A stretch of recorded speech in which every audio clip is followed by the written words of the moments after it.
I know it works. Do it. It worked. It worked last time you came here.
You need to go out? Okay. Go ahead.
Yeah, I need to get past it.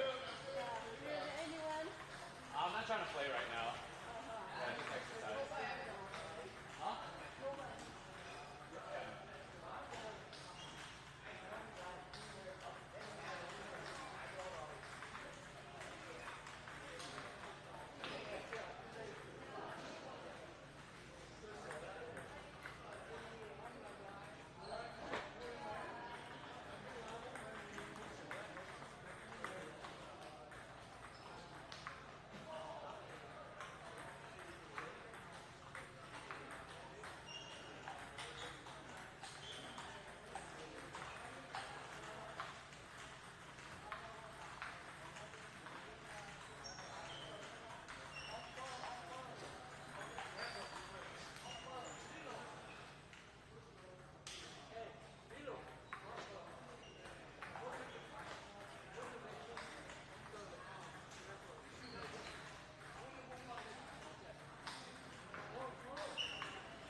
No, no, we'll play. We'll play.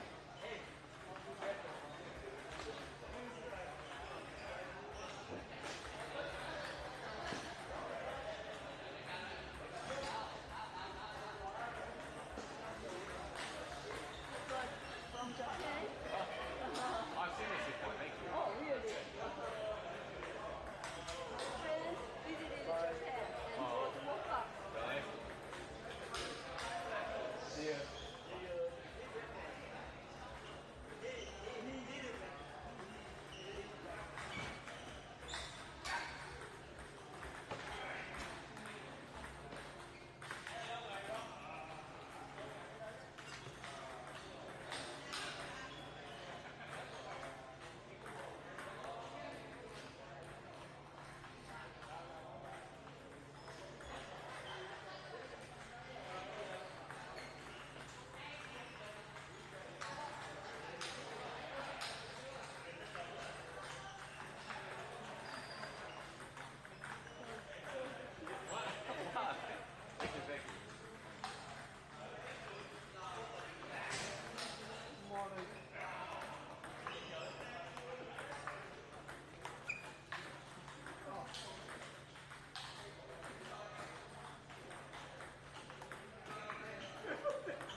Okay.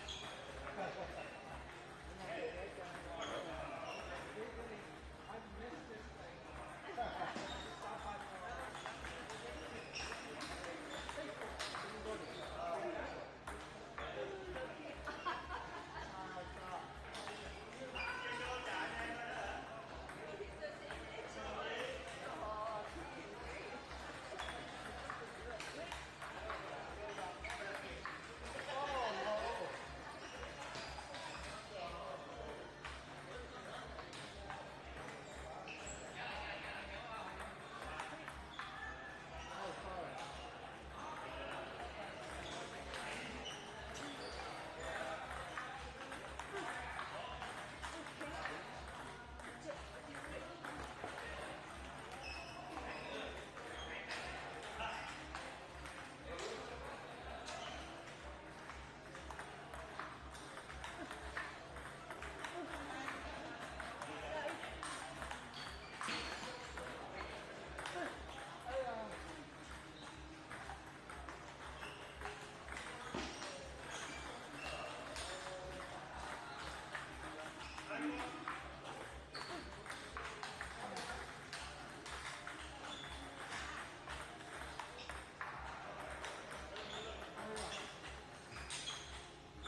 pay. I haven't paid yet.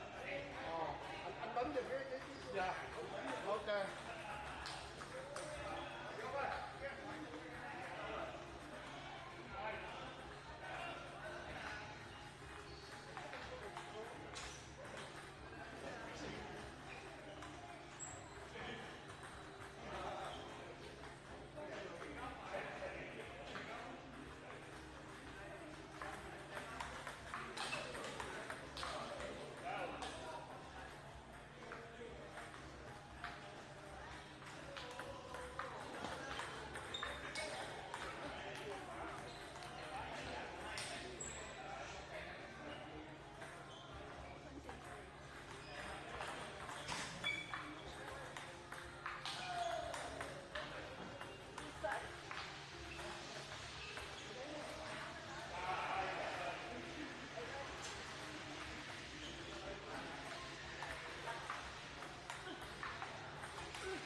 help coming in?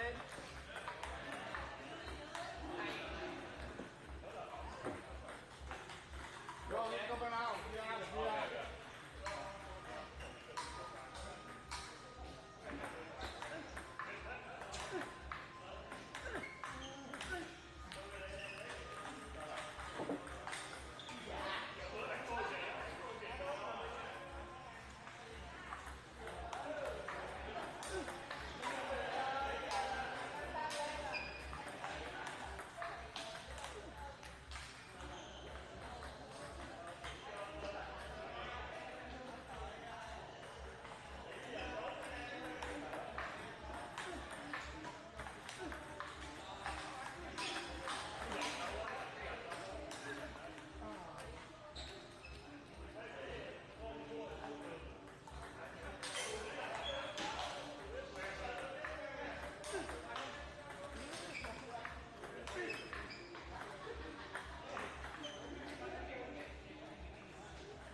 do the next one. Oh yeah? Okay.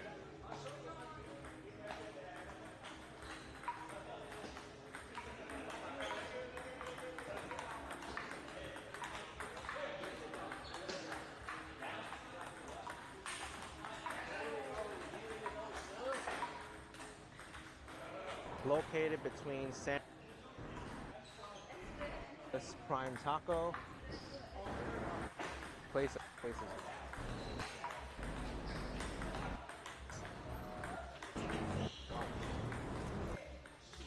And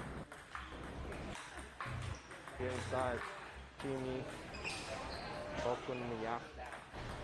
All across the street is really popular.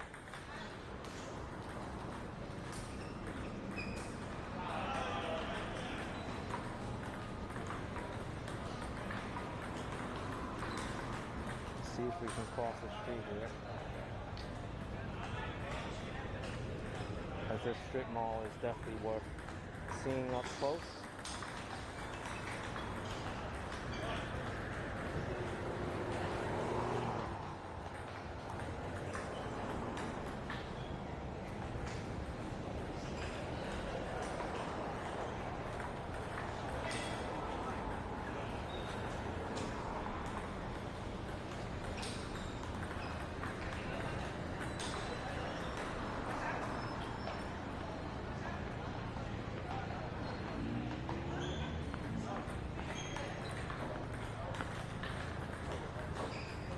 There's karaoke on the top floor, Japanese kitchen and suites.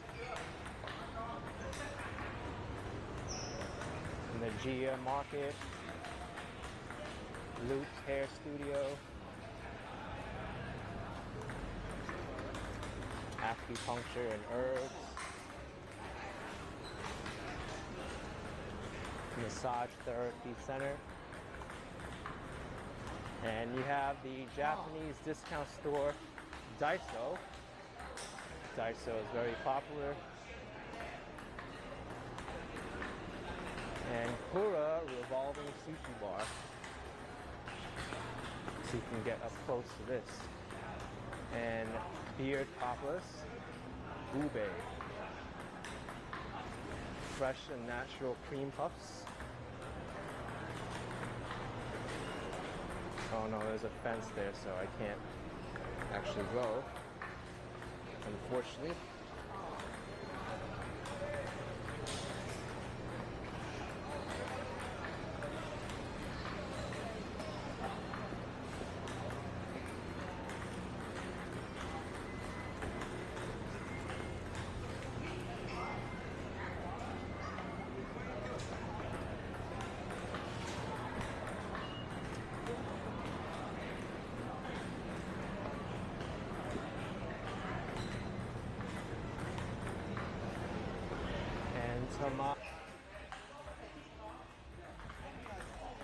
That's not, these are not my cards. Okay, can we finish up? Like, we got like maybe 5-10 minutes left. Let's do it now. Okay, so we can't finish? No. How long have you been out here? Like maybe an hour and a half. Perfect. Why didn't you come an hour ago? Well, I'm sorry. It's way past dinner time. Pick up your stuff and move on. All right, man. You could just say it nice. You don't gotta be so rude about it.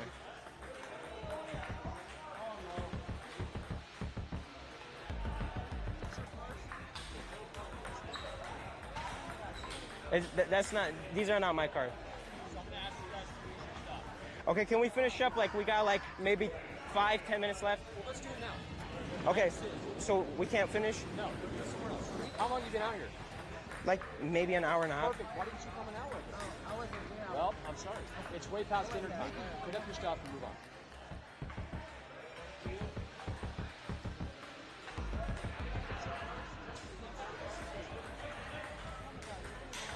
That's not, these are not my cards. Okay, can we finish up? Like, we got like maybe 5-10 minutes left. Let's do it now. Okay, so we can't finish? No. How long have you been out here? Like maybe an hour and a half. Perfect. Why didn't you come an hour ago? Well, I'm sorry. It's way past dinner time. Pick up your stuff and move on. All right, man. You could just say it nice. You don't gotta be so rude about it.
We're sort of talking around this American Eagle ad right now, and maybe we should just talk about it. So, were you surprised by the reaction? I did a jean ad. I mean, the reaction definitely was a surprise, but it was. I love jeans. All I wear are jeans. I'm literally in jeans and a t-shirt like every day of my life. Jeans are uncontroversial. Jeans are awesome. Yeah, I like your jeans. You look great in your jeans. I think I know how you're going to answer this, but I'm going to ask anyway. I mean, the president tweeted about the jeans ad, or Truth Socialed about the jeans ad, and that just seems to me like a very crazy moment for anyone, and I wondered what that was like. It was surreal. It was surreal. We're sort of talking around this American Eagle ad right now, and maybe we should just. Must be a nice office. You did good. Great. When are you going back to New York?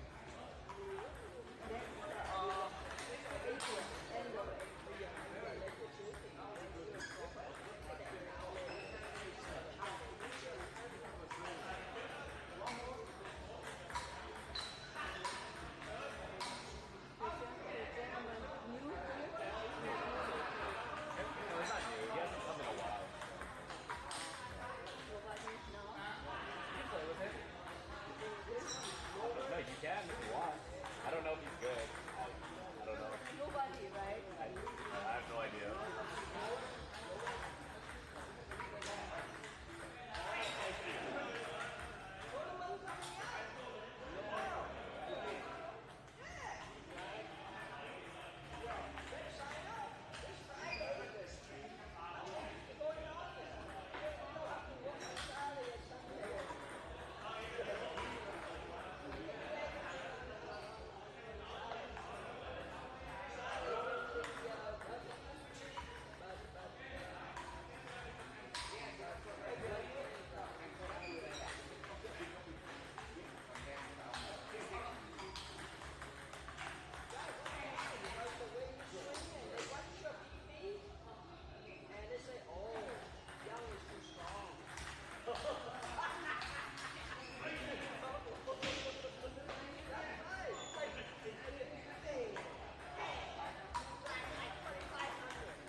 We're sort of talking around this American Eagle ad right now, and maybe we should just talk about it. So, were you surprised by the reaction?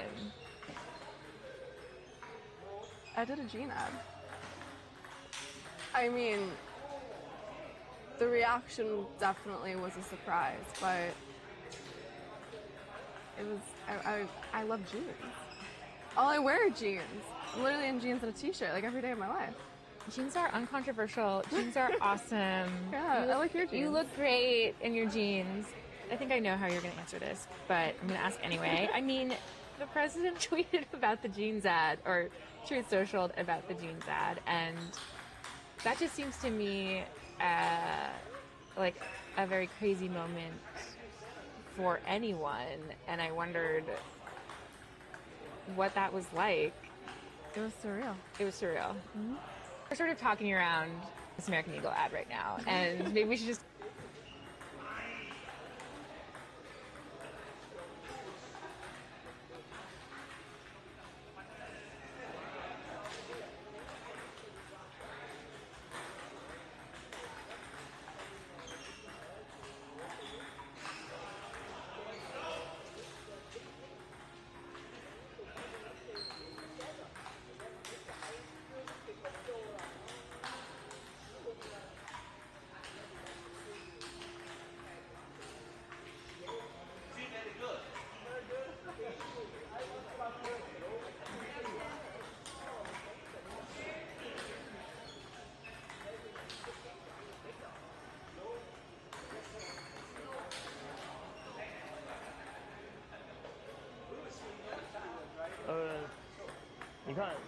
皮肤下面是肌肉。如果你觉得这个肉里面还有人，那你看看这只手，啊，这只手绝对是非常小的胁迫关节在里面啊，这不会是一个人啊。好，我再想一想，这个说这里有耳朵的人，这里我跟大家看到，你看这里有一个凹陷，你们知道吗？在左右都有2组麦克风阵列，它就像人的耳朵一样，是解决听觉问题的。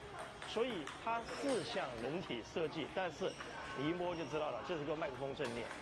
然后我们再来看一下，你看这是肩膀，肩膀在这里是有2个我们的为了运输的固定器，啊，好，这个，那我们现在请安了继续走一走给大家，好不好？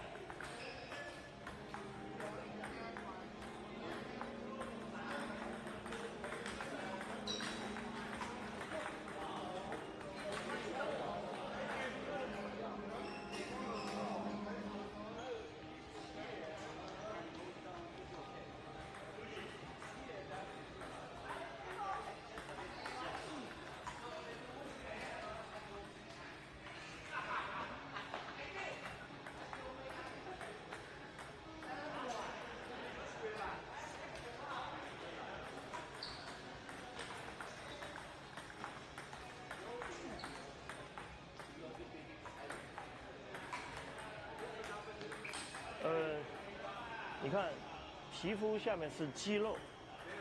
如果你觉得这个肉里面还有人，那你看看这只手，啊，这只手绝对是非常小的胁迫关节在里面啊，这不会是一个人啊。好，正念，够我们的，为了做给大家好。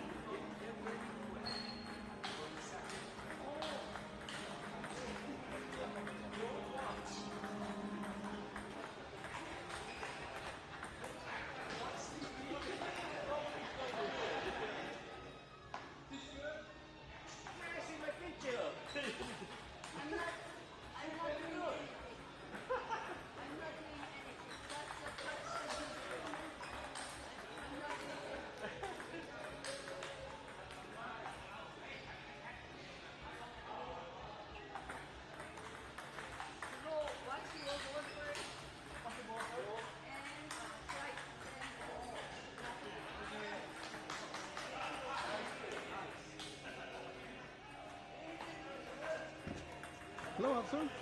How are you? Why? I'm here to drop off some truck off. Am I? You are. I'm a willing resident. I'm a willing resident. I've been watching you follow the vehicles. Have you? Just to let you know Okay. that you could be arrested for speeding. Well, what violation am I violating? It's in your phone around. You're like stalking us. I'm not stalking you guys. Yes, you are. I have the right to drive around. I have the right. You have the right to drive around. I do. This is where I live. I live here. Following us around. I live here. I came here to the postal office. I went to the police station. How is that wrong? I'm recording. I'm recording everything, by the way. So just letting you guys know. I'm sure you guys are recording me too, so that's cool. But I'm just telling you, keep following us around. We're gonna arrest you for impeding. Impeding? Okay. I want to know what violation I'm doing. So just letting you guys know that first of all, you guys shouldn't be here. You guys shouldn't be here. First of all, you guys know that. Why not? So we can be anywhere in the United States. Oh, but we're the federal government. Yeah. You're the federal government. Okay, so I'm just letting you guys know you guys shouldn't be here. We're the federal government. Okay. It's the law. It's the law? What law? What law? I want to know what law it is. Immigration law, sir. Okay, well, which one? Specifically, which one? Don't you know? I want to know. I mean, you guys are the law. I want to know. Don't you? You need to educate you. You seem to be educated.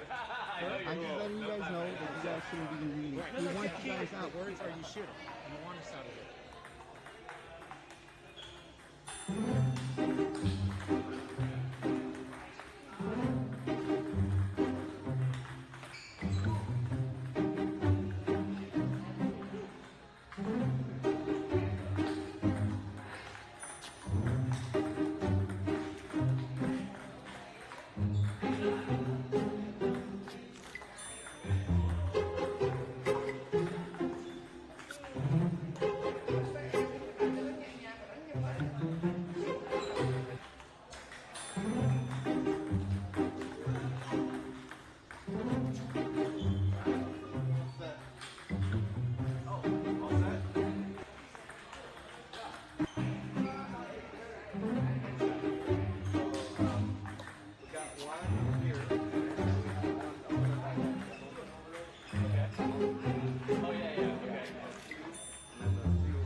market. I was like,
spirit, the determination. You can see it behind the eyes. You can see it in the way he plays. Big second serve to follow.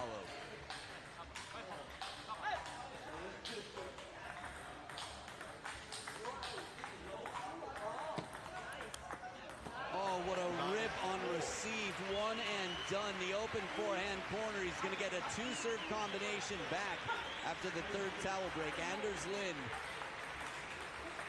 I know you're all curious to see the serve success of these two players, and you are not alone, and you will not be disappointed because that is coming up. Linus calling for it. Whoa. Exactly the same. 56.5. That means it's a favor to Anders right now because he's got two serves and he's got a winning percentage. And it sets up match point. Breathtaking bounce off the net. Fortune that the fans cannot take. Wow. As hard as he's worked, it's not over yet. But remember, 56.5 is much closer to 50% than it is 100. Killer shot! That was incredible! The receive was a crazy escape. Anders Lind took one of the gutsiest shots I can say I've seen in a long, long time, and it paid off. If the percentages in that moment were on screen, Anders Lind, it looked like he just took a shot that was maybe a 20% chance. He crushed it down the line, and after all the momentum that was moving Togami's way, from the start to the very end, it was back and forth. But at 9-9, he goes crazy, and for the first time in his career, Anders Lind has taken down Shunsuke Togami. Revenge, a dish that he just served cold. An outstanding finish there from the great Dane Anders Lind.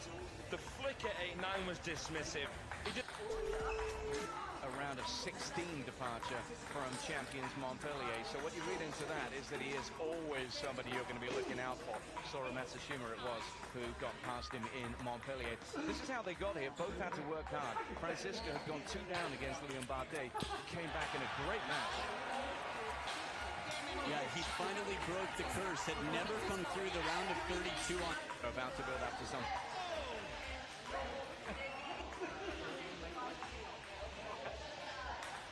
We just started. Okay, so red or black? Because we like the jeans. Okay, red, Fortune, and Francisca black. Serve and receive is going to be crucial here because, as I've talked about with the pen-hold grip, the way that Dong Chiu plays, it was traditionally quite common in China and East Asia. Not so common, but between him and Felix Lebrun, a lot of youngsters starting to use it again. 6-5. The European penhold. Isn't it lovely how things evolve culturally? Almost sounds like table tennis appropriation. I don't think we have to worry about that. 1-point ball game here. 6-4. It's not anymore. It's tight this. Who makes the move? Who opens the gap? And what's Timo thinking? He's got great speed, isn't he? I was just impressed watching him jump the barrier in his business clothes. He still got it. He's stayed physically fit his whole life, inspired by Yunnan Yu, first Olympic gold medalist in men's singles. 6-7.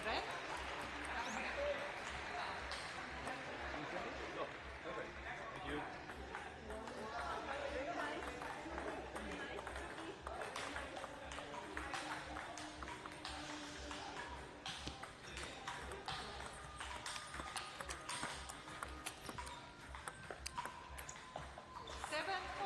Great mobility there. Both players moving well, but Dong Chiu finding the angle. One compliment to Franziska's game is that he's not afraid. A bit of a chop block there from behind the table, and then he tries to rip the net, just catching the top edge. But many from behind the table on the backhand just simply fish. Keep the ball in play with topspin with a little art. 8-7. Doing these two. To Dong Chiu. Francis. pressure on the number 8 seed in these early exchanges. This is Merce again. The efficient strokes, if you can block them back, there's topspin on it. There's already so much coming in. Pre-game points. Back, there's topspin on it. There's and one merciless speed.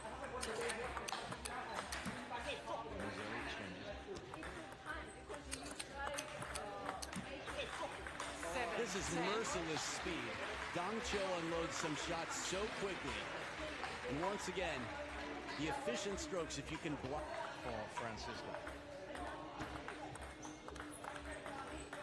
Oh, he's done it again. 11-7.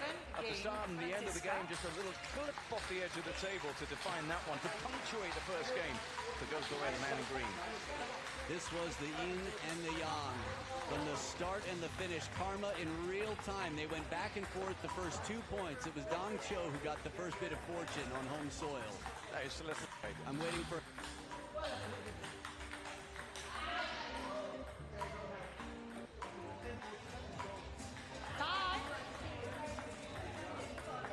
Time called, and back races Patrick Francisco. Why not? You'd want to get back to that table if you were him. You're taking a 1-0 lead over your teammate. Willing to make any... Set him up right. There's a power that builds, and once he does get that dynamo turning over, it can be hard to stop.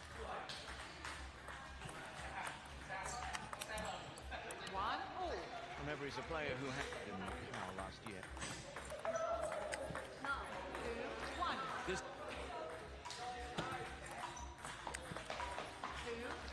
This is signature Dong Cho right here, playing the lines, full stroke. The pen hold grip, pros and cons, but one of the advantages is you're not fighting gravity as much. So a shot like that really utilizes that. 1-3. Beautiful there on the backhand. He makes it look so easy sometimes, the movement.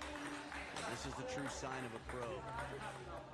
Any of these shots for you to do once, for most people, even competitors.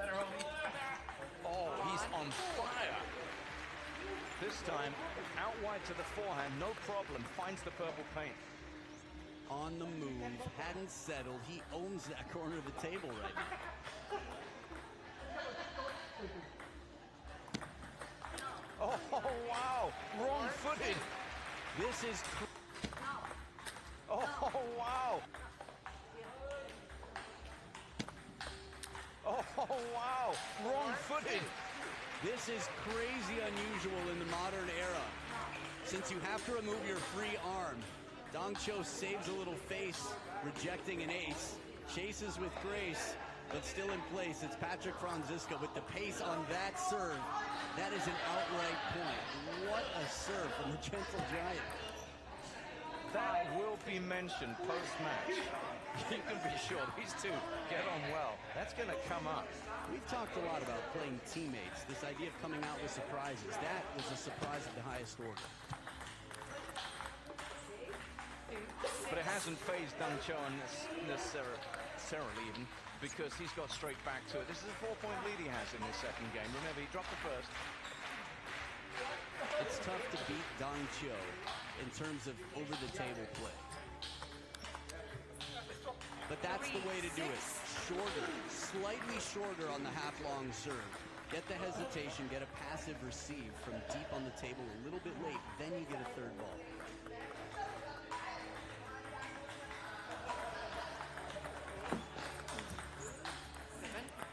And is there a risk attached to giving Dong Cho pace to play with, feeding him back off the table there? It really depends on the specifics of a moment. I think how exposed you leave yourself, where you place it, where he is. Intimidation factor on the receive. Shake of the head there.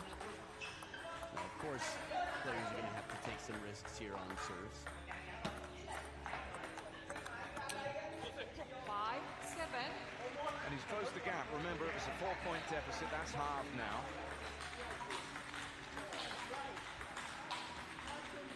I like the idea from Dong Cho. Taller players tend to use the backhand to cover the forehand side of the elbow just a little bit, as we saw from Franz. But he still brought it back with quality to take the point.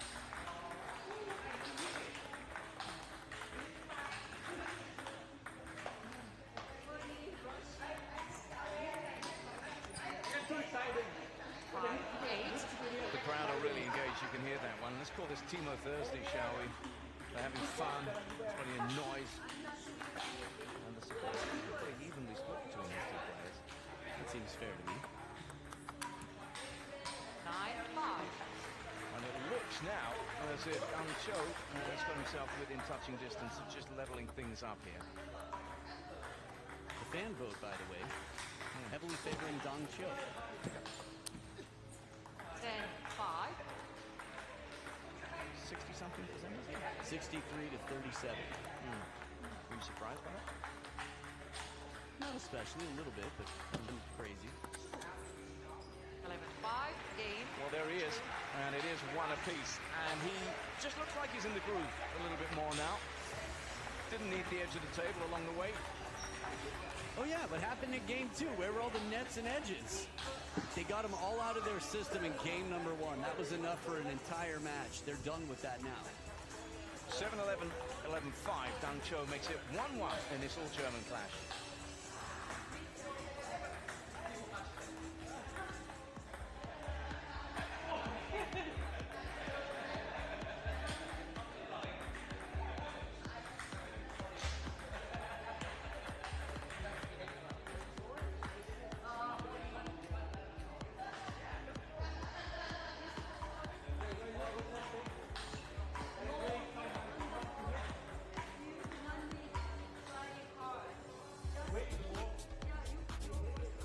Now remember, Dong Cho is the seeded player in this match. There he is at 8 on the right-hand side. We lost Truls Mørkgaard, the champion of Montpellier, beaten by Anton Schaubert for the second year in a row in Frankfurt. He went out in straight games. What a shock that one was, I suppose. To some, the number 3 seed gone. And of course, we've also lost Duda and Jogic as well. This is a very, very open draw. There is possibility and potential just about everywhere you look in this draw. And if we look immediately to the next round, the winner of this takes on either Anton Schaubert or Alexis Lebrun.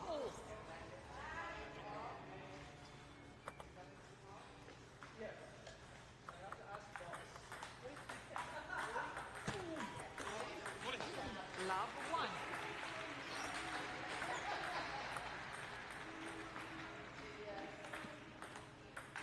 Good start here to get a bit of momentum in the first, especially on receive.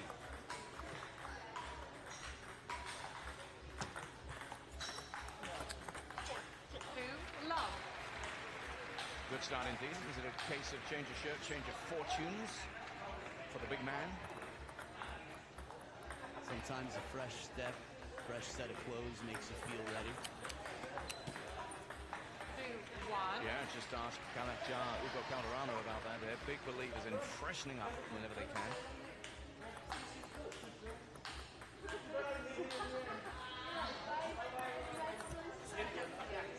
On the reach. Dong Cho unable to execute. Very ambitious shot, 1 for placement on the table on his side, where he took that 2 to go down the line, but he's capable. Just wonder whether that almost ace in the last game might be in his mind at all. Just that extra pause, that extra beat, wondering what Francisco's got up his sleeve. That's probably one of the greatest values of that serve, but the score of last game, I think, told the story, answered your question, maybe. 4-2. It's funny, from this camera angle, when it bounced on the floor, it was almost exactly table height. It was like an optical illusion. It looked like it bounced on the table, but it was actually feet off. Optical illusion. When it answered your question, maybe. 4-2. It's funny, from this camera, optical illusion. It looked like it... Little...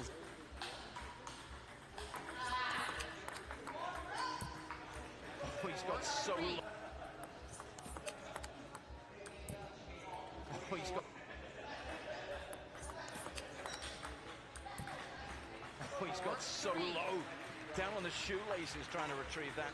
Had he made that shot, I don't know if I've ever, in all my years, seen someone play a shot with their feet that far behind them. It was like a tripod. Imagine if the ball had come back at him. And he hits it behind the back. riding that one perfectly. Not a lot on it, just a little inside out, all about the placement there.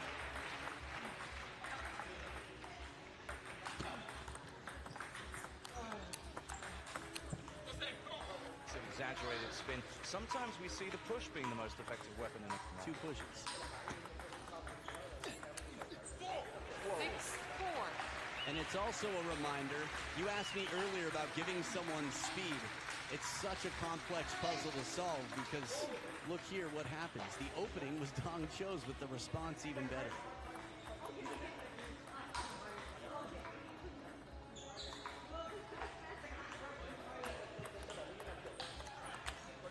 That was a really nice recovery there from Dong Cho. Not a great position caught, tucked up in the crossover, but he delivered to a good length.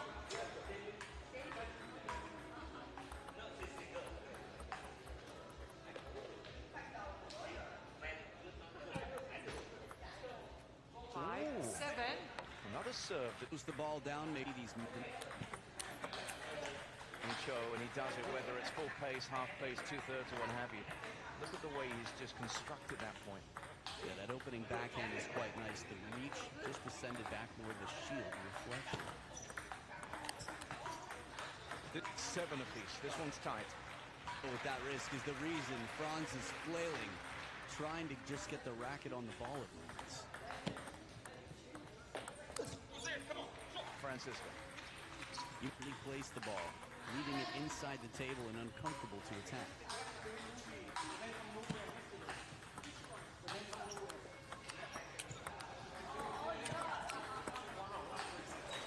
Coming away with the point. Counter point. Only 50, both close to 50-50. 9-8. And putting 8 times. So 50. Pat.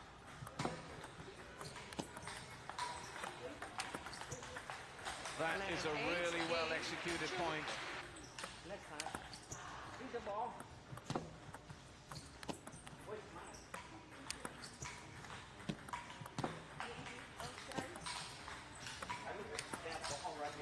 That is a really well executed his opponent where he did not want to be. Excellent misdirection, and then it was the finish. The ripping. Excellent misdirection, and then it was the finish. High So backhands he's come back. are not easy, and a ripping 8C. Well, as they sit, obviously coachless, remember? No, they're not that close together. To the head of Francisco right now. Why has this slipped away from him? What is he? Things one slightly more efficient stroke. And then Francisco is good on the bounce, done, but Cannot the game. Love 1. that's a suffocating speed we were talking. Yeah.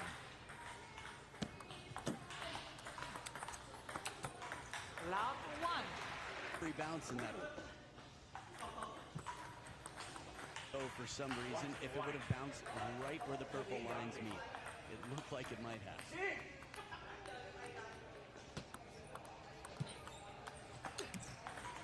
This is what I'm talking about. This type of spin.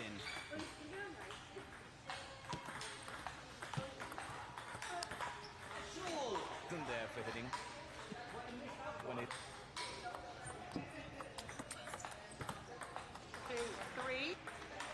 That exhale right there. You see the breathing affecting the chest. It was his way of trying to let the past just be that. 4-2.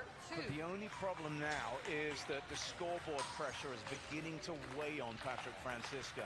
Will it make him take chances, take risks that he might ordinarily not do? Just to clarify on the point before, I think it was also a question of fortune. Maybe one of those, another lucky one for Dong.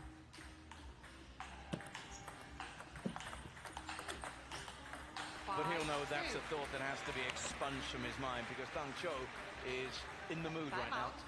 Yeah, and the timeout here, I think we just have to acknowledge how impressive that shot was. Had Dong Cho missed that shot, a heavy spin shot from about table height. Dong Cho lead ball. Find them inside, flash, watch. Roscoe is working them in action. Table tennis, whenever it's like, coaches tend to stay on.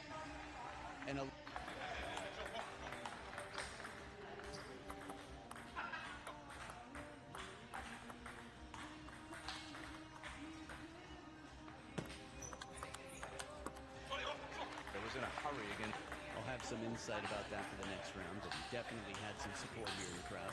Right. This one demands full attention.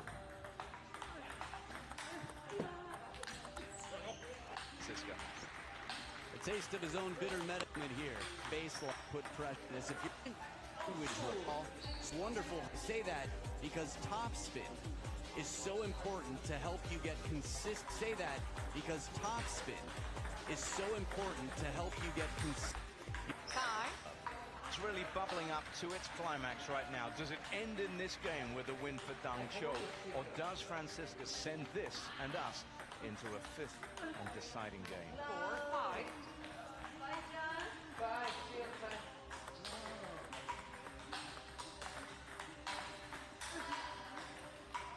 4-5. It's all about off the table, but it so quick that we need to watch it again in slow mo. And Dang Cho, and even then it's quick.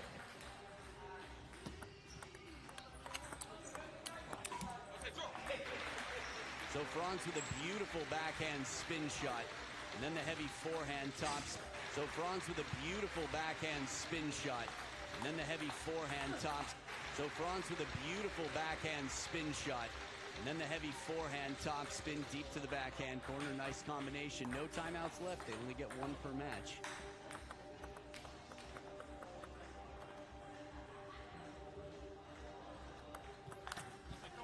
He went for it. 7. It's served him well in recent games. I think just to remind people, this is a must-win game for Patrick Franziska. Dang Cho can win it here or in the fifth, but Franz needs to get ahead on this scoreboard, and he's getting close. Oh, into the body and then out wide, the 1-2. This is not the positioning you want if you're Patrick. From behind the table, you lose a lot of advantage, but that big backhand on the parallel saved him.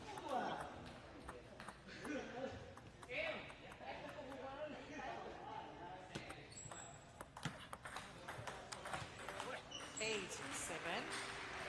It's 8-7. It's to and fro. The spin right there.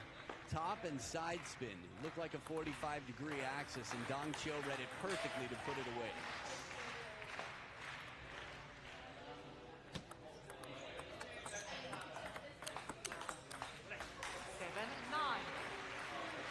That's a big point right there. Dang Cho was on the chase. Franz did a lot of things right, but the speed of Dang Cho, he's constantly sliding and hopping. Just keep your eyes on his knees. The quads are definitely doing their part. And now he's within 2. Francisca has to make these services. Well, there's one. 8-9.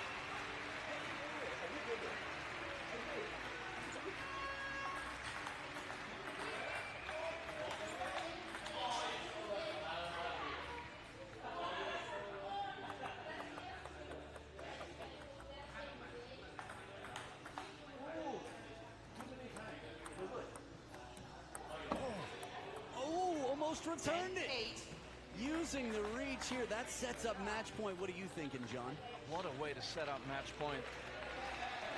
He got so close. Good thing for the spin to send it forward. He tries to keep it low, hits the purple top of the net. He's also serving Dang Cho for a place now in the next round. 2 match points. Right. 10-8. Feels a little bit more like game 1 than the last 2. I'm telling you, the edge is going to come into play.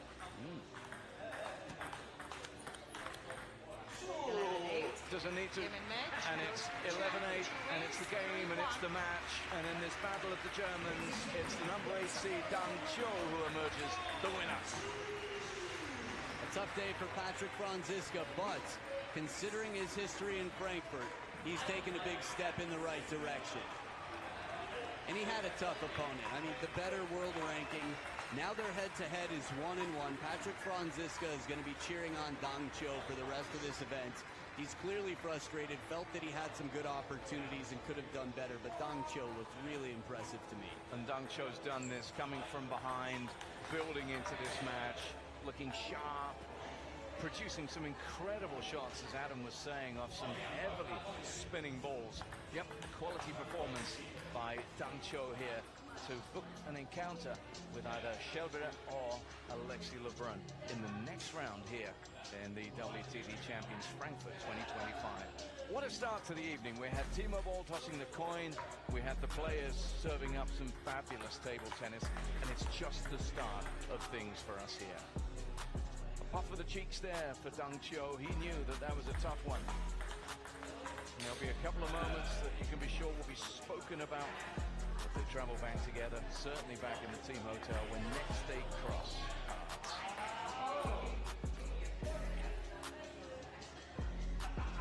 Now, this is the match summary for you there, dropping the first 7-11. But in the end, with the better service, and that will of course be one of the contributing factors to this, over 30 high-quality minutes, Dang Cho doing what he needed to do to get this done. And having won and progressed, he can now talk us through it. Let's get down and hear from Dang Cho. I am here with your very first winner of the evening. Dang, you played Patrick Francisco once on the WTT stage, but you both know each other's games so well. How did you pull out the victory against him tonight? Ja, servus. Erstmal auf Deutsch. Ja.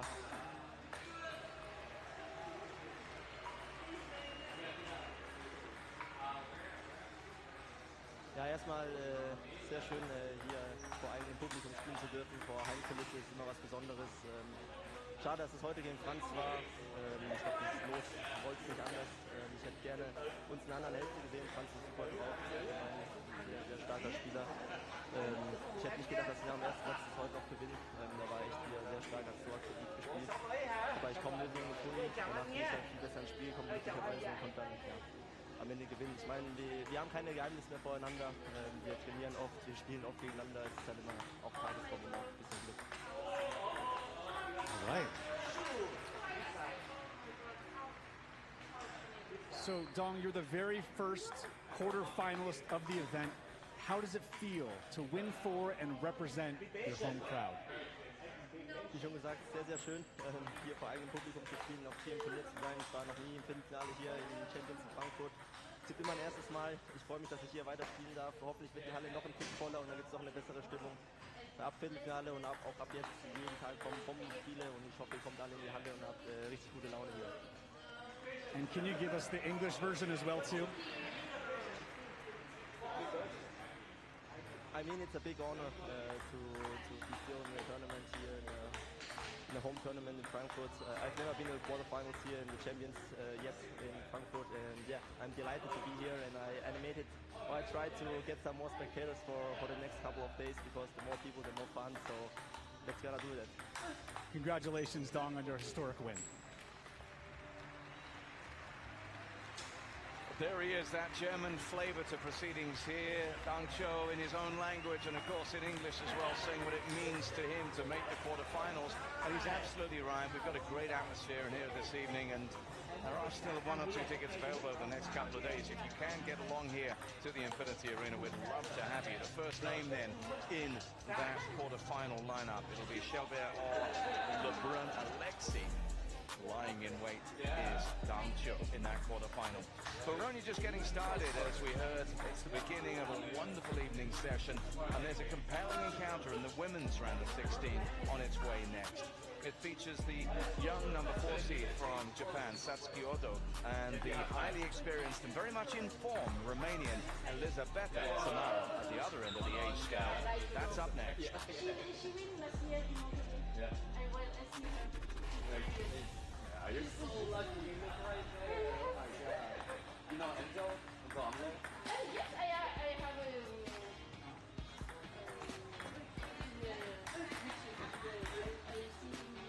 Yeah, I was in one of his videos.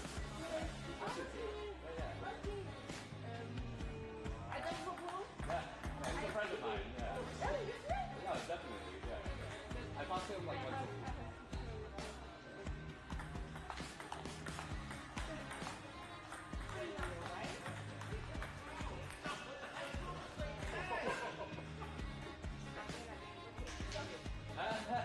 I don't like her. You don't like her? No. Why?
back to the Infinity Arena. You are watching the WTT Champions Frankfurt 2025 coming to you live from right here in the heart of Frankfurt. We've got a lot to look forward to. We just witnessed Dong Xiu taking down Patrick Franziska 3-1 to level out their head-to-head after the coin toss by legendary four-time world number one Timo Boll. We'll have Shunsuke Togami, two-time Japanese national champion, versus Anders Lind, the Strawberry King. We'll have one of the top two choppers in the world, Han Ying versus Annette Kaufman, Lee Sang-soo and Lin Minru, but now it's Odo and Samara. Please welcome Elizabeth Samara!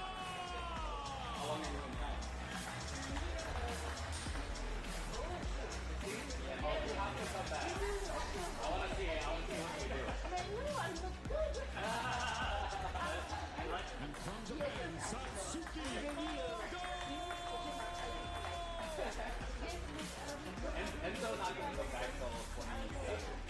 Satsuki Odo strolls in casually.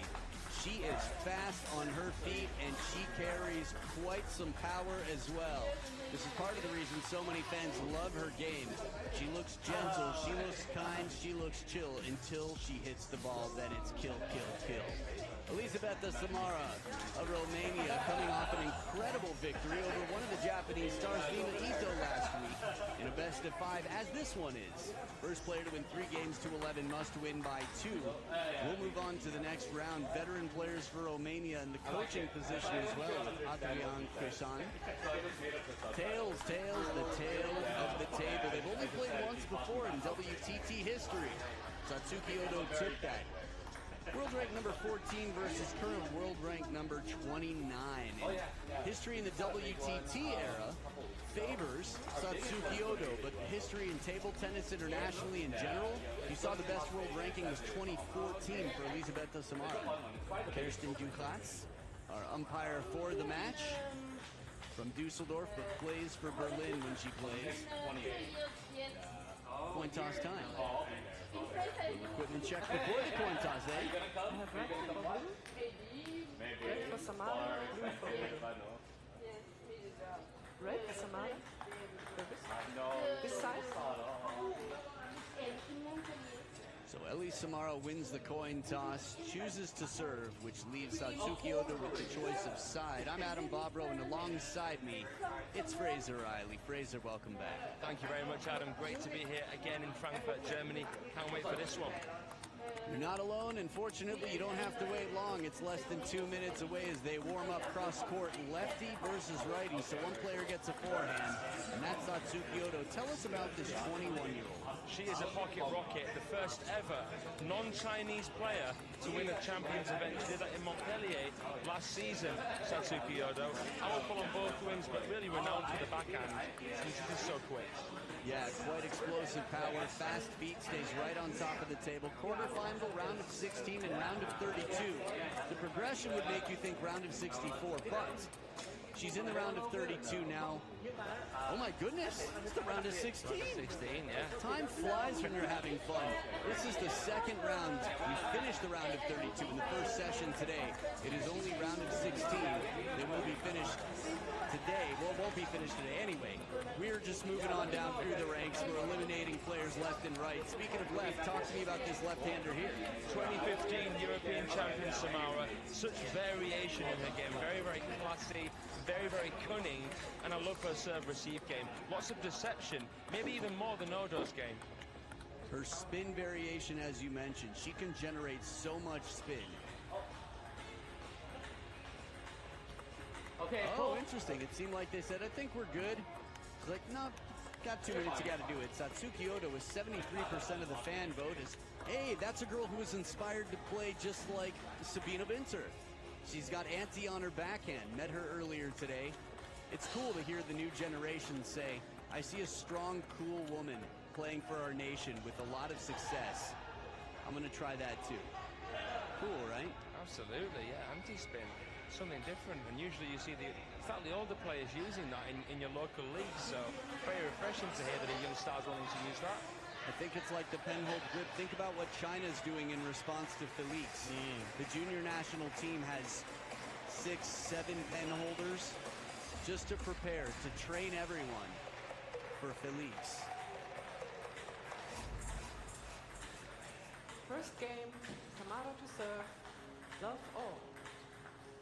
So here we go, a service master here, a player with a lot of spin, was at her peak 11 years ago, and last week, you could argue quite close. Love one. Despite that quite close style that Odo normally has, she steps back just a little bit and plays it perfectly to the baseline of her opponent. 1-all. Samara was in inspired form last week. That was one of the best comebacks of the season against Mima Ito. She still got it, and maybe she has a chance here against Satsuki Odo. Who hasn't been on her A game, I'd say. Just came out on top against Sung Jen, who defeated her at the Star Contender in London. I think if you can beat Mima Ito, someone with inverted rubber on both sides in a similar style, I mean, that's the power of the backhand she's going to be dealing with, but I think Ellie Samara is definitely capable of it. Satsuki Odo, I think last week in Montpellier, it's just rare to see anyone shut her down the way that last week sort of happened.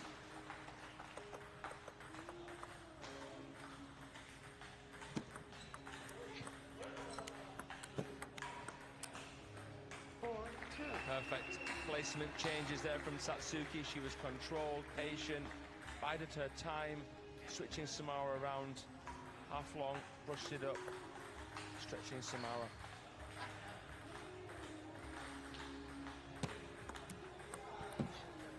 Ooh, leaving it all out on the table there.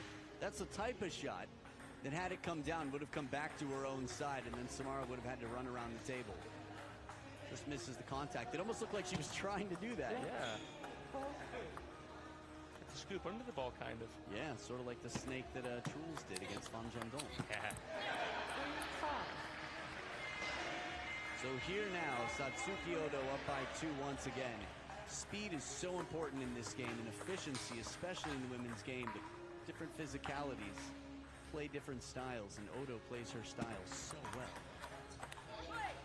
She is so compact, isn't she, Satsuki Odo? An absolute speedster. I think it's going to be tough for Ellie Samara to live with her in the open rally unless she does play the slower spins initially, tries to switch it from side to side, be unpredictable. Into that crossover, a moving target. Odo finds the sweet spot here. Look at that arc. Enough to tempt someone to step around, but perfectly placed to make it uncomfortable. 6-5. A wider serve there, the Japanese star, but great receive from Samara. Into the crossover of Odo there. She didn't back off the table for it either. 2 times in a row, I think Samara was wonderful on the opening. Sakamoto-san watches on, personal coach. Satsuki Odo, Sakura Yokoi. Just missing that friction there, the traction on that second one as the ball dropped. Again, the setup was wonderful. We've got ourselves a good match already. 5-8. Something authoritative about this, the way she gets up. Again, the smaller player on court, but watch how high she is as she finishes that shot. One of the very best backhands in the world, Satsuki Odo. 8-6. But a good inside out here as Ellie Samara steps around, plays the angle. This is my favorite Samara shot. When she pivots and then plays the forehand off the angle, cross table. As a spectator, it's mine too. As an opponent, it's sort of the opposite. Yeah. Tries again here, except from the middle of the table with a side-swiping forehand. She's not afraid to use that wrist very flexibly.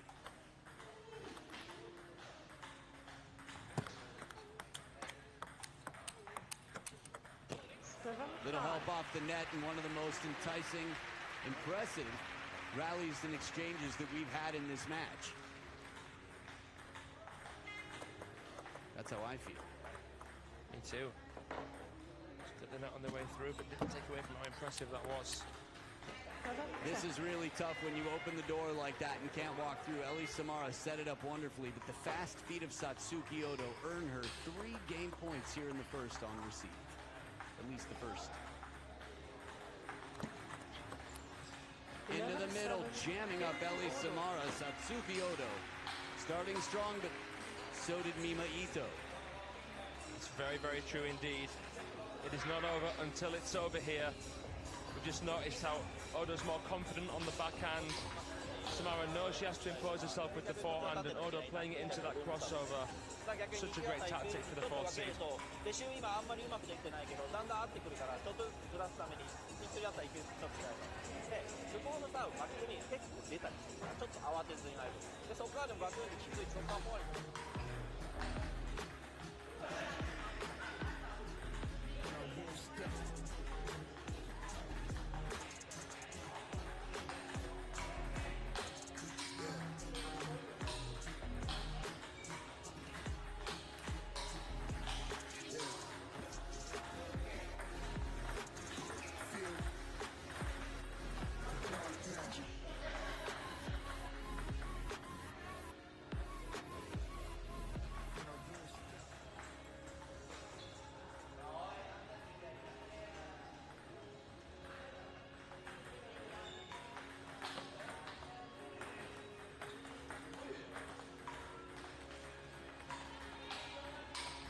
Second game, Odo to serve. Love all.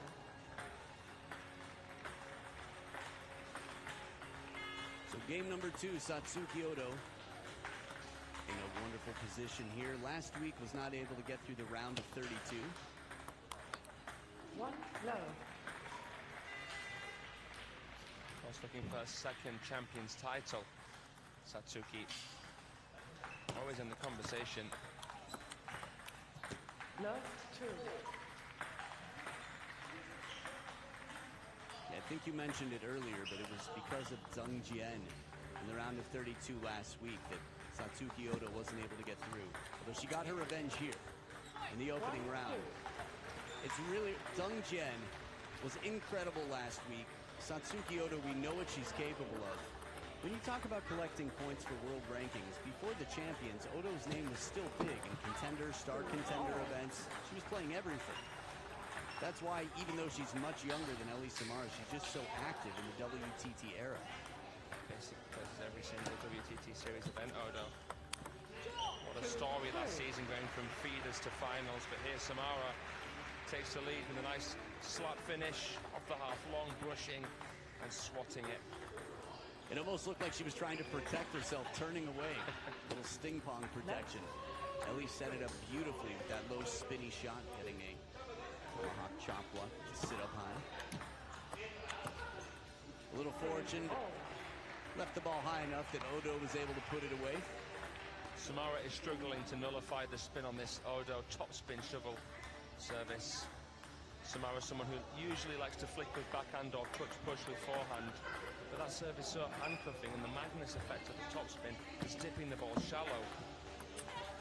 4-3. Nice strawberry side spin out here. Ellie mixing it up a bit. We see this from choppers, Han Ying, from time to time, but caught in hesitation at the baseline, manages to pull out an awkward ball. Great feeling. 4-all. That's not full throttle, Odo. That was just containing, calm. Casual the way that she was playing those forehand counters.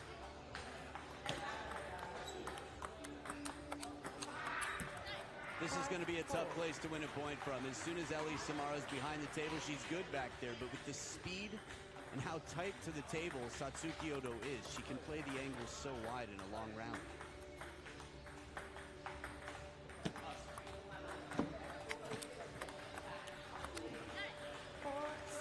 It's such an interesting clash of styles, Adam, isn't it? Because you've got someone who was in her prime around that celluloid era, and she's had to adapt. But when you watch Odo play, it's like games come as a result of this plastic ball, the way that she plays. What do you think about it?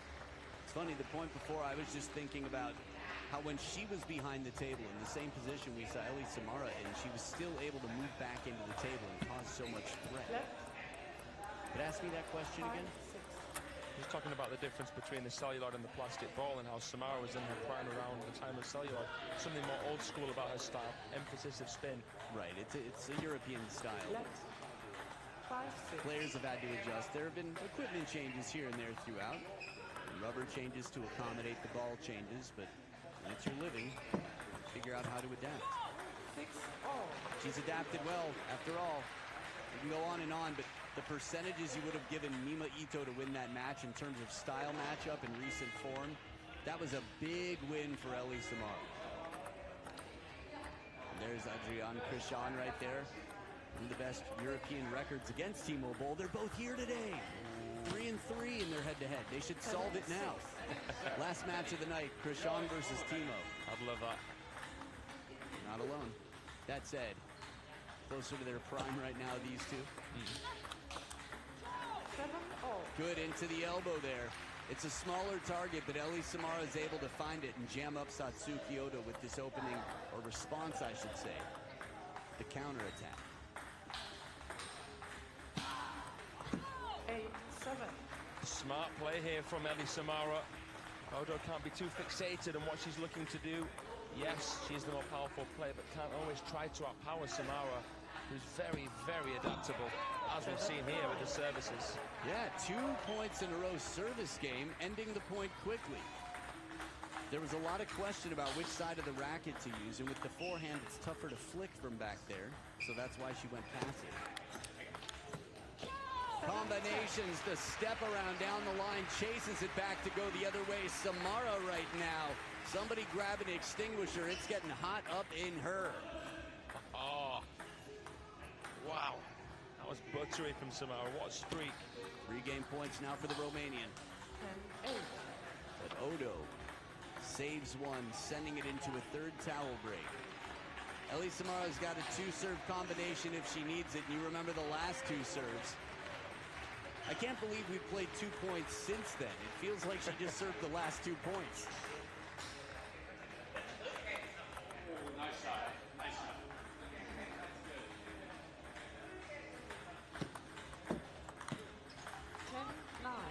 This is another one that feels like Ellie Samara will take most times. Gets a passive receive popped up a little bit. Forehand flick, one of the toughest shots in the game. 3rd game point. 10-all. Well, she went for it, but the backhand, Satsuki Ota a bit more confident to open up here. And because it was on the backhand side, she didn't have to shuffle the feet. Serve drifted just a little bit long. Odo cleaned it up. Good adjustments, good minor adjustments. With the feet there from Odo, stood central labor. Samara with another beautiful forehand. Smooth, silky, just past the speed as well. What a response. They've both given each other serves that have drifted long. Keep spinning, says Christian. 4th game point. Samara. 11-all. When you're stretched that far to the backhand side, it's tough to generate the spin that maybe a coach would ask for. That's a wonderful return from Odo. Samara had basically just played that forehand with the after motion, and her momentum was going that way, and she couldn't get back to back on half. 12-11. But a beautiful, crisp backhand counter. It's another game point.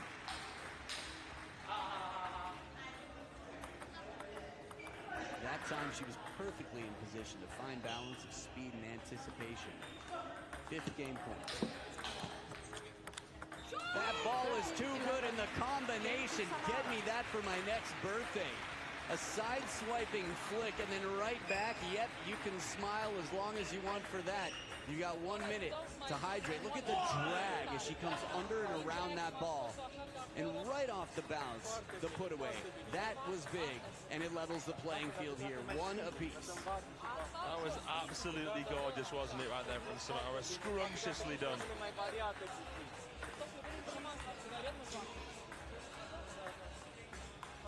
Se poate da mai multe legi, așa, că e special la mijloc. Să dai și pe decisă pe ce spune. Dacă o dă numai puțin de aici, aia pare împinsă.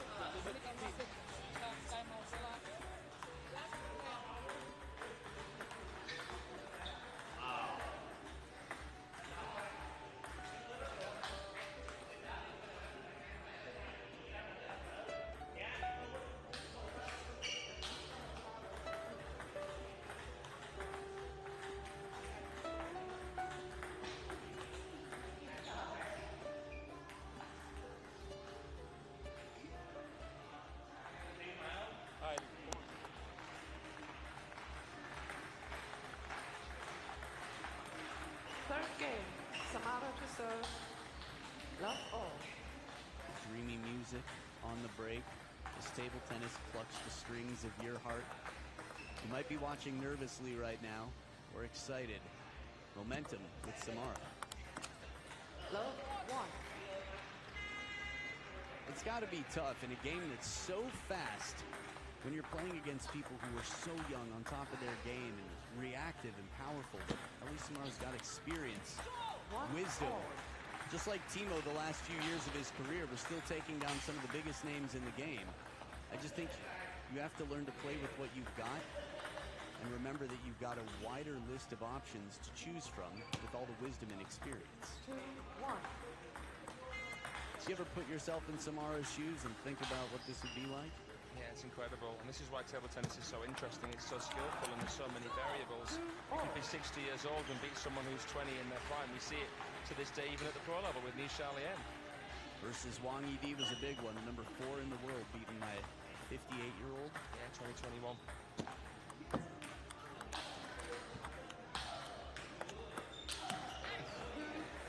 Leaves one of these around the nets come down. Not afraid to go for it. A bold shot from behind the table. Net post, get out of the way. Lottery shot from Samara, but if you don't buy a ticket, don't win the raffle. 3-4. Level playing field here once again. It's tough to do in some senses, to play it deep on the table for these around the net attempts. Right after that shot, she was immediately putting some more side spin on it. By the way, reasons to get tickets, we've got delicious food here. Just reminded of that. 3-4. Extra spin, this is something you talked about before the match started. This is how to shut down a power player who loves to hit the ball as hard as possible, as often as possible. Satsuki Odo, you know what you're going to get with her, but it's so suffocating to play her because of how stable and powerful she is. But the way Samara naturally plays actually gives her some stylistic advantages. I feel like she's so good at letting her wrist lag. And it's not just the wrist, the arm. She's just like a whip with it. So she's tough to predict, and she can generate so much spin.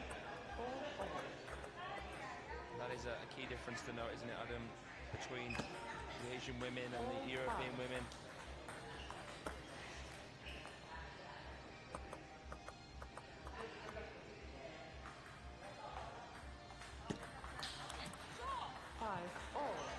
Sometimes I think to myself, why is it that, you know, the two women who've been able to beat Chun Meng from Romania, and I think it is the way they contact, but it can be very, very difficult for the top Asian players to calibrate.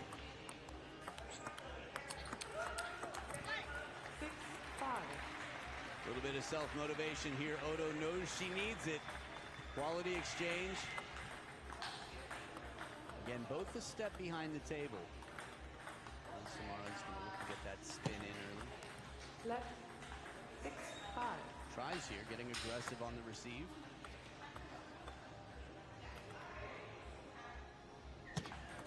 Left 6-5.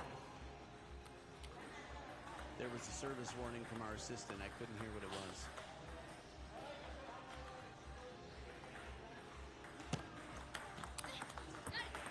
Long serve to get right into the rally. Not a bad receive, but definitely a bit bullied by the serve. And if it has that protective element as well of backspin, it decreases the likelihood that Samara will be able to play a power winner. I've seen her make that big compound movement and play winners off the Odo long serve. Sometimes players will serve long and dead, and it feels like backspin. 5-8. I feel like it's incredibly rare to see really long, fast serves with backspin because it naturally slows the ball down. Top spin, dead serves. Good coverage here. She turns the corner. Ellie Samara taking a chance, leaving the table open, but it pays off. That risky game. There's that side swiping flick once again with the racket head down.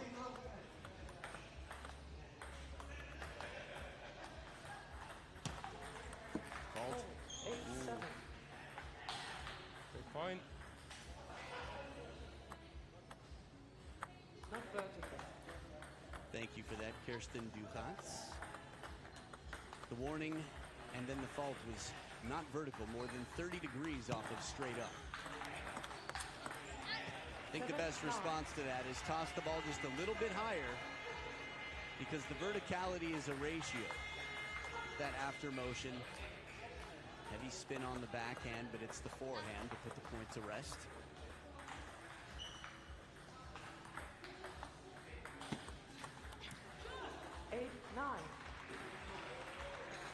So difficult to tell what's on that Samara serve. It isn't like Odo's shovel. Yes, it is creating reverse spin, but Samara comes in with an even finer contact. Wow, that's a tough one to reach. Gets her in the hip for a moment. Jams her in the middle, freezes her up. Watch the moment. Not yet.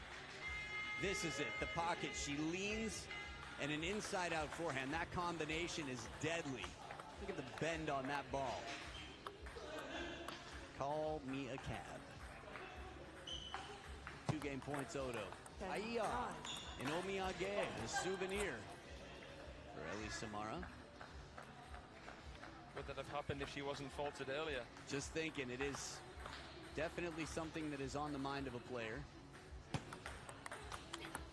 Oh, down the line, skirts it past, straight on the parallel. It's a 2-1 lead for the 4th seed. In Montpellier, the women were dropping like flies in the early rounds. This is the 2nd round, and Odo on her way. Just chewing on that for a moment to think it through. Ellie Samara has got some work to do. ただバックに集まっちゃうから相手は最後回り込んでるじゃん。もうバックでしか待ってない。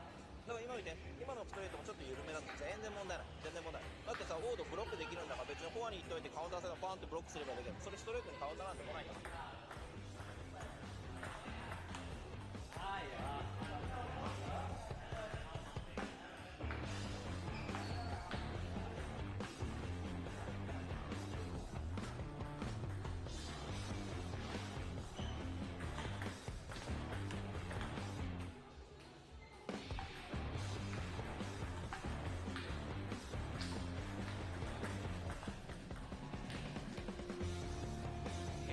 Look at all the seeds. Miwa Harimoto, the top of the food chain. Mima Ito just behind her. Hina Hayata with a nail biter. Satsuki Odo right there, the 4th seed with Shin Yubin behind her. Bruna Takahashi has been in wonderful form recently. Jung Yi-jing had a tough match against Han Ying, who's currently way underranked. And Adriana Diaz in the 8th spot. Adriana Diaz, I was talking to a lot of the table tennis fans between games. Many were impressed by Adriana Diaz and Bruna Takahashi's newfound form. They've been around for some time, they've been strong for some time, but I feel like they've really just hit a new level in their game.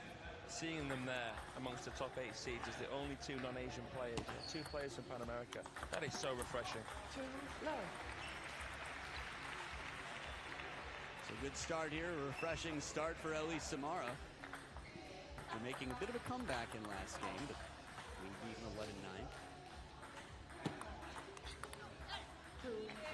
Now this time she commits and gets in early with the backhand over the forehand side of the table. I think you might recall earlier when she was caught with a slightly deeper half-long serve. And this is much better. Ellie Samara almost duplicates that serve. And Satsuki Odo has a different answer.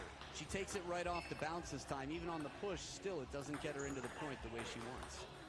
Change the motion on the serve, Samara. Instead of coming a bit around the side, came right under. Not saying it was backspin, hard to tell, but made her less comfortable with the backhand flick.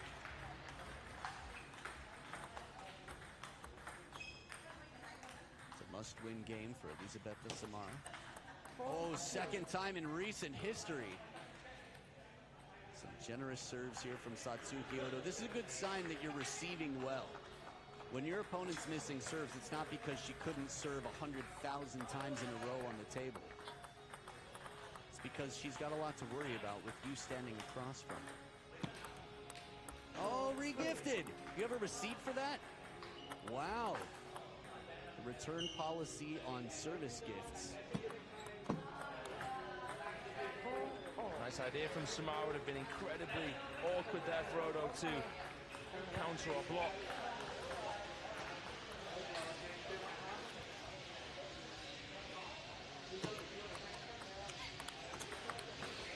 Fast exchange, and that's Odo's pace right there.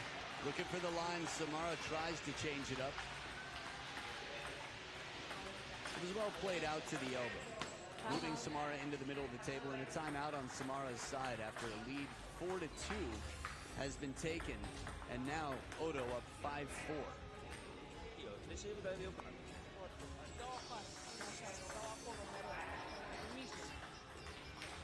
Exemplu la reverență, deci tot mult loc.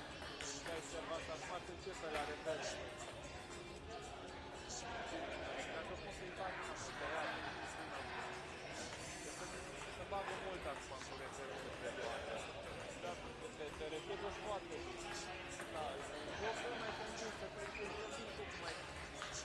Da, a fost bine când ai tăiat-o și după aia să vii mai mult spre foren, că după aia să de aici dă repede. Hai să joc foarte bine. Hai.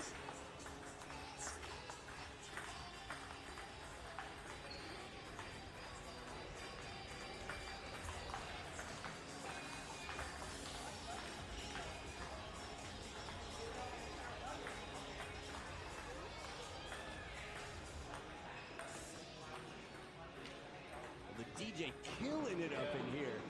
I don't think I knew what was after Grandpa Shark. So Ellie Samara getting a little pump-up jam there from the speakers. You're not motivated by that. Let's go hunt. Let's see. Back from the timeout, one more serve for Odo. 4-6. Simple floater. Clever choice. Yep.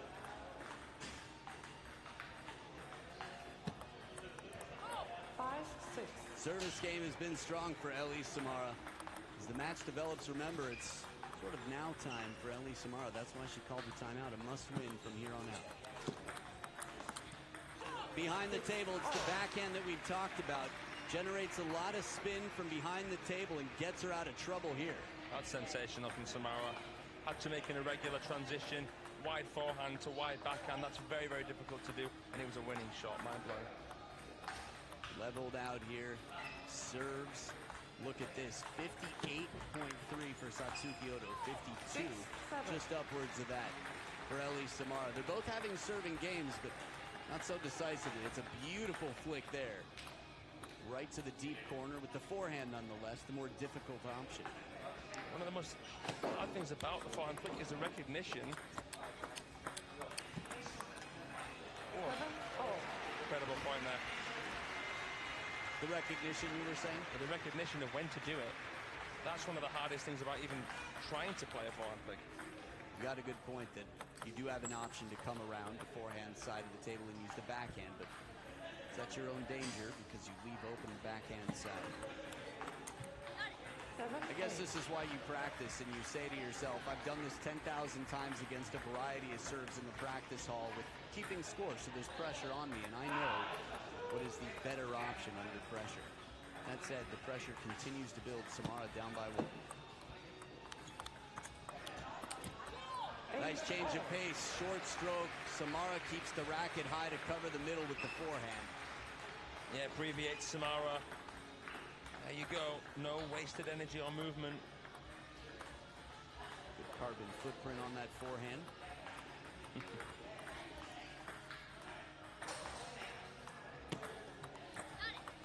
Outright service point on the shovel serve. It's got to be frustrating when you've been as strong in the receive game. She says, keep your eyes open, watch closely. You can read this. That's the body language. Oh, the brush inside out like a revolving door. She turns that completely. Like she was spinning a basketball on a finger. That was a masterpiece. There it is. About keeping that wrist limber, as you were saying, Adam.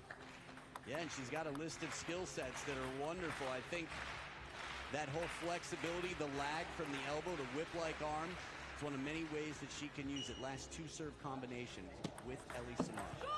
And she sets up a game point. You want more of this match? You're not alone. Ellie wants it bad.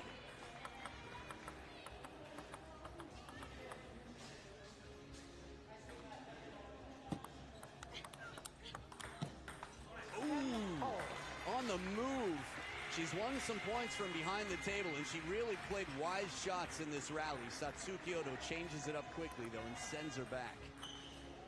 Alternating serves now, it is deuce.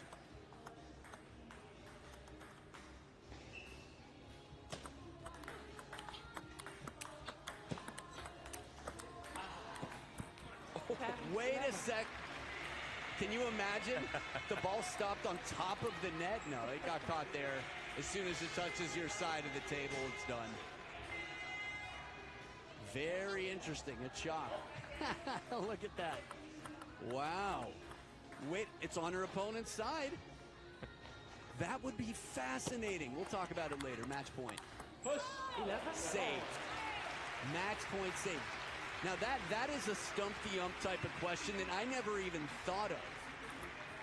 What if it never hit your side of the table, but it hit the net and the opponent's side without crossing?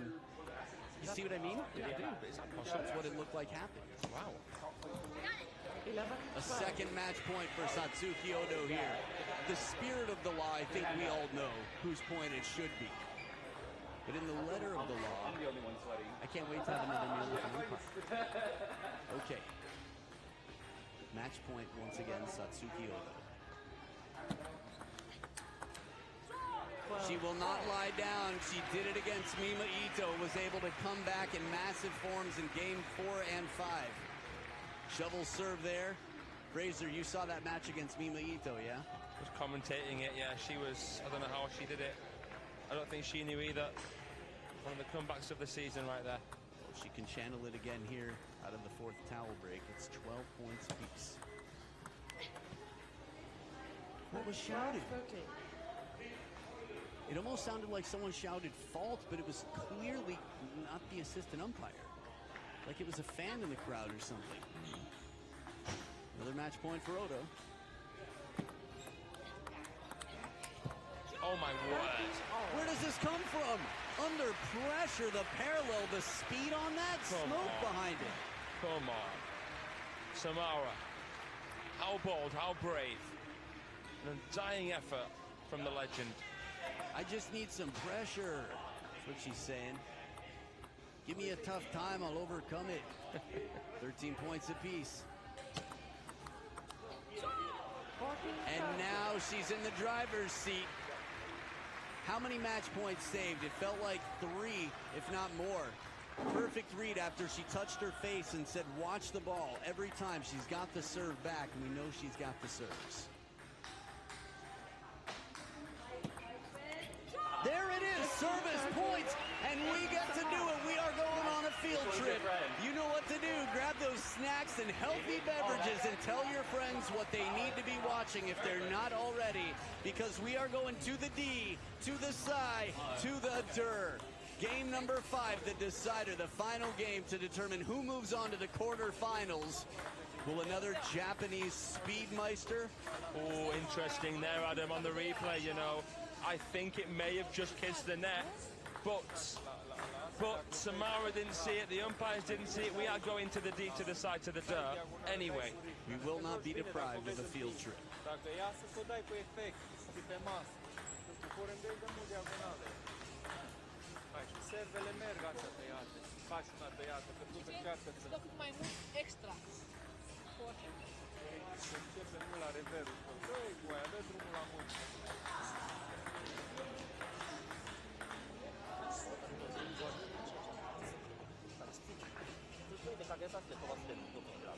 Time. で自分なんかもういろいろ混ぜながら巻き込みコスト高くで出す位置も変えながらだから2球2球変えて大丈夫気持ち大丈夫楽しいよ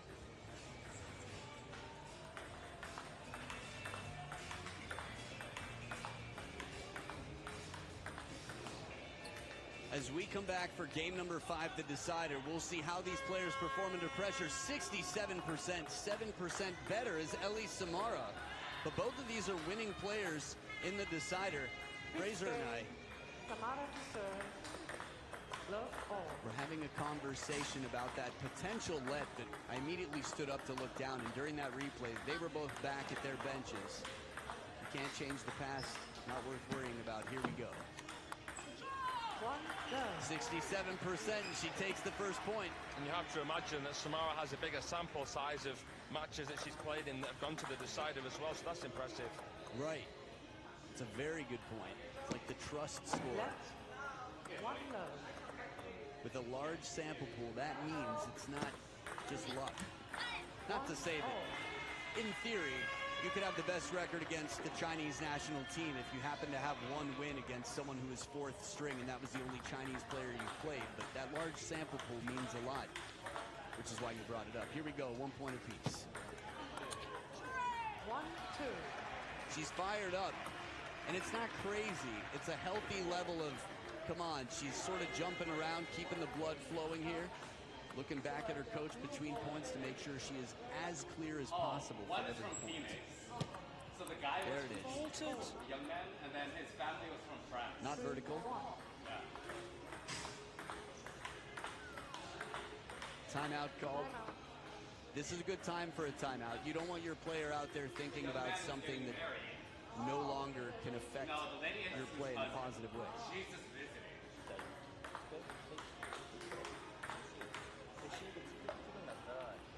ミドルよりまっすぐバックじゃないミドルよりでもチキータだけどチキータだからチキータ入っといて別にそれもガツンとミドルで問題ないだから逆にもしそういうバックセントにかけていくとトップフォア飛ばせるから問題ないだけど結局自分サイドになったらあれバックサイドからだったらもう今何やってもこれだからフォアサイドから出すフォアサイドからで逆にそれもアップ出したらいいレシーブ来るよポンってフリック来るポンってチキータ来るその準備するだけそう当たり前にサーブでチャンスなんて来ないチャンスなんてない逆にそれいいボール来ると思って待って準備してラリーになればオードが7割8割勝つんだよだからラリーまで持っていけばいいでしょもうないだからいいでしょサーブ来たらチキータ行く一緒にちょっとミドル用にするでもし行けなかったらガツンで突きミドルで最初フォアに行くからガツンで突きミドルでそこからラリーにすればいいでかけてきたフォアに飛ばせばいいオッケーでもしバックに軽くいくとバックストレート絶対これが効かないでサーブはフォアサイドからオッケー大丈夫楽しんでくよ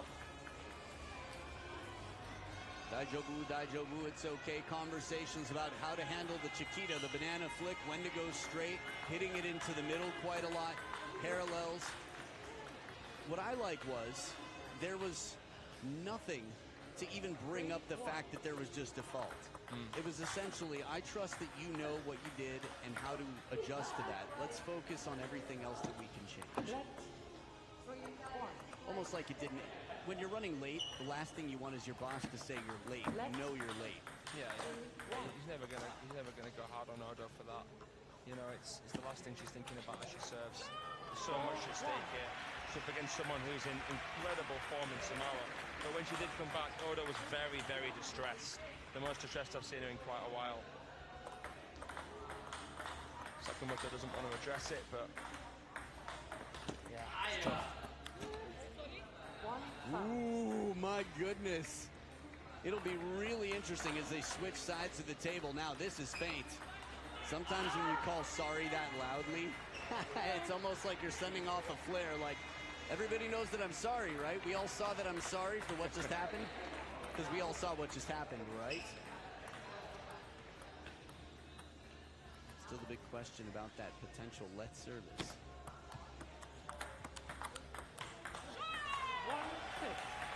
This is massive. Mima Ito and Satsuki Odo. I mean, Satsuki Odo right now has been a bigger conversation. They're both excellent players. But these are not players you would pick Ellie Samara to take down, and she's doing it. Not over yet. 5 points away, 5 points in front. Odo, a player who's won a Champions event, someone who's won a contender this year, but someone who is struggling to beat not the quicker players, but the players who are a little bit more divisive in their placement. You know, Zhang Zhen, not too dissimilar in terms of approach to Ellie Samara. Heavy spin on the parallel. She has not been an easy Rubik's Cube to solve. Colors everywhere, and they are scrambling throughout the points. The patterns, where are they? What are they? As soon as you think you might know, they've changed once again.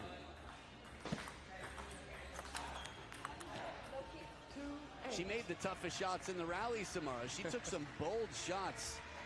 Odo needs a little bit of confidence right now. A little force combination falling her way, whatever it may have been. 2-8 she trails.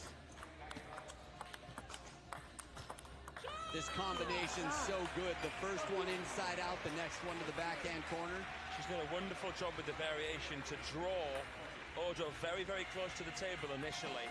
Now Odo is the more powerful player, but she's not being able to wait for the ball. She's coming in, trying to contain the spin, as opposed to waiting and then really transferring her weight powerfully. Yeah. 2-9. Unbelievable.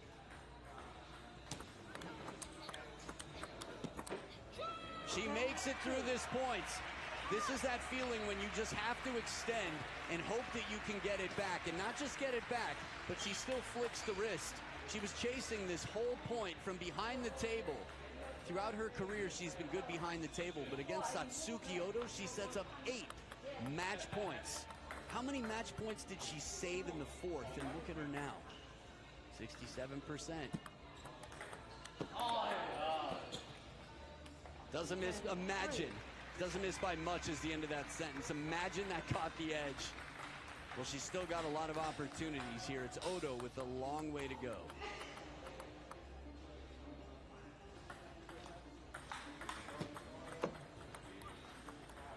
The edge is there. Ellie Samara for the second time in back-to-back champions events here in Europe has taken down some massive names of the game.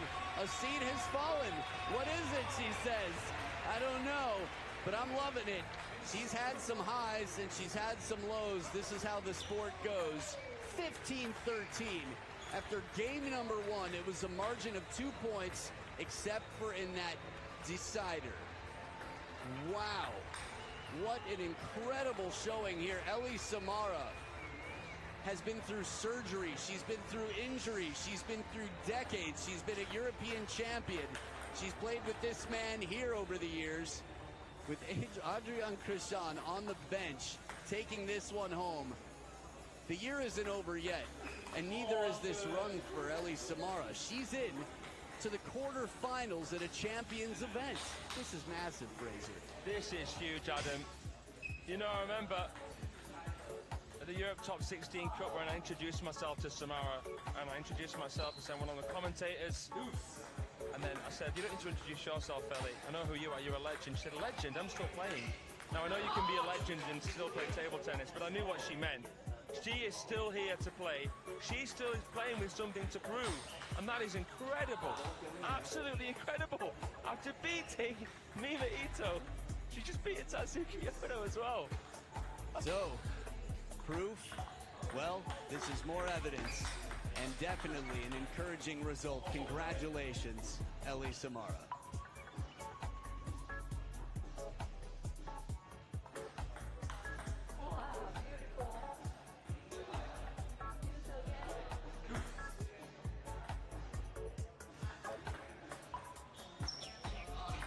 Impressed with that performance? Inspired?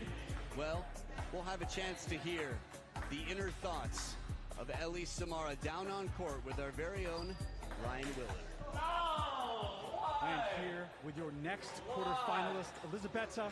Congratulations on an electrifying win. Now, this is the second week in a row that you've beaten an elite Japanese player. What was your key to success tonight? Well, I just wanted to enjoy, and I was just coming and having no pressure. And as I talked before, I just want to enjoy and play my game. And like this, the winning is for sure. Now, in the next round, you're going to face either Shin Yubin or Nina Middleton. How does it feel to be making your very first Champions quarterfinals here in Frankfurt? It's amazing. And yeah, I'm really happy. To be honest, I didn't so much was like, I don't know, expectation was like really low, but yeah, no matter with who I'm gonna face, then I'll just play my game. Congratulations, we're looking forward to seeing you in the next round.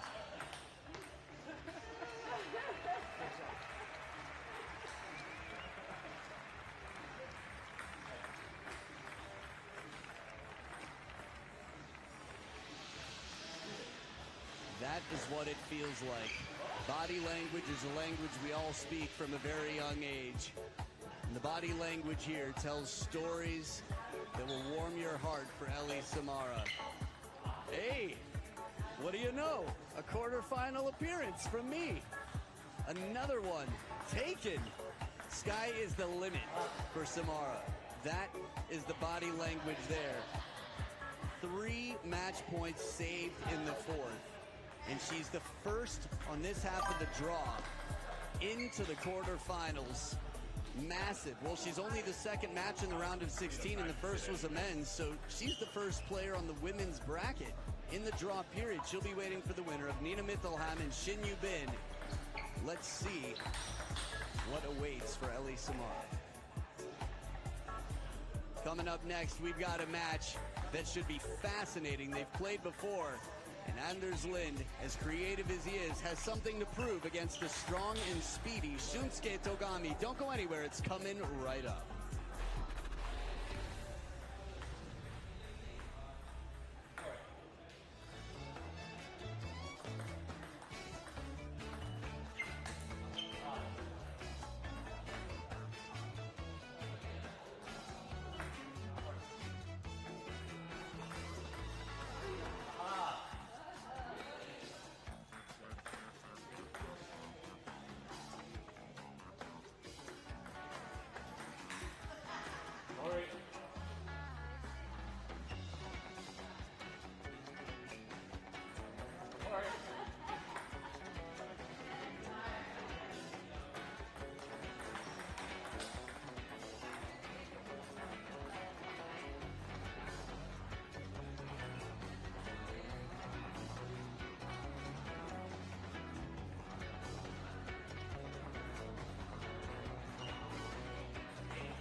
The Infinity Arena is a party.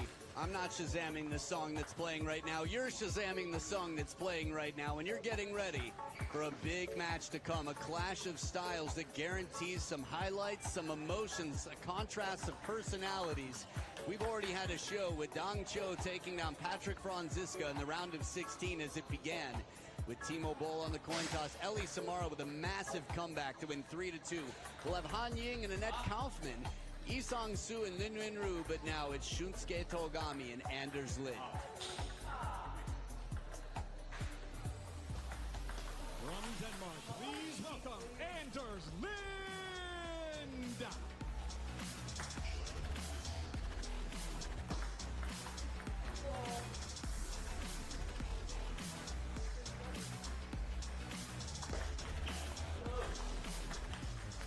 From Japan, Shunsuke Togami. Hello. Push.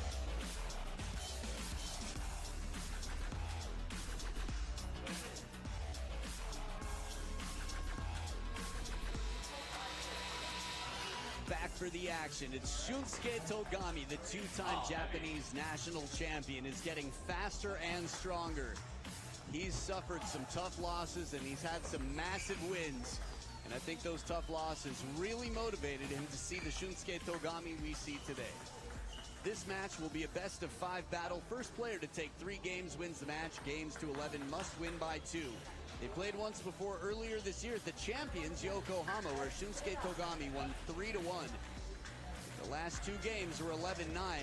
World number 19 versus the world number 21, quite tight in terms of their world rankings, and same with their WTT record and experience. 14, they've both been 14 in the world.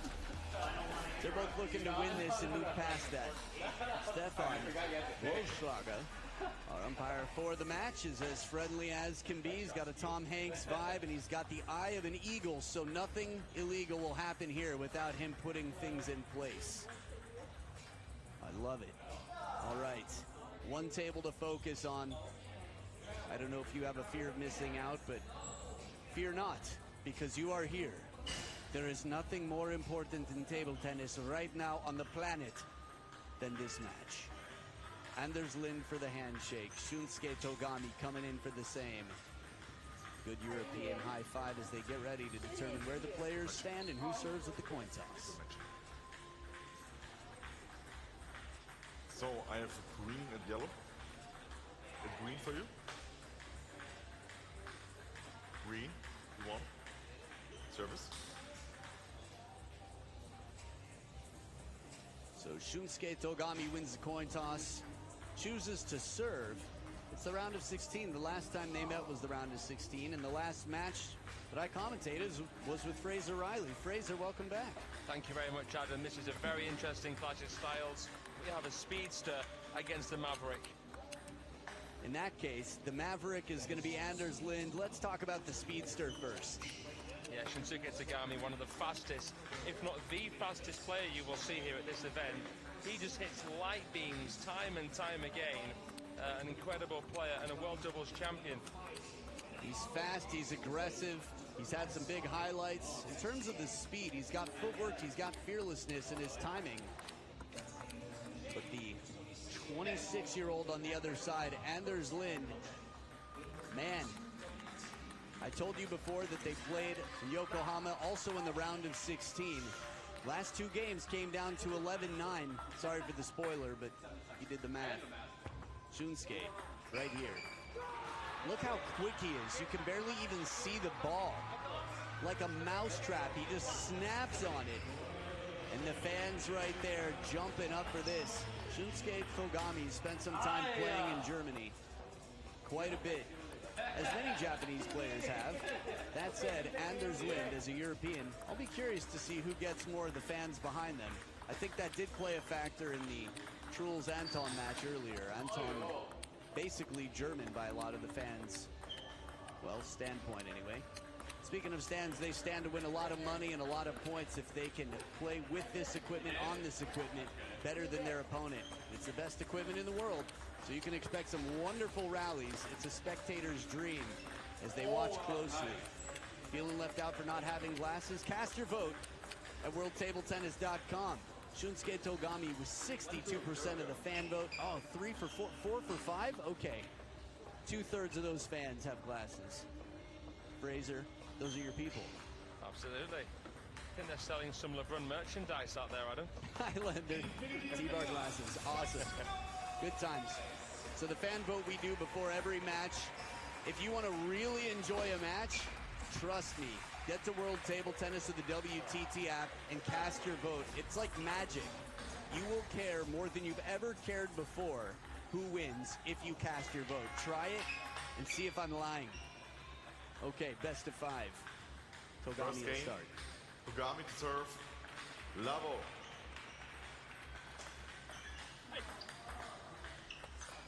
Strawberry King cleans his hand and gets low and ready. It's the speedster with the serves.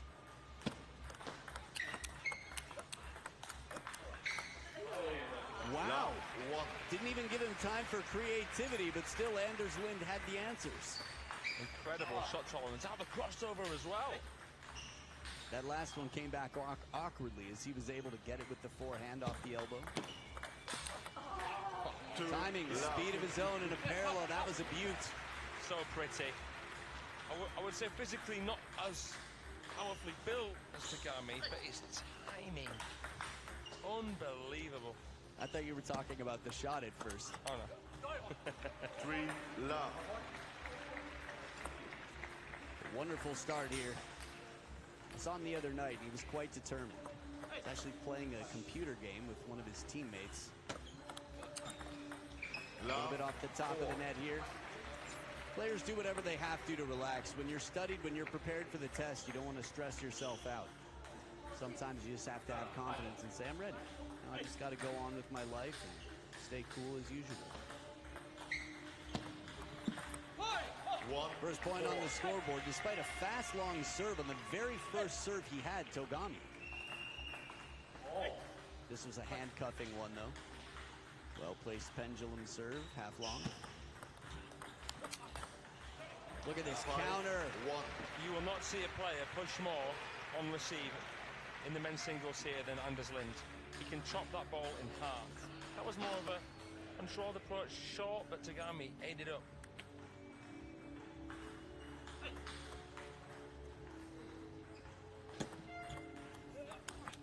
What? Between the lead call near the end of last game and a horn in the middle of the point. All good. You're ready. All I have to say is we'd love to have you here. Get your tickets. Thanks for your respect. Thanks in advance for the players. Hi, yeah. 1-7. That sound like twice is now a bit like, okay. Somebody's got to tap this person and say something. Okay. Well-placed serve there. The pendulum comes just off the table. Fair play. It's not distracting Anders Lind on serve. Rocket backhand here as a soft flick comes in. By the way, in terms of score lines, last time they played, yes, Shunsuke Togami won 3-1, but the first game Anders won 11-2. There's the push again, but a good read this time. Shunsuke's outscored his first game from last time they played. It's always tough when you're at baseline and you decide to push. You're just not in a wonderful position to keep the opponent off the attack. What a reach. I understand what you're saying, Adam, but there is something to be said for the push counter tactic. Obviously, if you flick, you're giving your opponent the opportunity to counter powerfully straight away. If you push, they have to spin, which isn't as powerful normally as a drive. But of course, you have to recover very quickly if you are pushing long. I think the emphasis is just that you're at the baseline and you have less options. Pushing can be very effective. A long, surprising push can be, but there's greater surprise the earlier you take the push. Yeah. Linus watching on. Coach for Denmark, former Swedish player. 5-8. Unbelievable. Just a blur of blue. Shunsuke Togami. Good spin from Anders. Wonderful timing. It's quite a tight game now. He was up 7-2, 8-2 even? Felt like that, yeah. And as much backspin was on this ball. 6. Shunsuke Togami can read it, he can lift it. Understanding it is part. Like a strawberry chop from just at the back end of the table. Something's going to have to change for Anders. What length, the touch. Half long barely comes off the table. Do you want the timeout is the conversation you have to imagine. There it is. Timeout. So Anders and Linus Mernsten will have a little conversation here.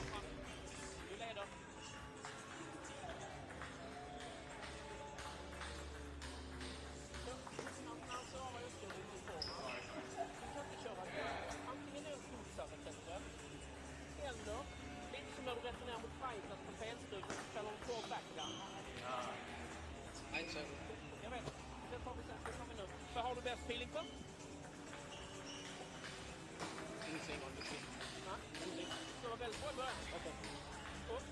Och den du servade upp med den han satte den under ut mot forehand. Det kan man nästan bara spinna upp. Ja. Och sen så beväga dig, fortsätta spela va. Men du blir lite stillastående nu. Ja, det blir press. Ja, du bara som du sa innan. Det är svårt. Du vet vad som kommer att krävas. Det är att du stör vardagen hela tiden. Ja. Du kommer vinna poäng, du kommer tävla på. Det är viktigt att du stålar på den där. Du tror på det. Du är på honom. Jag fyller på underhålla langt lidt. Ja. Du Time.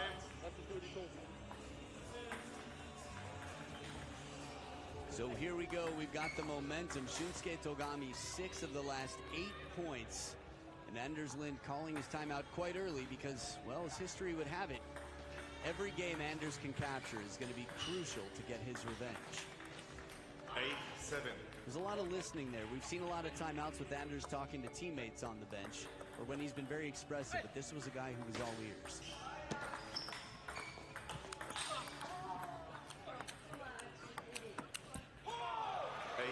This went on way longer than expected, and the body language of Anders Lind said to me that he thought a ball came off the edge of the racket of his opponent, middle of that rally. Insane speed there from Tagami. That was interesting that time out, Adam. What you mean about Anders taking a more backseat approach. Tagami coming out firing, what a comeback. 8-9. Now, it's not always the first point out of the timeout that will determine who ends the game. It's nice to have.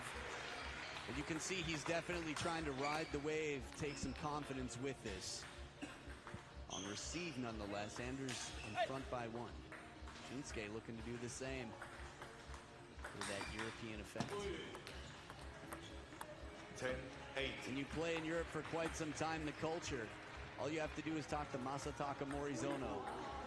A lot of these players spend a lot of time in different parts of the world. It is 2 game points for the man who called the timeout and has the serve on his side. Before that momentum shift, they were quite effective to get him up. See if he can get back to the way his serves were in the start of this match. Bottle challenge serve, it's deep to the backhand, and a third ball attack. Anders Lind cashes in the timeout. I'm trying to learn control. Yeah, control more important. Good job, good. Det er sådan der skal på, du skal vente, pakke den ned, eller vente og føre den, hvis det er under. Hvis det er over, så må jeg gøre et eller andet. Du flipper egentlig okay. Han fuldkant træffer. Det må lige gøre, jeg brugt. Det er det der. Det er ikke det. Det er ikke det. Jeg skal bare spille kort. So there are a lot of races, and the race to the finals is probably the best one. Wang Zhuqin, Lin Shidong, Tomokazu, Truls, Ugo, Felix, Sora, Shangpeng, Dang Cho, Benedict Duda, all qualified. Liang Jingquin, not yet, and he's not here. Lin Yunru, not yet, he is here. An Jae-hyun already out of this event. Simone Gozi, and this is the last major event. Alexis Legrand, Darko Jorgic, and Anders Lind in the number 17 spot. He's going to need a wonderful performance here. I think that's part of the reason France was so frustrated. Lee Sang-soo would need an incredible run. But as I'm told, this is his last WTT event. You want to see the stars of the game? Scan that QR code ASAP. You could even have been taking a picture of Anders' racket. Get your tickets ASAP. They're going to sell out incredibly fast. Hong Kong, China loves their table tennis. Lind serve, level. Believe me, Chinese fans do not have to go far. That is right at home. So the tickets will go quickly. Speaking of quickly, Anders Lind catching the edge in this fast exchange. This is a good angle, but that makes it quite clear that it was edge. Doesn't have to be up. He was inside the table. Fair play. It's not the angle of the bounce that determines whether it touches the playing surface. If you're outside the table and below the table, then okay. Then it's a bigger question. If it touched only side or if it caught any of the playing surface. This is one of the most debated conversations around the world, even from experienced players, sometimes even with umpires. 2 points for Anders Lind to start. That's a lot of speed, and it took muscle to power up and get that past Anders Lind's blocking backhand. I think for Tagami here, he should be either looking to serve wide, half long, empty, if he's going to go short to half long down the middle, or long.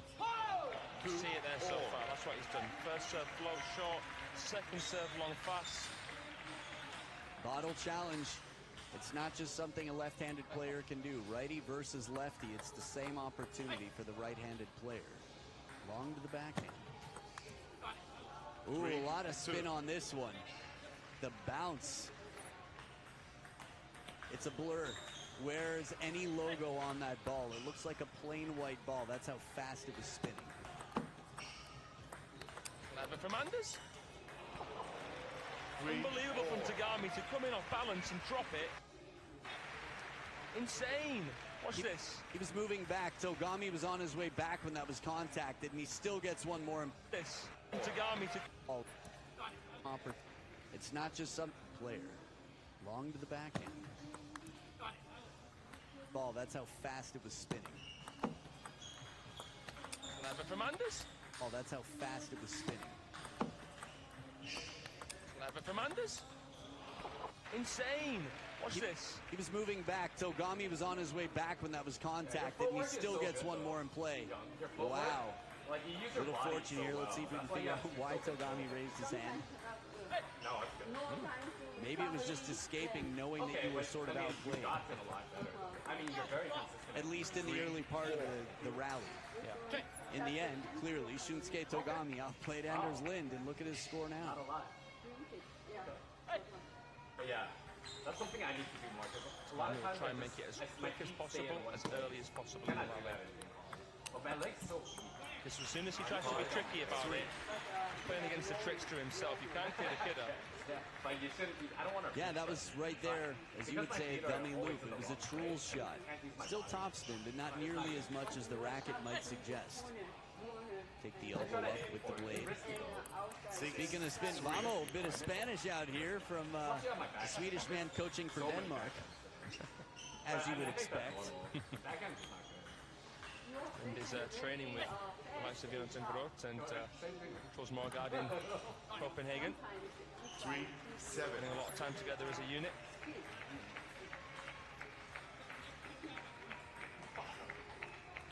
Hello. One more time. Just thinking back to that dummy backhand from Tagami, barely ever seen him play like that. 3-8. Interesting. Yeah, that was maybe my first time ever seeing that as well from him. Anders Lind here, variety in the spin. Not as much on it as he plays it a little bit flat. Stressful times right here. Using that stress, Tagami. Beautiful combination. Bravo indeed. Anders, one corner deep, quick on top of the bounce. Tagami, as fast as he's been, I mean, he came out playing incredible shots, but Anders had the answers. Honestly, rhythm change. Such a sensory player, Anders Lind. 10-3. It's not the first time we've seen a slightly bouncy backspin serve. And he bites down, but bites down too hard. That's 7 of the last 8 points before this. And he gets, well, 6 game points here, Anders Lind. I think we all know what that means. 5-10. Tagami's got a long way to go, but he's moving in the right direction.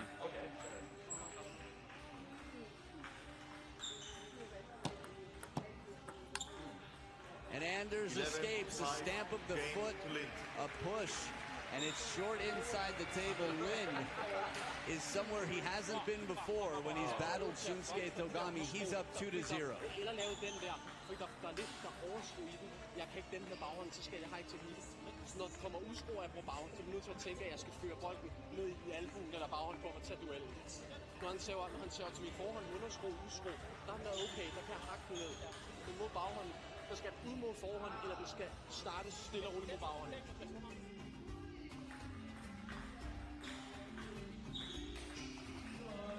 Pretty good. Finish it off. This is pretty good. You always bring good stuff. That the Japanese thing is always good. I have more. I know. Okay. It's okay. It's okay.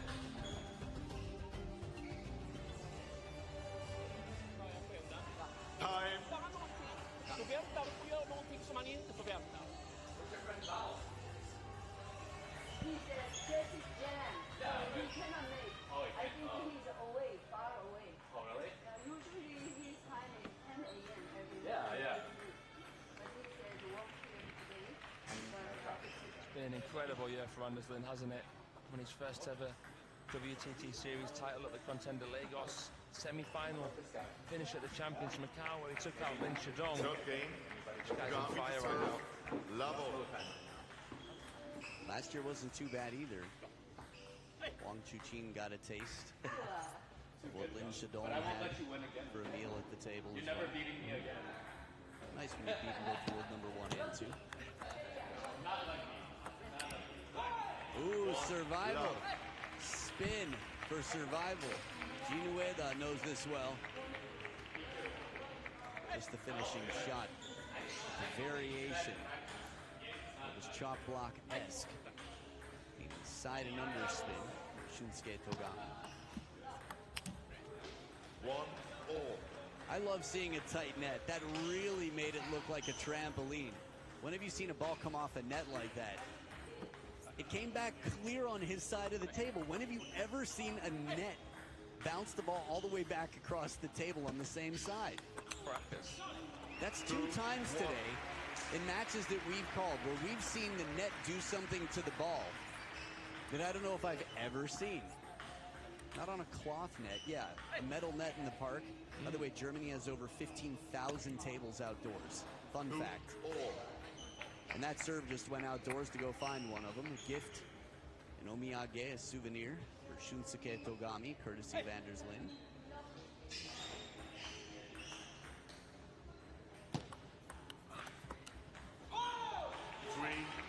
I think it's a good time to highlight that Shunsuke Togami is in a now or never situation. It is a must-win game, as it will be for the rest of this match.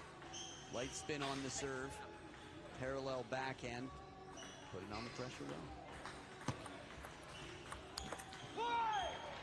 Such a hustler, a tussler, Togami, and I'm liking this body language from him here.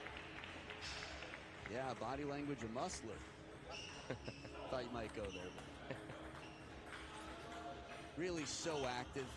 This is one of the things I love about table tennis. We see players of all shapes and sizes, different physicalities, from Christian Carlsen to Shunsuke Togami, Eugene Wang to Satya Yanashekar. And this is just in a men's game because we're watching a men's match. But like Zheng Jian, when she played against Satsuki Odo last week, wonderful. 6-2. And the movements, he's racing ahead. Sometimes that bit of pressure that says if you don't do it now, it's not going to happen, is just what somebody needs to light a fire and motivate them.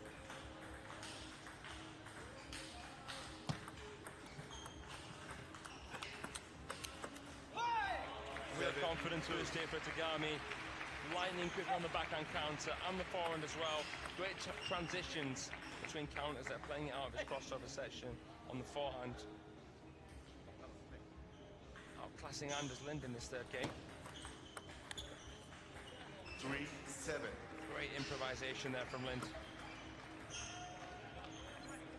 He's a creative guy, and that's where the improv really comes out.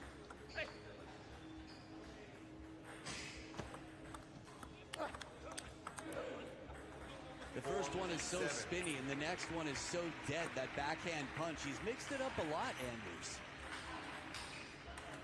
Barely ever you'll see 2 balls be the same in a single rally, unless he is going, say, blow for blow, loop to loop against the player.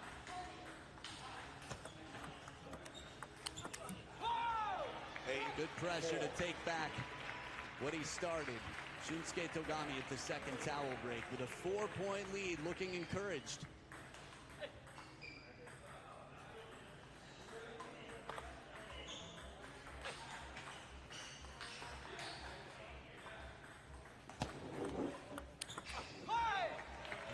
It's interesting, a lot of coaches tell players. He's an still get a steady chopper. It was Mang Su looking to umpire for the match. Players. First for the serve, red or black? Okay. Red for Han, hey, Kaufman, black. It's red. Good to be treated to at Champions level with Hashimoto and Ying, occasionally Linda Bergstrom and Sekia One as well, who's recently retired. She's a legend, Han Ying. And we mean that in a very, of course, complimentary way. Wow, 24 in the world, was 2 spots in front of Sabina Winter last week. But that has changed. 8 spots in front of Han Ying now. The anti-spin backhand and the women have had an incredible history too. What, 10-time European champions? Yeah, won it just a few weeks ago in Bernard at Such. Her first ever win against Ting. About the backhand of Han Ying, the red side of the racket, quite a lot. 5. John Mint will sense from the fans, or Kaufman said there with the bag. There's a lot that has common. Well, now. First game, Han to serve, Lavo. Short pips with some sponge. Han Ying starts it off.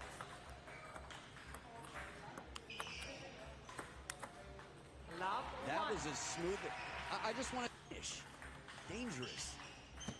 Even at this level, it's all relative, of course, if the choppers are just as good, but not many attackers are confident to spin with the backhand against backspin like that. Little help up.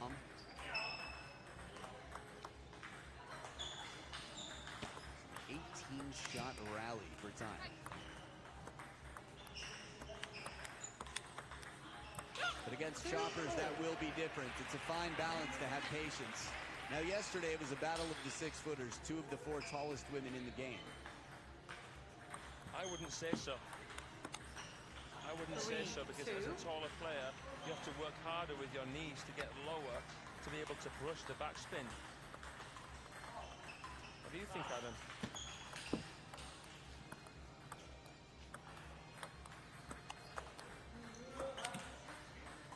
Well, the first point here that comes down into the net off the backhand. I think you're a smart guy and I respect you a lot. I think that's an interesting opinion and fair point. I think an alternative thought is, well, as someone who gets a little bit more spring, covers more of the table against the attacks of Han Ying, it's going to be a case-by-case basis. I think she also has a bit more wingspan for racket speed. So in terms of the lift, yeah. But yes, if you do want to get low first, I guess the alternative is you have more time against choppers to get there. But not if she attacks with her backhand while she's at the table. Short pips. Now choppers who use long pips, more traditional in chopping, they aren't able to generate as much spin, so they can't attack as easily with their long pips. Han Ying really is able to stay close. After those first few points, Han Ying raced up to a 6-2 lead, but looking to get back in is Annette Kaufman.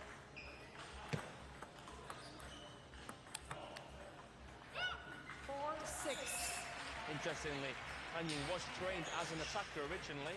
Her father recommended that she switch to a defensive style. Yeah, I think most players, when they start, are not using material. Dude, I already got fucked up by the 70-year-old. God damn it. Or I should say anyone who's getting into competitive table tennis, their first professional equipment is usually inverted, meaning smooth and spinny on both sides, like Annette Kaufman. Nah, it's pretty empty. Or Han Ying has on her forehand. Yeah, 4 points quickly recovered, 4 in a row from Annette Kaufman, and at the second towel break, it's the attacker out here looking to get through. Remember, we're looking at a 19-year-old, the future of Germany, versus a 42-year-old who's been a staple for Germany. The German team, dude. 7-6. Could be a little bit of a passing of the baton moment here, but There's a lot of jewelry. Han It's like Ying the new bird. is just timeless. 6-8. Yeah. She takes both of those points. Maybe. There is to be a passing of the baton right now. I The haven't grip seen her is pull it getting out yet. tighter for Han Ying. Nah, she's still good. 6-9.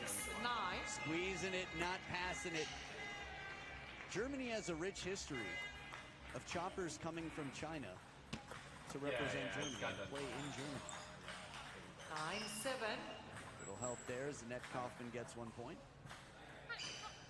Former coach for the team, Jia Shep, for example. I never knew that. Thank you. You're welcome. Set. 9-7. I love that confidence. Something you're gained. The crushing forehand. 10-7. And it sets up 3 game points for Han Ying to take the first. Look how she swoops in there.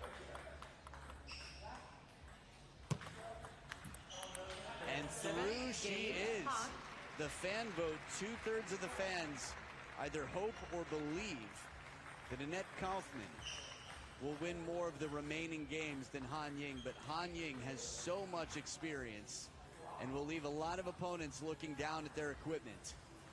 Variation in the rotation and taking every moment to practice, even while hydrating. Han Ying just keeping that game up. 11-7, she takes game 1 in a match with no coaches on the couches.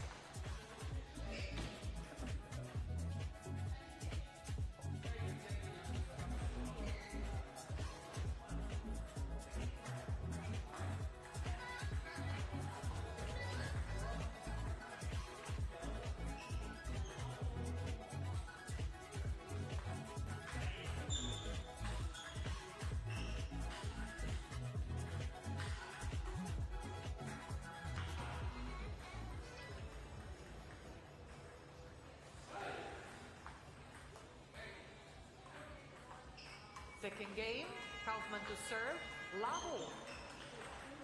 There are a lot of things I like about both of these players, but one thing I'll say about a player who's newer to the scene is there's the edge tape.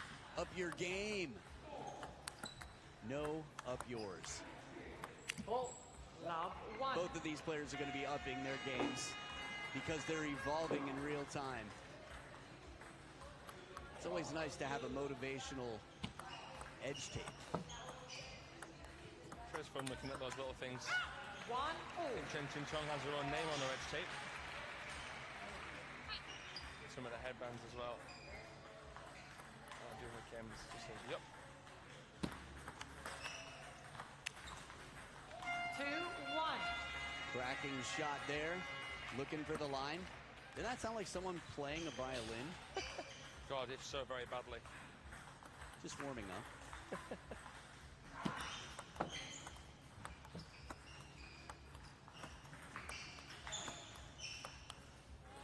1-3.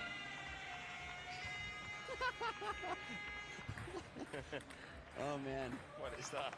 It's a teenage duck. Becoming a man duck. 1-4. Oh my goodness. Are we going to commentate with A this? bagpipe? What is in the crowd? Okay, Han Ying leads 4-1. She's off to a wonderful start here. 5-1. Tough to adjust. Even my voice is cracking now with all the musical fascination from the crowd. What I wanted to say in terms of compliments to Annette Kaufman, she's afraid of nothing. This is someone who, a long time from now,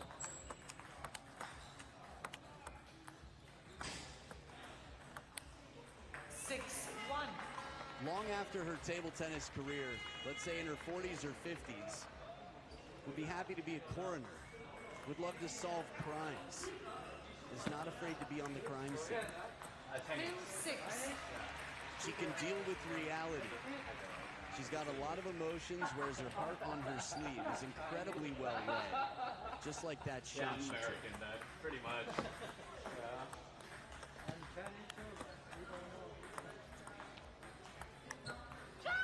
Smooth down the line, and you can hear what it means to her. We saw this score line last game. She was down 2-6, and the second towel break was level. She's an incredibly meticulous player. Very, very smart. Very assertive, authoritative. And of course she is the World Youth Champion. We should say that the first ever European player to win the under-19 girls title, the IGTF World Youth Championships.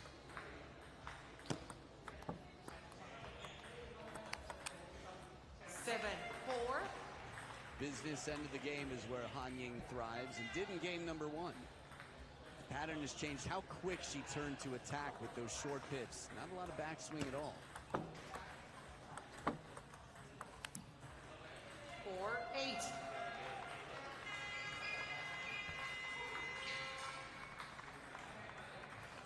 Good movement there. Han Ying getting the chop in from the forehand side. See a lot of variation with the chop as well, sometimes with the point of contact and the after motion. 4-9. It's amazing to me how many shots she gets right back into play. Han Ying, no matter where she is, keeps the ball on the table with better consistency than most. This shot, before she was out for injury, she was strong, but I don't remember her having this much power and speed on the attack. The ball didn't seem that high. It's 6 game points, and she only needs the first 11-4.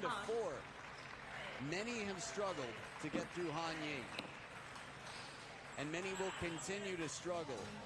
But it is right now a lesson being taught to a young superstar who is 5-0 in Paris in the team's event and got through Monica Batra in the last round. Someone who is a self-proclaimed material girl, loves her material.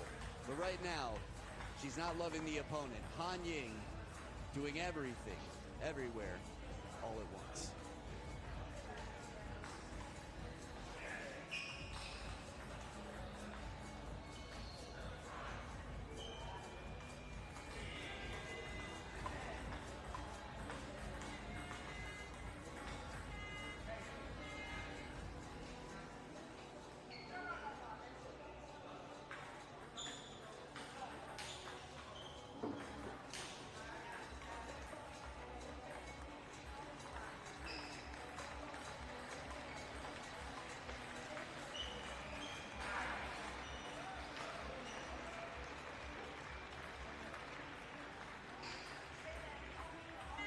Third game, Han to serve, love all.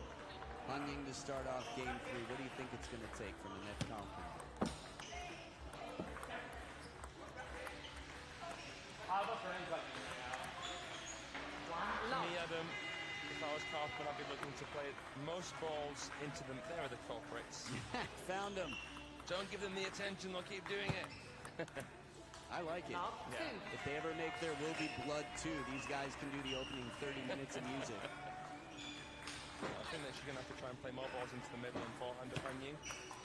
Not seen as many lengthy rallies as what I expected to see here. Now Now this brings up a big word, I think, that is common against choppers. Patience. Timeout. And a timeout now. Annette Kaufman. It's a fine balance when you're so confident. You have such a good attacking game, as we saw from the start of this match. But the percentages, point-wise, Han Ying has scored 25 points and only 11 for Annette Kaufman. 13 of the last 16 has been Han Ying. Serious momentum.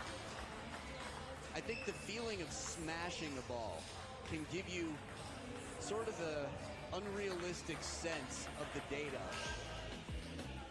So Annette Kaufman, when she plays some big winning shots, it's sort of like lobbing. It's memorable when you win a point lobbing, but it doesn't mean that you have a winning percentage. A lot of players will win 1 or 2 points lobbing and think, wow, this person has trouble with lobs. But the reality is 60 to 70% of the time, no, they're winning the points. So with Annette Kaufman, right now anyway, in this match, the changes, maybe it'll mean a little bit more spin. Maybe it'll mean getting a little bit lower and playing patiently and looking to block when need be. But there's still that feeling. I think we all know what it's like playing someone with long pips and no sponge, maybe not, but competitors anyway. When you feel like you should be able to hit through their block, that's what they thrive on. Han Ying thrives on you getting impatient and trying to finish the rally. Is Kaufman trying to make the opening attack too perfect? I'm not sure what's going on here, to be honest. I expected more of her, but she's up against one of the best defenders of all time. This is always going to be difficult. So this last shot, I think, was actually a step in the right direction in terms of Annette Kaufman trying to spin the ball a little bit more, arc it. But again, the variation of Han Ying, wonderful play.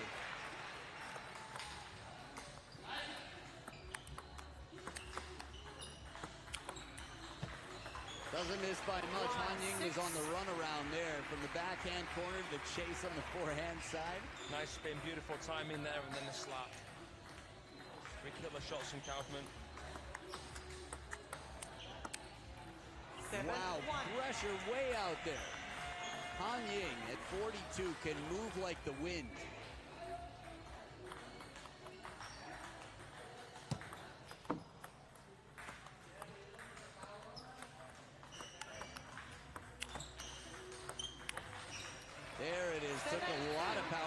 shots to put that one away. I was impressed the second one came back, that big attack.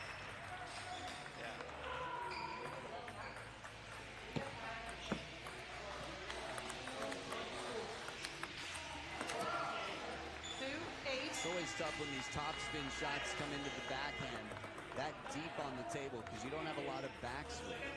Play powerfully and still get over the ball. Han Ying's been wonderful, Fraser. He has, and she's chopped so many balls into the backhand of Annette Kaufman. And even the attacking game is as crisp as can be. The winner here will play the winner of Sofia Polkanova and Mima Ito. 8 match points. Wow. Han Ying passes no baton. Not even close to passing a baton. She didn't let Annette Kaufman even get to look at the baton in this match. 7-4-2. 13 points total across 3 games. Annette Kaufman is a very promising player for Germany and will have an incredible future, but this is a statement to the form that Han Ying is in right now. Really a spectacular victory, and she's into the quarterfinals. It was a demolition job. Unbelievable from Han Ying, and she'll certainly be hoping that she plays Sofia Polkanova, not Mima Ito, considering Mima Chan's record against choppers. Wow. I did not expect to see it that one-sided. I'm just curious how this will affect Annette Kaufman's view on material. Good point. Good point. Good game, she says. You can see the friendship, the hug. I love it. Teammates after all. And Han Ying reminding Annette Kaufman that while she's got an incredibly bright future, Team Germany is going to work hard together and keep their level as high as can possibly be so the next generation is as strong as they can possibly be. 16 minutes. A match against a chopper. Serve success more than double that of her opponent, but with the scores, you would have imagined that. Han Ying, from the attack to the defense, didn't even have to pull out all of her tricks. A lot of power.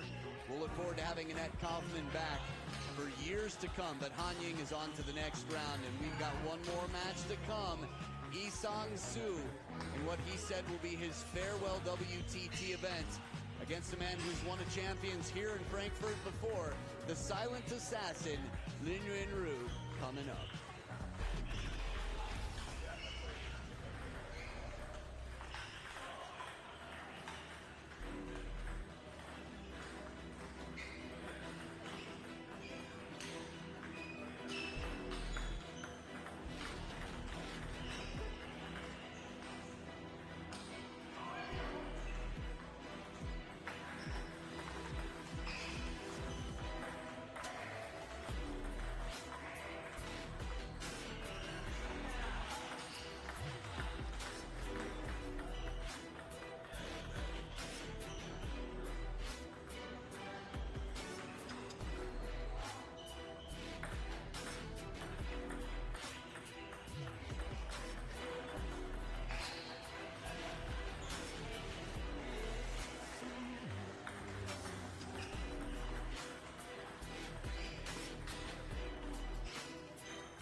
Kaufman, people getting their investments in the right spots right now. They know that they will be seeing a lot of her for years to come.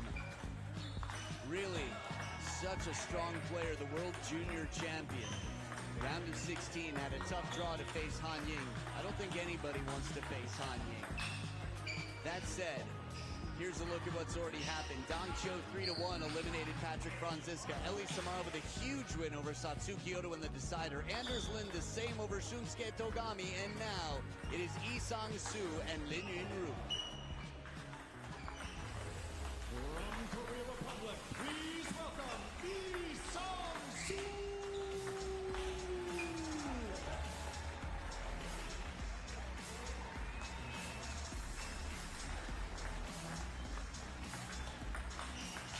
And from Chinese Taipei, please welcome Lin Yunju.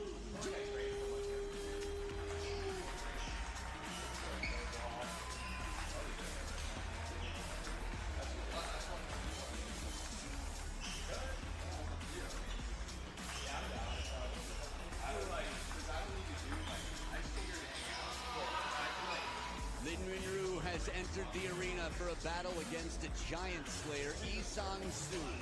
In his last WTT event, has a 5-game battle.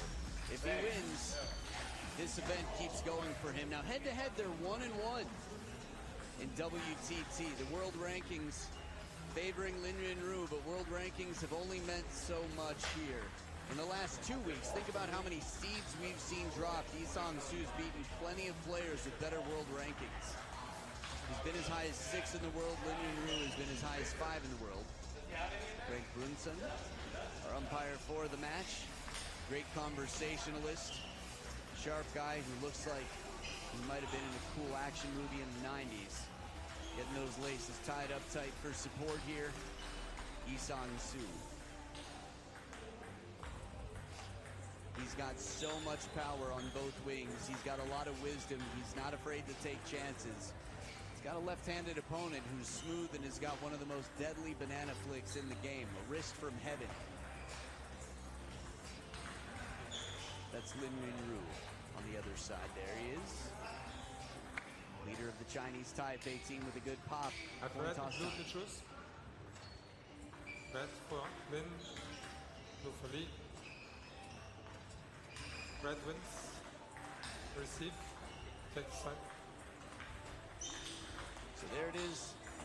Lin Yunru chooses to receive, which means Lee Sang-soo will have the first 2 serves. Why would you do that? Well, some people just like to be generous from the start. Some people like to have the last 2 serve combination at 9-9 in the 5th. I like to be here with you watching table tennis.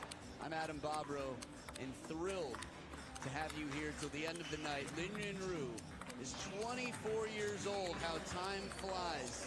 Took a bronze medal at the Olympic Games in mixed doubles alongside Zheng Yijing, who fell at the hands of Han Ying just earlier. In the draw, anyway. Last 3 event results, the China Smash round of 32, semifinals at the Star Contender London in the round of 16 last week in Montpellier. So the world rank number 11, this will be interesting. In the round of 32, since he was here, he took down Hiroto Shinozuka, and man, was this a nail-biter. Must win by 2. And it's match point in the decider for Lin Yunru. That dangerous serve sets it up. Long and fast, a bottle challenge to the forehand. Wow. I think that's a wonderful option against a left-handed player for a lot of reasons. So many players in the modern game use the banana flick, the best shot in Lin Yunru's game. And that would be very uncomfortable if you were moving in. But 35 years old, a father of 2. He's got a 6-year-old boy, got a younger daughter. They're lovely kids. And the boy, the son, actually, is a bit of an artist. That said, Lee Sang-soo will still be involved in table tennis no matter what happens here. I'll tell you more about that later, but for now, look how many zeros are behind that 5. $500,000 in prize money to be split amongst the men and women here. Champion gets 1,000 points. These two are already at least 90 points in their world ranking. By getting through the round of 32, you go from 15 to 90. Fans with their hands clasped. 86% behind Lin Yunru. That's right, you the fans can cast your votes. People in the crowd looking like famous actors here as they clap and get ready. But we will expect, this is what we expect, a thrilling battle here and potentially a historic moment. How did this change? Yunru Chayo, they say. Plenty of Chinese speakers in the crowd here. First game, lead to serve, love all. With 86% of the fan vote, you can imagine many of the young newcomers to the game cheering on the lefty. Love one. So Yi Sang-soo starts it off. And the first point goes to the 7th seed.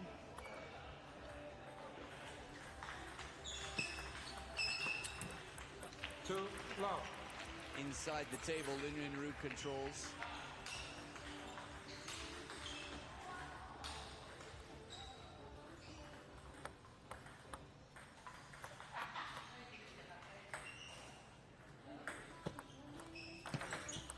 Two, one.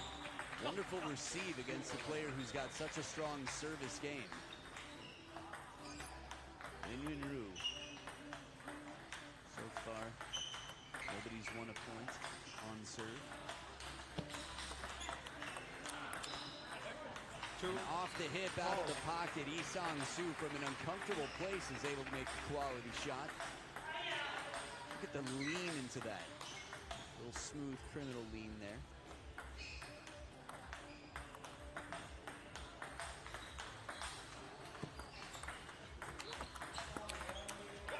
First point by a server this match. Yi Sang-soo. The wrist on his backhand. Quads, just keep your eyes on his legs. Yi Sang-soo as he powers up for those shots. Net. 3-2. Fair play, Yi Sang-soo, whether he saw it or not, says, okay, let's replay it. Let's serve it is.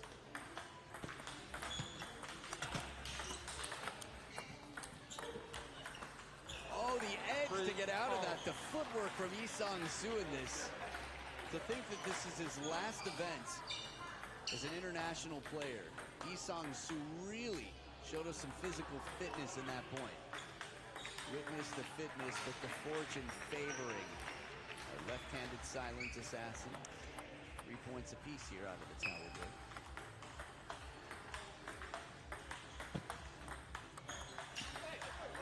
Clever idea with that long push. Yi Sang-soo has broken a lot of young hearts in recent history. Kamak Ja is 25 in the last 2 times he's faced, the only 2 times to my knowledge, Yi Sang-soo. Yi Sang-soo took the victories. Leaning backhand. Lin Yunru wasn't even on balance for that. Lin Yunru has trained hard in Elon. He's got his own setup there. Out on the East Coast, Northeast Coast, back home. 4-5. Well, that sound is the sound of a ball hit with a lot of speed on it. Be a fine balance of when to put spin on and when to drive. Spin for security, safety. That sound is the sound of speed. Beautiful backhand inside the table. This is where speed and patience work together. Lin Yunru doesn't move. But the Nana flick, the finish of it. Not a lot of backswing, but a whole lot of wrist action.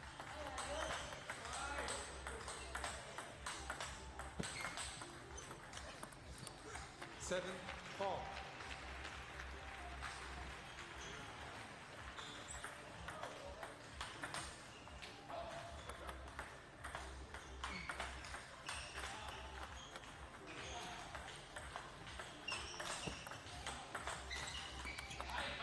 Beautiful parallel backhand after some soft touch. Right from the start of this match, we saw the hands of Yi Sang-soo. All the guidance, he's able to drop that ball so shallow. And the backswing for that unusual backhand. I think one of the things that's most unusual about it to me is that it comes from his left hip. Something Prianga did. Several others you'll see. Slightly more European. Inside at the table, getting the knees underneath. A very physical game. To see someone so fit and so strong as Yi Sang-soo, you might wonder what it is that makes him want to take a break. 7-all. And I don't think it has anything, well, I don't think decline has much to do with it. I think family, I think up-and-coming Korean stars are going to be factors. But right now, the fight is very real. Lee Min-woo, 7 each. Nice, slow, shallow spin.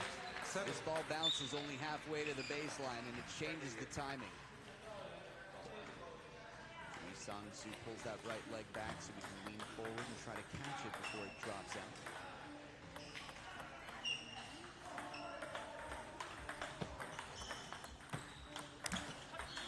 Soft hands and a quiet chole.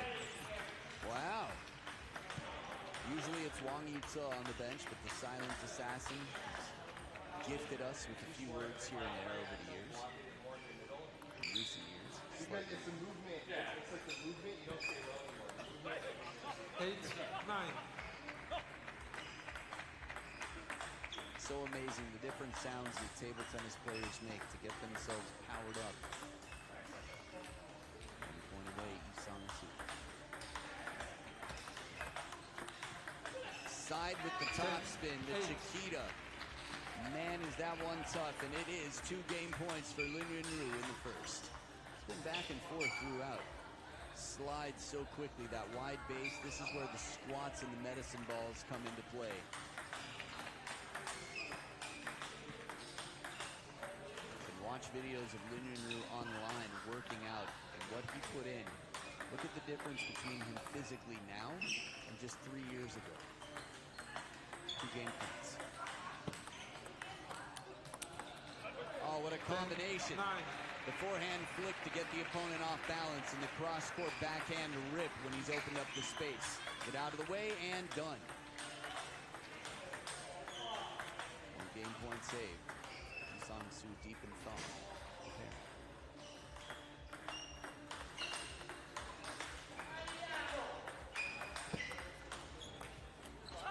Oh, the placement. Yi Sang-soo saves 2 game points. And we've got deuce. Alternating serves until one player has a 2-point lead to take the game. That's such an uncomfortable ball because the corner's waiting there to stop your arm from what your hand can reach. To get here, come back, and then do that. Like, it's hard for me to do. Yeah. You know what I mean? And it's that side spin with the top spin on the Chiquita once again. By the way, when Lee Min-woo comes back to serve on his 3rd game point, I want you to listen to the sound his fingertips make when he rubs the ball.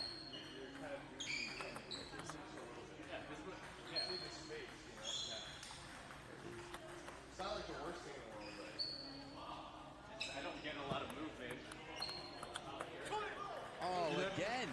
But this time, slow spin on the backhand line. I'm not moving at all. Arc on this. And as Lee Min-woo is coming down, once again creates the opening. SpongeBob sweatshirt with the big racket in the crowd. Loves Yi Sang-soo. Oh, right, yeah. And he's got himself a game point. Saved 3 and sits on 1.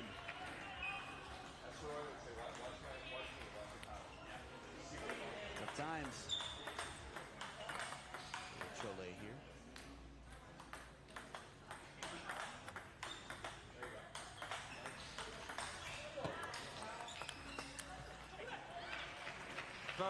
All. The silent assassin speaks again at the 4th towel break of game number 1. He's managed to survive his 2nd. Wow. As a matter of fact, survive and save his 1st game point for the opponent anyway.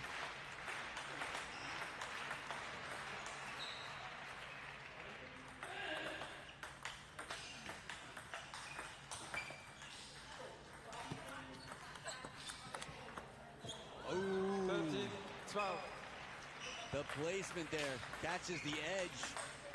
For the second time in this game, Isang Su has shown his footwork and had to deal with that extra trajectory, shooting the ball away from him. Fourth game point in the year. Here's another one. That's Chiquita. It is so difficult to counter. Top and side spin, but how much of which? What is the axis of rotation? And how do you comfortably play that? Isang Su did it a few times. But a fair share go the way of Lin Yunru. A moment with this racket there, bittersweet. Conversation, hydration, and back for game number 2.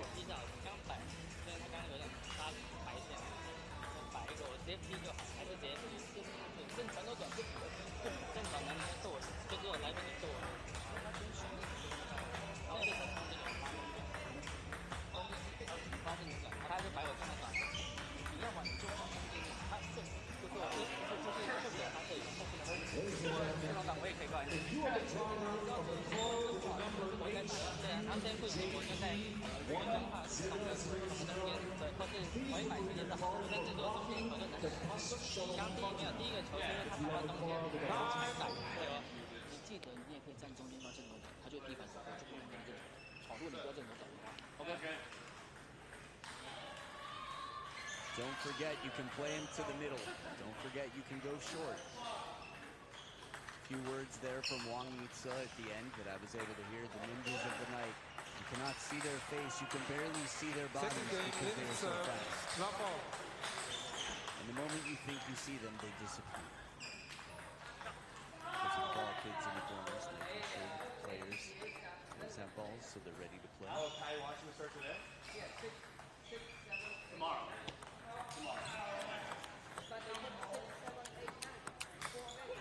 Little bit to the middle as he targets it and then goes to the wide forehand. Lin Yunru takes the first. The Hall of Fame. They're inducting people to the Hall of Fame.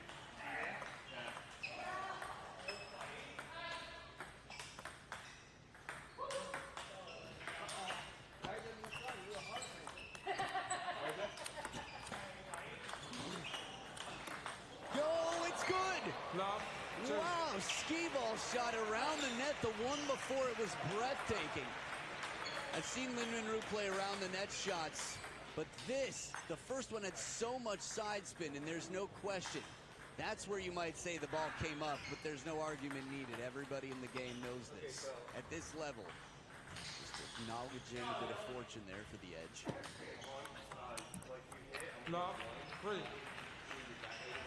Man, I could watch that second to last backhand. Those last 2 shots in the rally before this, I hope WTT puts them on their social media, because man, were those sweet. 3, 1.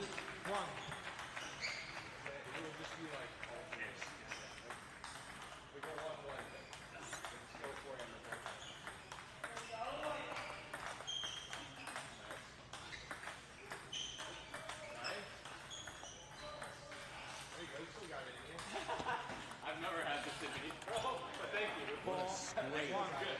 Able to brush that ball right next to the table. Lin Yunru did not have an easy ball. Remember we talked about that corner of the table this time? He found a way to unlock the power there. Still get that stroke in.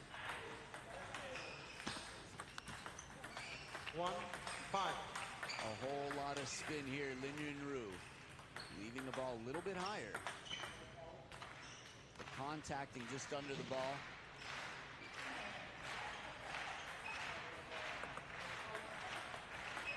I think that's the crowd's way of saying Isang Su, come on back.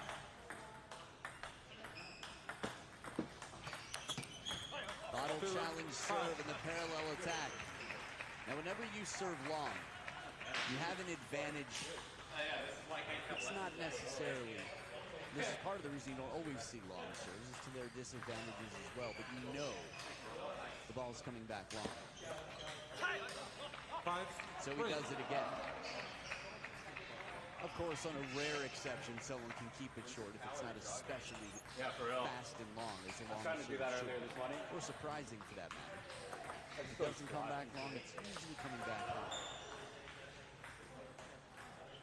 Yeah, the little double step I like it. helps a lot. Getting my feet forward. That is how a ball change is done. Class act right there between these two.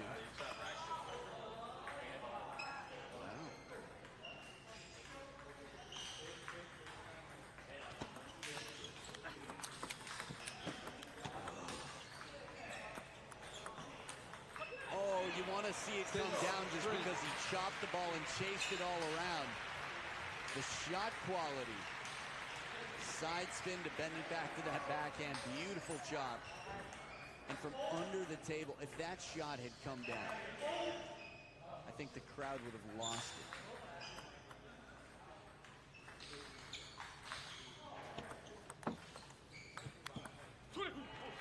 Inside out.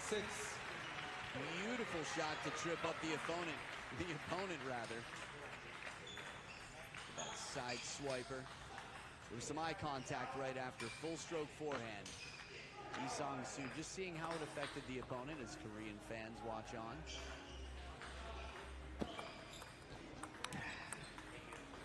Oh, second bounce. He got a second bounce. He just hit a roller on the recovery. Every angle we can get of this. This is feeling for the second time he's gone around the net, down near the ground. Oh, man. Hanging out with Fan Zhendong all these years. Okay, maybe it was just one. Beautiful low around the net shot. Man, were those replays good. 7-5. To hit it that low around the net, Lee Sang-soo has to dart in to make sure that he catches it before second bounce, or else it's over.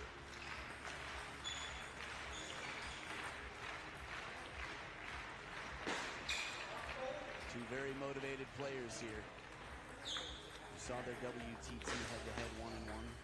Lin Yunru 2-1 overall in international play. Last time they played it was 3-0 for Lin Yunru. Is it the Europe Smash 2024 in Sweden?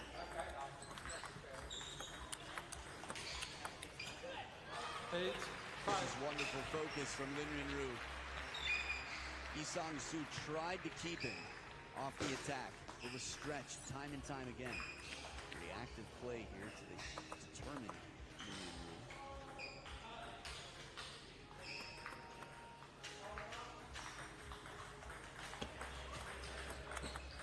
Oh, moves in and finds this angle, but from where? How does he find this? You got to know somebody.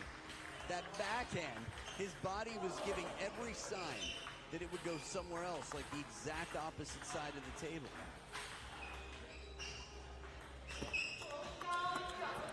Bottle challenge with a parallel to follow. Now I mentioned that Lin Yunru is 2-1. Their first time playing was 2019.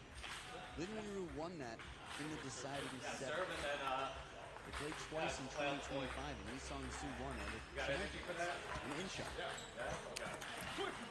The extension on this, the footwork, the leg strength, the way he comes through this, looks like a superhero from the other side. Bottom lip and the head nod of approval as if to say, okay, fair enough. You outplayed me on that one. Don't feel too bad about losing that point. Well played.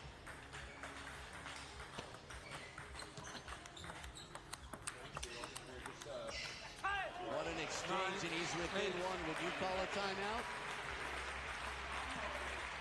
I would. Timeout. I guess so would Lin Yunru with Wang Yi-tse. Love the originals here. 90s music.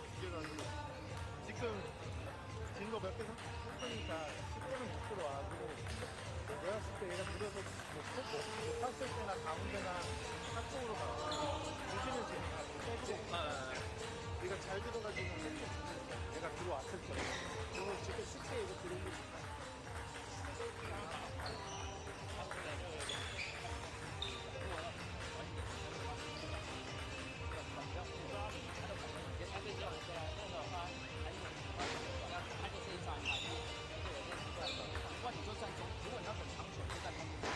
그比赛中把他摆的几率就比较低，而且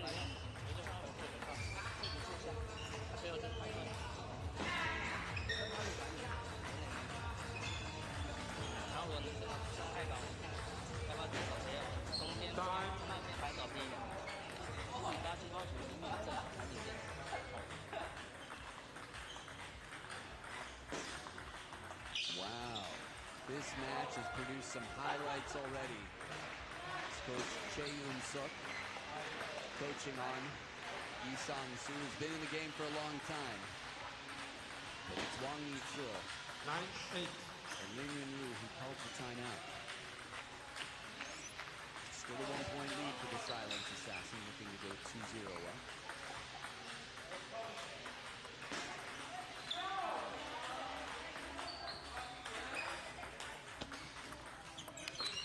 That flip is killer.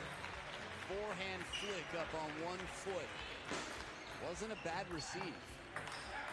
Right serve, takes the pace off. Lin Yunru balances perfectly, and you could see the quad muscles around the leg supporting that movement.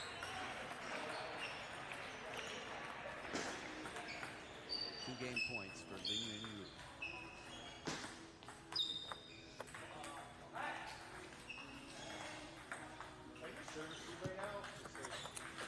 Oh, right back to where it came from. A little Gandalf in that forehand. You shall not pass. Jeez, is that a quick reaction? To reach it is one thing, but to play it back perfectly to the short side, that's another. Game point saved.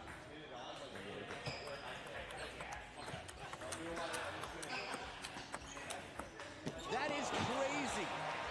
Seriously out of this world. Every shot in that rally, Lee Sang-soo was pushed. He was behind the table. You could argue he wasn't in the best position. And this finisher sideswiped out of reach. Sends it to deuce once again.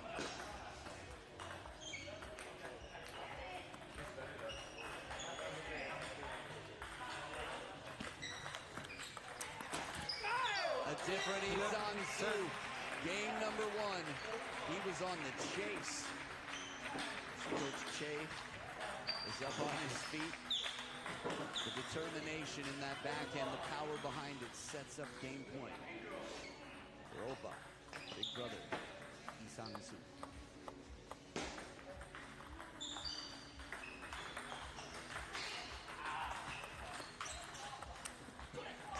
I think he took all the right chances. Lin Yunru got himself out of a very difficult position to be in. That ball's well below the Donic sign on the side of the table. And yet Lin Yunru still spun it deep and wide with that backhand.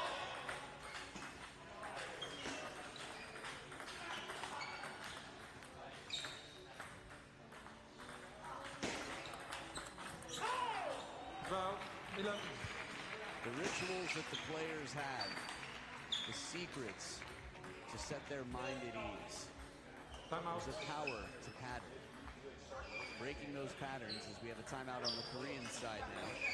Lee Sang-soo looking to figure out how we can finish this.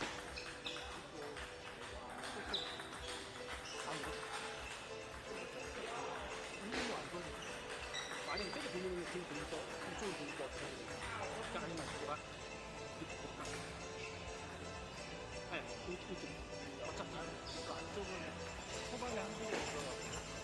안쪽으로 밀고 들어오는 우리가 보이고 원래 들어왔을 때는 여기가 이렇게 한데 들어왔을 때부터 오진 않을 것 같아. 얘가 판단되면 해주는 것도 여러 번 그냥 제가 그런 서브가 잘 좋아요.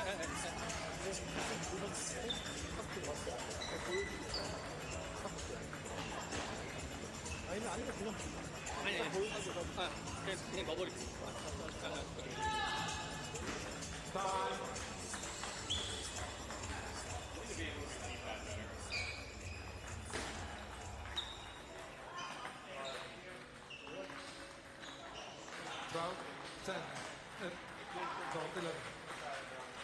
Good catch there by the umpire. It was 12-10.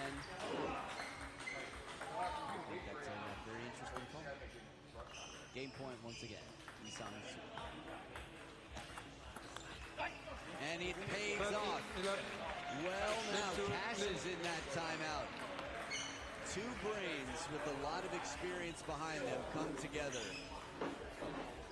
to really draw a blueprint for what would pay off to be quite a successful location for a serve and a building to build on. 25 to 25, the score between them. It's level at one game apiece.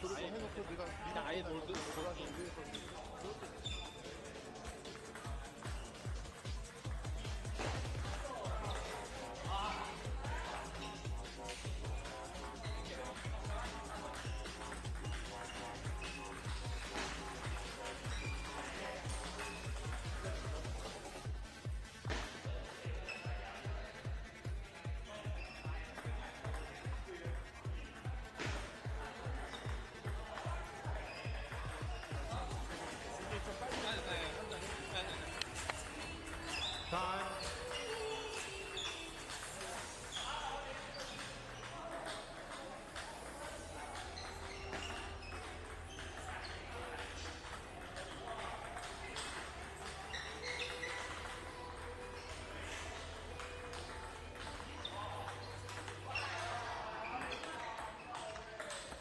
Third game, need to serve. Not all. Back for game number 3. We'll see who takes the lead here. There are no timeouts left quite early in this match. Block 1.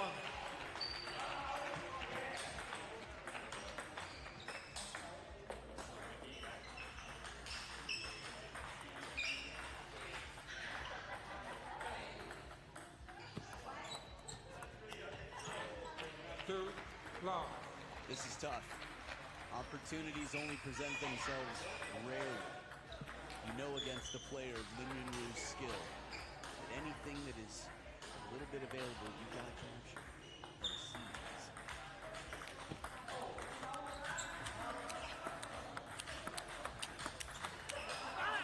What a crazy combination of shots, the first two from Isang Su. A backhand on receive from the forehand side, then a forehand on the follow-up from the backhand side, and it was ripped. Just like its owner, Isang Su.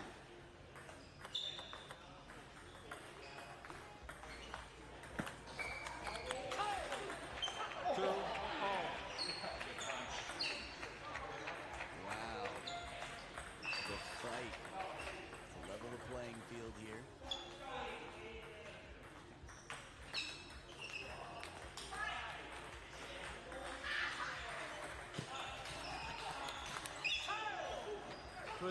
So much like game number 1, if I'm not mistaken. First point by a server so far. Looking up some table tennis stats for you. Just curious about some stuff. A lot of good info on the WTT website. And the hesitation, that's from a perfectly placed serve. Lin Yunru had to take back what might have been an attack. Plays the push from a little bit late. Parallel there, Isang Su puts it away.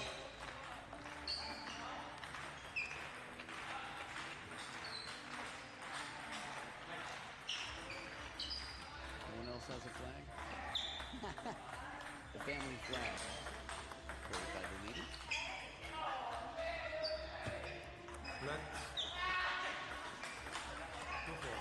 So there was backspin and side spin on that as the ball really took a sharp turn and stayed close to the net rather than jumping up forward. Good data for the receiver. Oh, the setup. Isang Su with a wonderful push.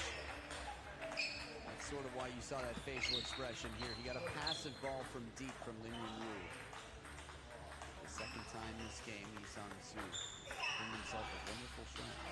Didn't come out his way.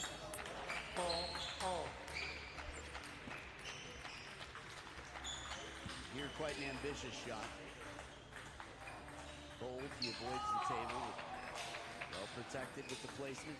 Lin Yunru ties it up.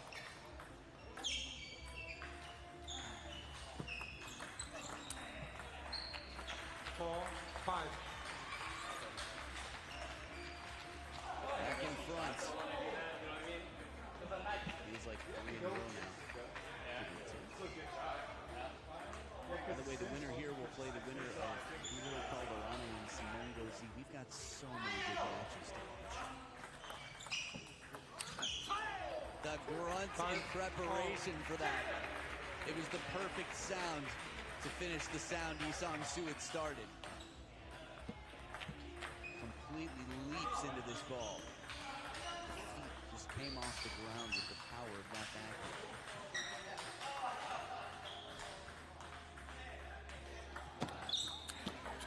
Oh man, handled that serve.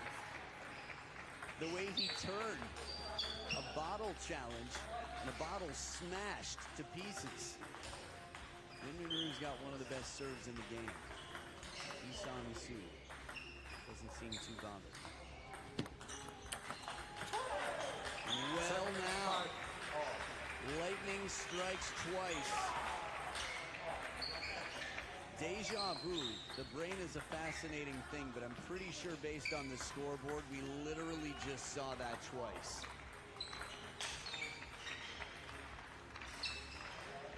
A week after being in France. Deja vu. It's a 2-point lead for Yi Sang-soo, which rhymes with deja. Merciless. Fearless. He's taken his chances. You saw it on that serve receive. He's powered up, and he knows that he's not going to make every shot, but he's got to take his chances to keep Lin Yunru behind the table. So far, so good. He's up by 3 points away.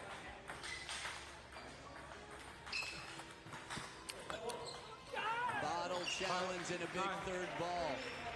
The forehand, the backswing. I love the backswing of Yi Sang-soo.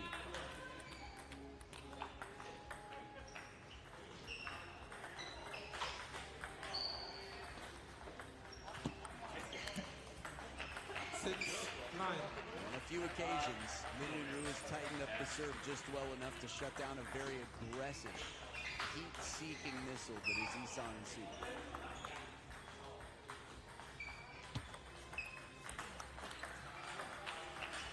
Smart play. Lin Yunru, 2 serves in a row, plays it shorter, says, you know what, if I play it similarly short with that shovel, just like last time, but maybe slightly shorter, Yi Sang-soo is going to be playing passive. And I'll follow with the Chiquita from inside the table.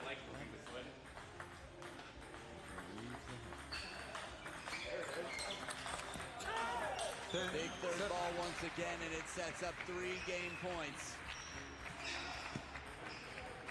Being down 0-1 in a game that went 14-12, every game so far. He's gone into extra points. He's got his family with him tattooed on his arm. And in his heart, and that love powers this performance, 11-7. It's a 2-1 lead for Yi Sang-soo to get his revenge in the last encounter against Lin Yunru. On the rise, that shot, whatever the fortune was, you never know. But politely passing by his opponent, he's up 2-1. Yi Sang-soo.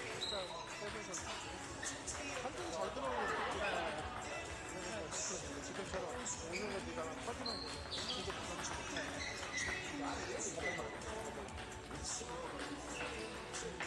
이 정도 만들어서 달라고 재밌는 난 서브 코스 괜찮아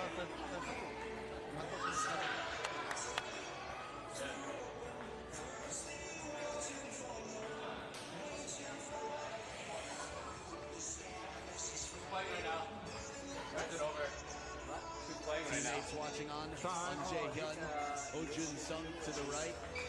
Casual. Chinese Taipei teammates. Apparently Ju Chun-hee's right there too, but being a little camera shy right now. Peace. I see, yeah. Keeping it real, I love it. On Jae-hyun, such a chill guy. The vibes here in Frankfurt. Oh Jun-sung as well. These are 2 guys that we flew in together. They're just as friendly as can be. Yi Sang-soo just the same. Lin Yunru shot, but as nice as can be. Here we go. Down 1-2. Lin Yunru starts. Now that I say it, I realize Lin Yunru and Deja Vu also rhyme. Let's see if he has any double combos out. I'm going to take advantage of that convenient name. Go ahead.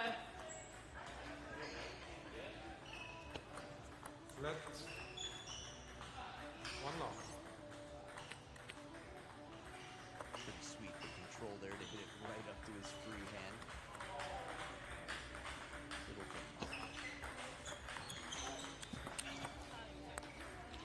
Love, two. Bit of English there, not the spin on the ball, but the apologies for clipping the net here.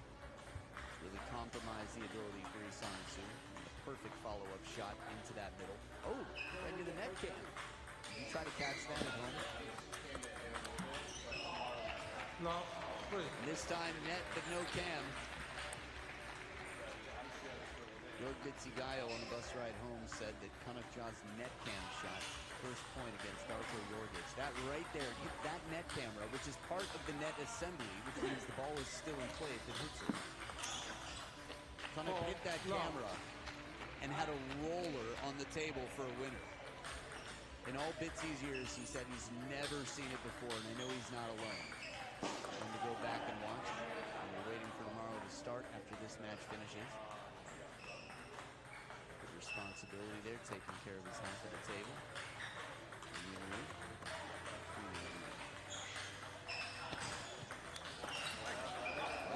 Wow.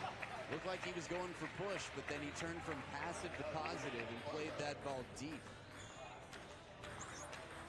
That said, first point for Lee-Sung Soo in game number 4. Silent assassin silent sneaking up the big man.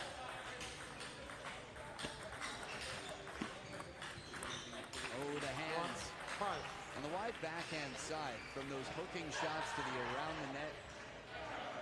around the net's plural, Lin Rin-Ru has been so good in the control on the backhand.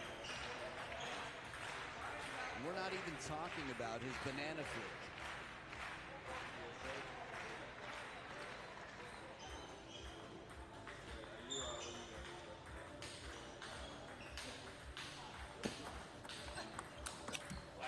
Heavy spin, but loaded up. Lee-Sung Soo does not win a game number 5. We've seen him determined. Last game was the most one-sided game we've seen this match. Again, it's that sweet fanning backhand. Might be the maddest I've ever seen Lin Rin-Ru look. Oh, the sweeping stroke. This is a very mid-90s and before Eastern European stroke, despite the fact that the elbow was far from the body, which is more of an East Asian stroke. But the backswing, Lee-Sung Soo putting that ball to waste.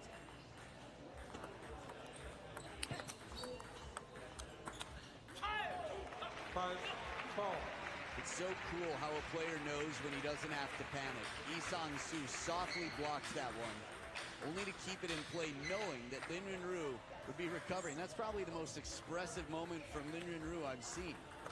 Between the anger, the subtle anger before. 3 points in a row out of the towel break. Lee-Sung Soo. And he continues still. His preparation for the serve receive reminds me of that bird that sort of acts as an umbrella for its baby birds when it's raining. That's how he looks. We'll have a chance to see it 2 points from now. It works. He's on a roll of momentum. Lee-Sung Soo. Baseline. And when it comes in fast, you don't need to do as much to it. So Lin Rin-Ru gives it back with not a lot of backswing. Good spin on that. Very short stroke to cause some pain for the opponent.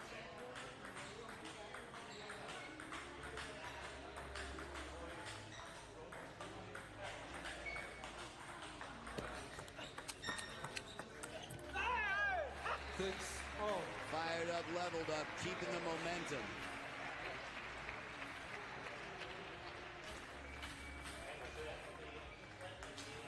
Backhands on the reach.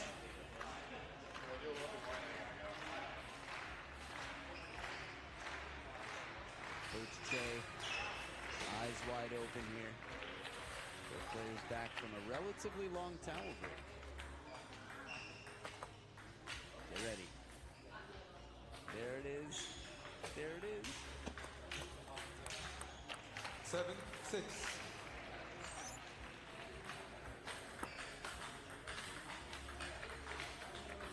Considering his options here, Lee-Sung Soo. Learning from the last point. Come back better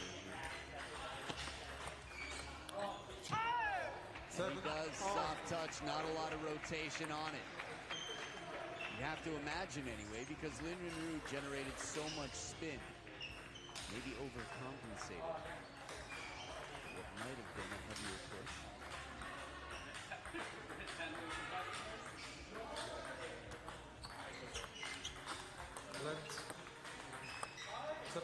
Wow. Isang Su just wanted to make sure. That was impressive that he was able to slow down his loop that appeared to be mid-stroke. Memory of a fish. Almost felt like there was a little conversation still happening. Like Isang Su wanted just a little bit of clarity, just to make sure.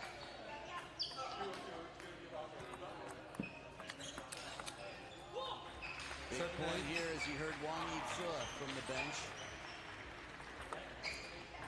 Long push. That left hand of Isang Su. Lapping up there to get ready. Caused a little bit of a twist with that backhand for the bracket hand.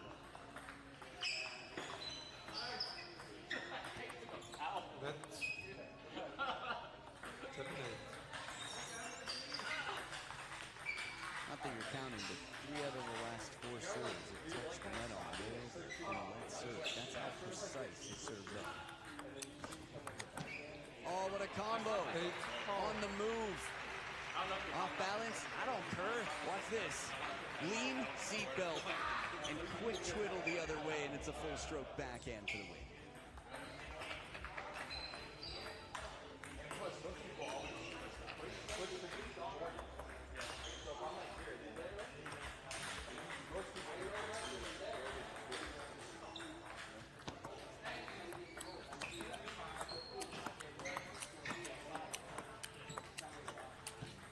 This is amazing. You could see the bend on the ball from this camera angle, the power in every shot, Isang Su. And then the finishing, get ready for this forehand. Inside out, heavy side spin. 15 shots in this rally. 13 apparently.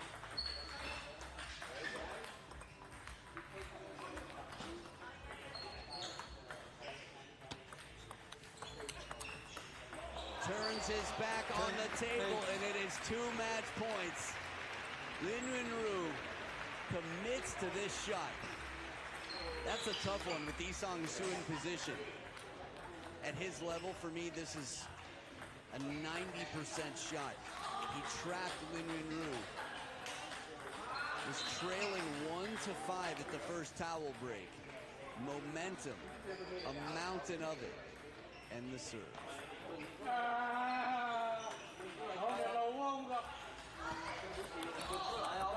Ooh.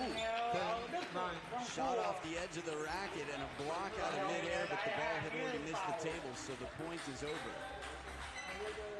1 match point saved, 1 more to go for Isang Su.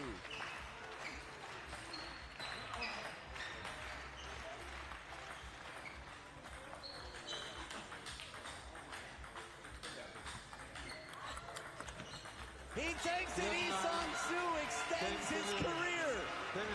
He just put another quarter in the machine. Continue, 9-8-7, Isang Su just fed 1 more token and has continued to play the sport that has made him one of the most loved men out of Korea all around the world. The charm in that smile, the skills and the spins in Sang Su. Look at those first 2 games. 25 points, 50 total in the first 2 games. Wouldn't it be a dream? He's into a quarterfinal. He'll be waiting for the winner of Ugo Calderano and Simon Gauzy, both of whom are in wonderful form, although Ugo Calderano last week had a tough match in the opening round. 2025 has been a fascinating year. And after a spectacular week in Montpellier, we've got plenty more wonderful table tennis in the last Champions event of 2025. Look at that reach. Look at that spin. Babies, I'm coming home, but wait for daddy. I'd love to carry a trophy with me. Quarterfinals await. It'll be a best of 7 the next match he plays. What a performance. What a guy. The big brother of the Korean team is on through to the final 8.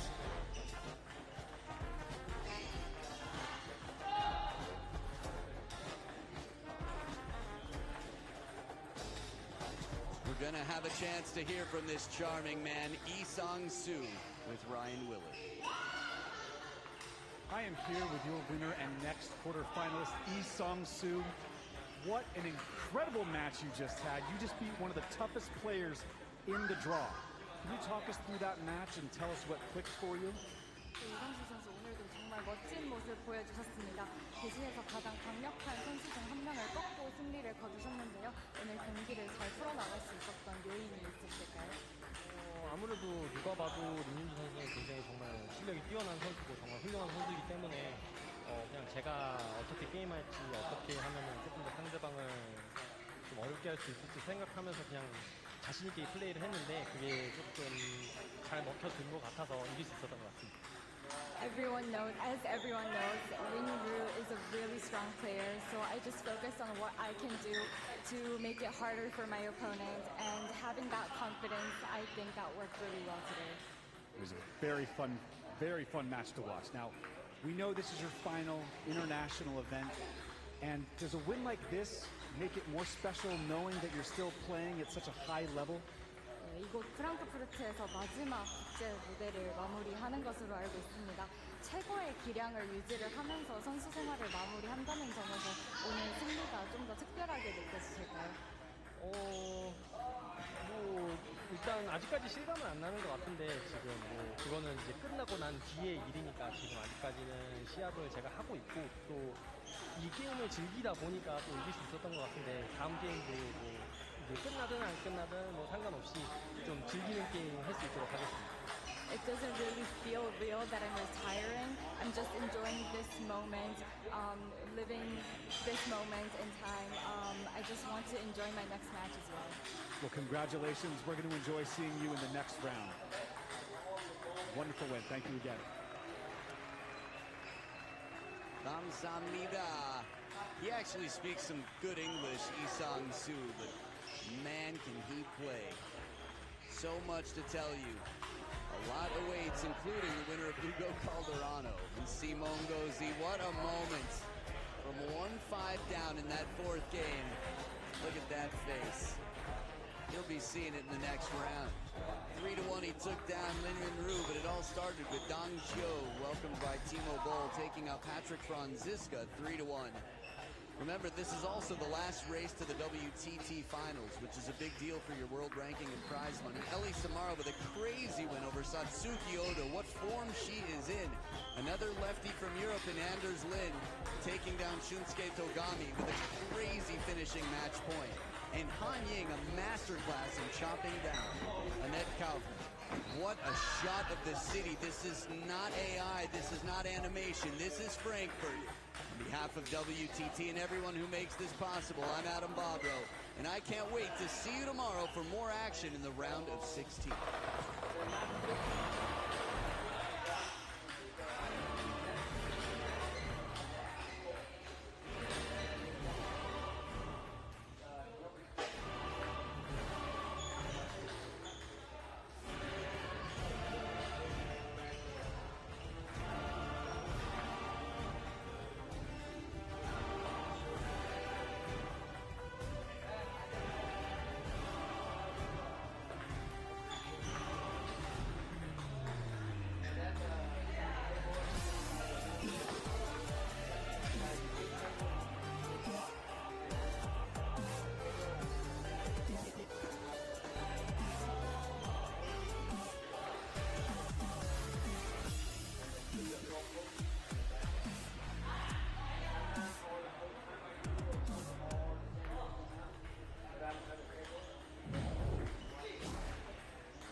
Well, he's down 2-1. Yeah, looks like it's over. Considering his options here, He's all by the timestamp. learning from the last point, come back better here. He does soft touch, not a lot of rotation on it. You have to imagine anyway, because Lin Ru generated so much spin. Not anymore. Maybe It's like a quarterfinals overcompensated. or maybe semi-finals. Might have been a heavier Feels like the push. quarterfinals.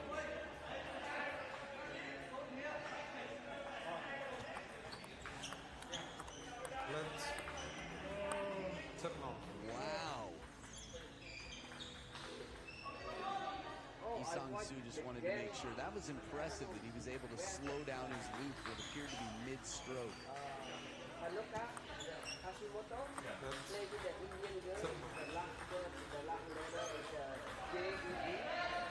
felt like there was a little conversation still happening. Isang Su wanted just a little bit of break. Oh, really? Wow, that's terrible. Big point here as you heard Wang Yitze from the bench. Long push. That left hand of Isang Su. Knocking up there to get ready. Has a little bit of a twist with that backhand to the right.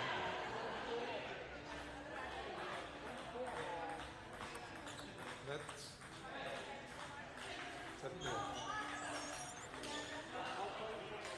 Not that you're counting, but 3 out of the last 4 serves have touched the net on the way over. That serves. That's how precise he serves up. Oh, what a combo. On the move. Off balance. I don't care. Watch this. Lean seatbelt and quick twiddle the other way, and it's a full stroke backhand for the win. 1-0-4-2. 6 points.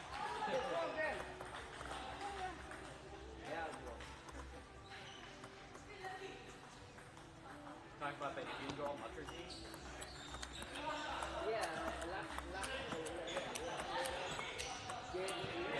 This is amazing. You could see the bend on the ball from this camera angle, the power in every shot, Isang Su. And then the finishing, get ready for this forehand. Inside out, heavy side spin. 15 shots in this rally. 13 apparently. Okay. The first game, 3 points. Second game, 1 point. Third game, 0. Oh, really? Yeah. Third game, 0. Turns his back on the table, and it is 2 match points. Lin Ru commits to this shot.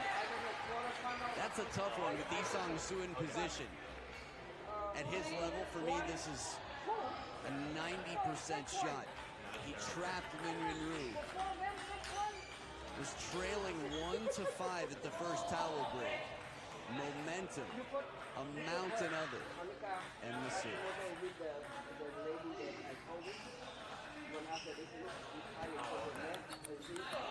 Ooh. Shot off the edge of the racket and a block out of midair, but the ball had already missed the table, so the point is over. 1 match point saved, 1 more to go for Isang Su.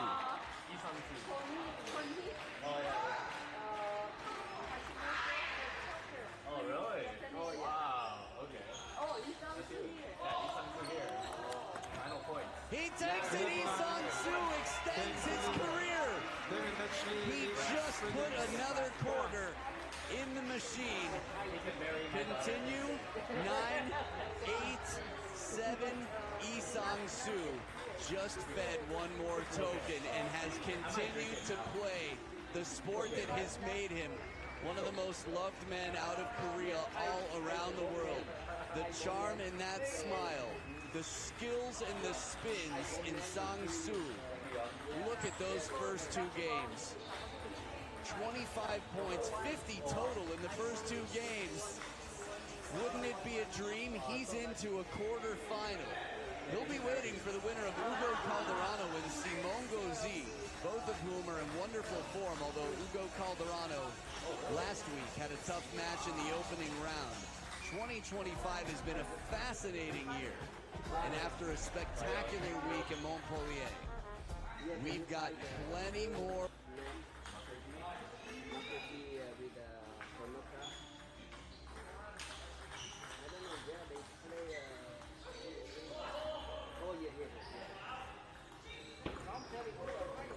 game, I don't understand. Still, one next week. Not long ago, I think.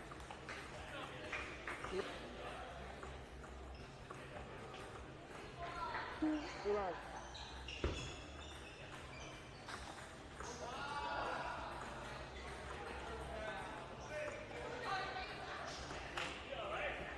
Yeah, I don't think she's professional, dude. Maybe she's trying to. No, before she plays not bad. Love.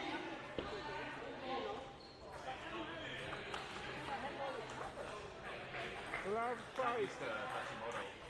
Hashimoto is different animal. Hey, also.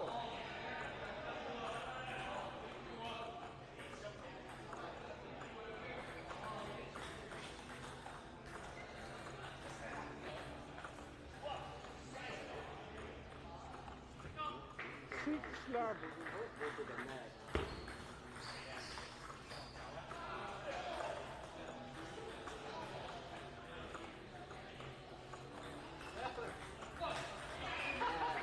Seven love. 1-7.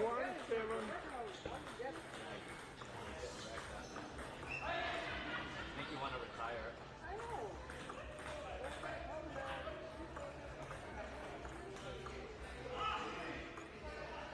Hashimoto's so good.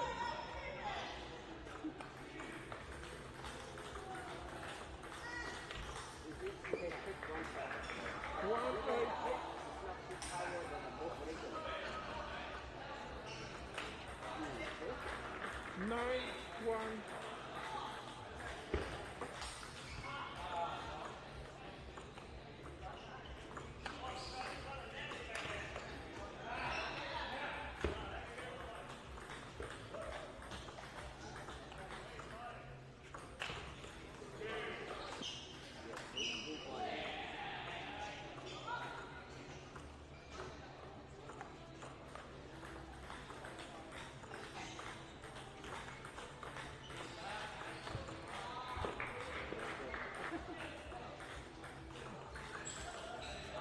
And the rest of the game's over. 11-3.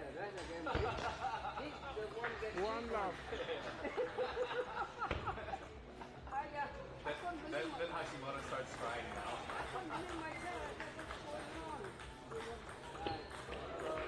One.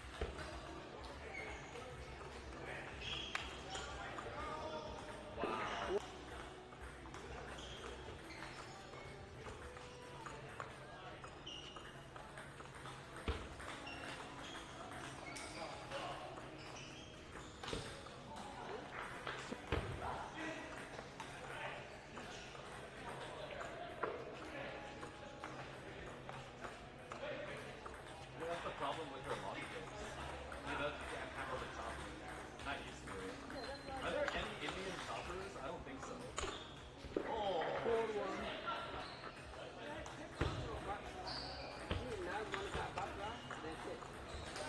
Wantra's not a chopper.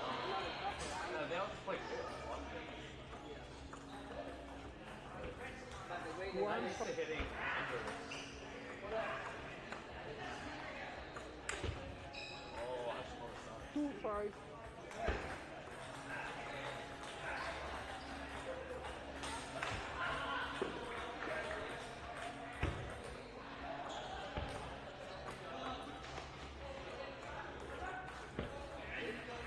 Seven.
Six.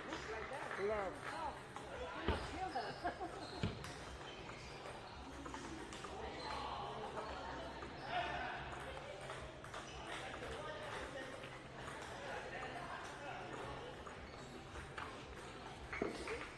Seven. Love.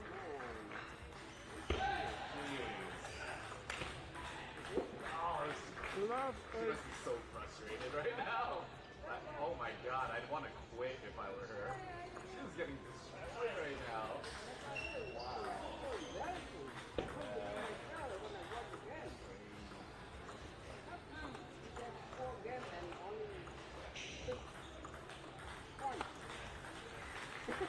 Love 9.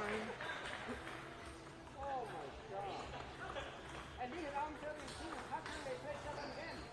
Maybe they.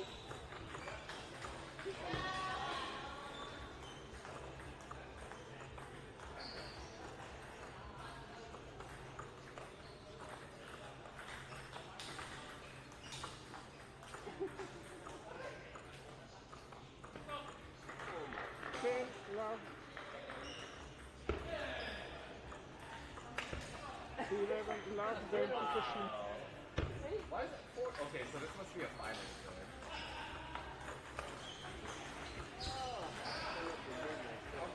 So out.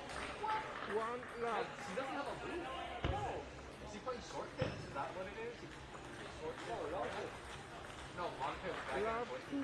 Like, she doesn't have a loop. She just slaps the ball. Yeah, long pitch backhand, but forehand I think is short. Love 3. No.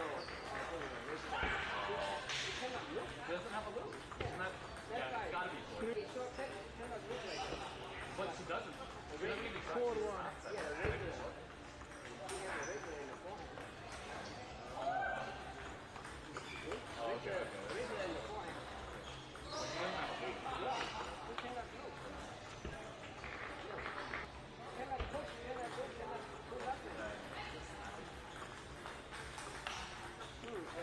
One, 6.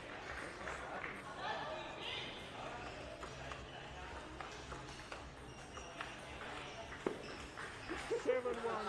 She's like, I'm done. I don't want to play anymore.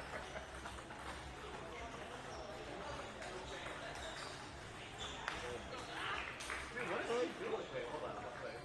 Look at this one. 7, 1.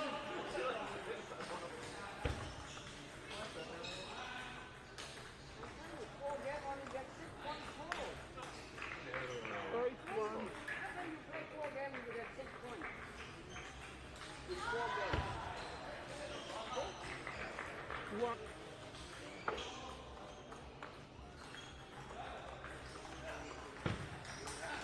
It's like the easiest game Hashimoto's One. ever played. It has to be. Oh my god. That's so embarrassing. 3, 2, 0, So and what? 1. Total So of 6 games, embarrassing. 6 points in the 4 games. That's so embarrassing. They should put the date. That's so embarrassing. Yeah, no date. European, 2022. Oh, is it? Here's George. Oh my, that's terrible. And then the picture look like she do 2 hands like this. Look like she win the game.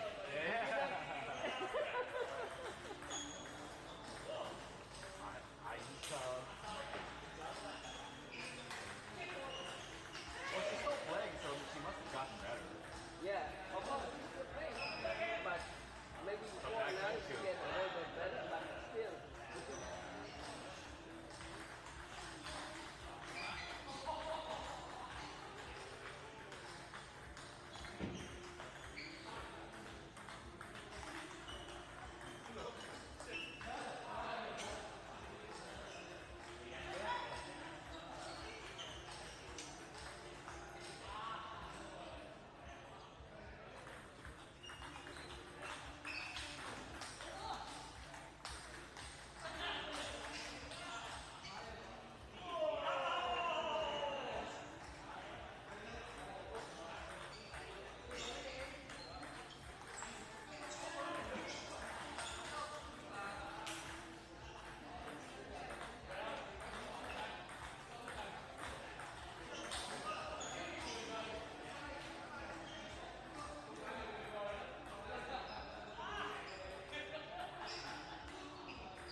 1 love. Well, seeing as we spoke about that draw, the winner of this one, Fraser, will go to take on the winner of Ju Chun-hee. So good last week, great form last week, and Hina Hayata. That's a really interesting clash between those two in prospect. Very, very competitive round of 32 match. Hayata reaching the final of the Star Contender London, and Ju with a fantastic victory over Hashimoto, top 10 star.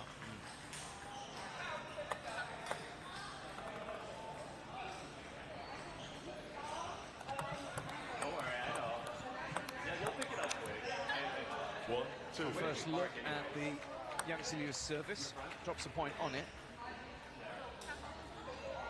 Neither of these two players particularly flamboyant servers, but very, very functional. Helps them set up a good third ball attack. 3-1. Early indications are, not surprisingly, we've seen this before, Ian Hay looking very comfortable on the backhand trades, compact, efficient with her movements. Yeah, stable, good middle ground, the Korean. It will be difficult to calibrate her shots against the short impulse. Yang Sileo can punch like that. 3-2. In fact, the points she's won so far have both come from punches, one wide to the forehand, and then that one. I'll be very surprised if Lee Yun-hye plays a lot of backhand to backhand rally. She needs to try and get the Aussie tied up into the crossover and play her wide. 2-4.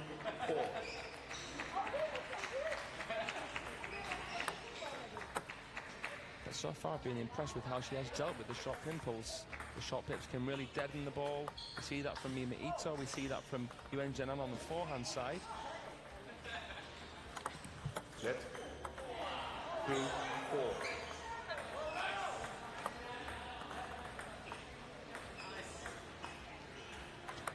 Net. 2-4.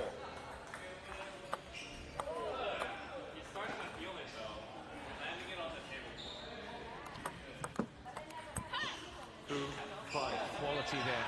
She's just disturbing actually with the length and also the direction at the moment, the Korea Republic player.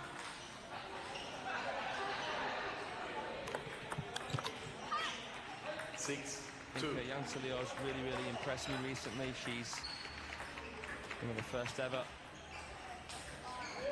Australian player, first ever player to win all 4 available medals, gold medals at the Oceania Championships, but I still feel as though there's a lot of ways that she can improve, especially with the footwork. Sometimes caught a little bit flat-footed, and I'd say that being a little bit more crafty with the service game as well. We heard coach Oliveira trying to home in on that. A bit more aggressive overall. She was dragged a little bit there onto the forehand and didn't look that comfortable.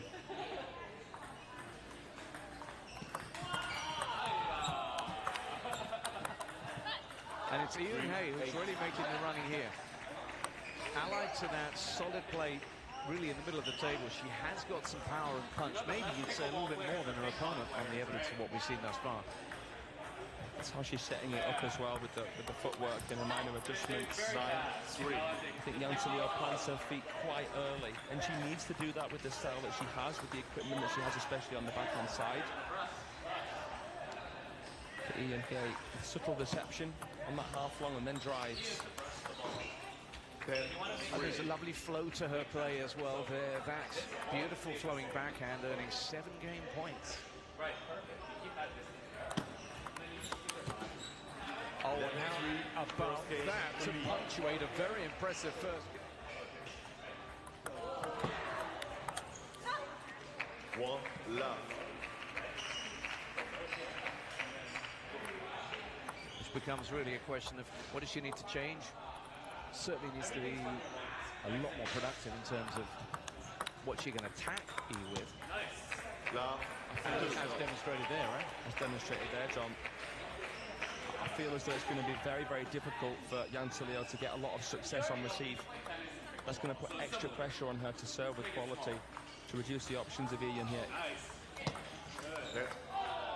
Love 2. I think if Yang Sileo can be a bit more hesitant on receive, we'll see a much closer game. 1-2. 100% right there, Fraser. It's going to be tough for her to make inroads on the evidence of what we've seen so far. Obviously, once we're some way into this match, we can look at service percentages, but your eyes are telling you what you need to know here. It's tough for the Aussie. Decent idea there, but opening. And so decisive, the Korean. The Korean who is looking to break into the top tier in terms of the top 4 of the Korean team. You've got Shin Bin, Kim Na-young, Ju Chun-hee, of course. You can't yet represent them at the World Championships and Olympics, not yet naturalised. Maybe Ian here, he's already there in the top 4, but they've got a lot of young prospects. Yeah, she's 30 now, remember, so it's now or never, really. Yeah, true. But you've got to say, you like what you see about her. There's an expansiveness when she needs to. She generally plays quite a controlled, tight game at the table, but when she has to, look at that, both feet off the ground, there's a bit of punch in her play. She's had some impressive results this year as well, hasn't she? Reaching the round of 16 of the Europe Smash, reached the round of 16 of the Star Contender in Foz do Iguazu, Brazil as well. Hasn't got past a round of 16 this year. 3-all. But there'll be plenty who'd take that. Plenty of players who've not got beyond the round of 32.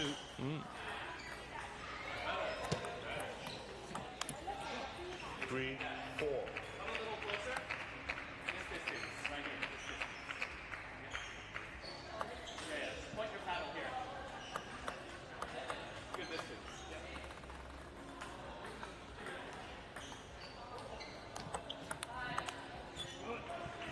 I suppose we have to remind ourselves this is really the last chance, isn't it? It's the champions, it's the last champions of the year, the 6th and final one of 2025. If it's going to happen, particularly in the women's draw, which doesn't have the Chinese players, then you'd have to say, yeah, this is the opportunity to have a little adventure, go deep. That's right. It'd be interesting to see a deep run from one of these two players. Right now, Yan Sileo ranked 30 in the world. She has a better chance of making the cut, but she would have to go very, very deep here, probably at least the quarters or semis. Ian Halo ranked at 43 in the world. Very tough ask. You basically have to win it. Yeah. Of course, we do have the Star Contender in Muscat as well for the finals, but I think the cut-off might be before that. I think 12 of the 16 spots already taken coming into Frankfurt in the women's draw, 10 of the 16 in the men's. Yeah. 4-7. But remember, 1,000 ITTF World Ranking points up for grabs, if you should win here. And given what we saw from Sabine Winter last week, you know, someone can go surprisingly deep. Net 4-7. What we've seen here is that Ian here has tried to go deep with a lot of her serves, but hasn't had the best success rates with them. It's interesting. Well, you're right. Having cantered away to a win in the first, she's found things a lot harder in the second. Yeah, that kind of surprises me because Yan Sileo has a few limitations with the short pips against the long serve. When the ball's shallow and slightly high trajectory, she can punch, but doesn't have that same security of spin.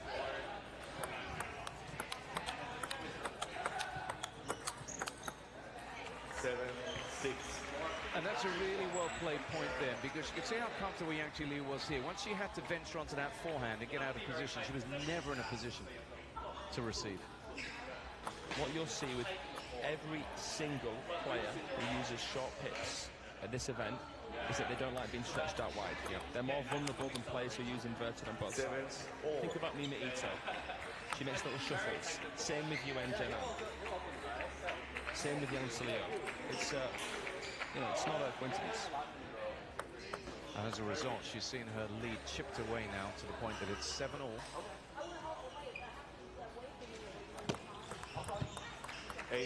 8-7. This is a run of points and a very meaningful one now for Yi. I'm surprised to not see a timeout with this streak, but obviously Yan Sileo feels like she's still in this. It's a one-point game.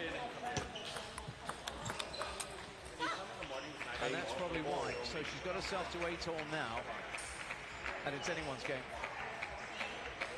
Good connection with the punch there into the crossover section. I love you. You're so outgoing. Biding her time initially. Patience is key initially as a short pin player.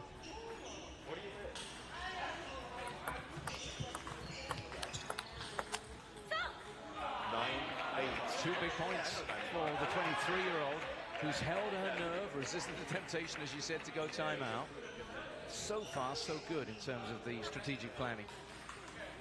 And she's having a lot of success playing softer balls with the short hits. I tried to lose weight. I had too much good energy.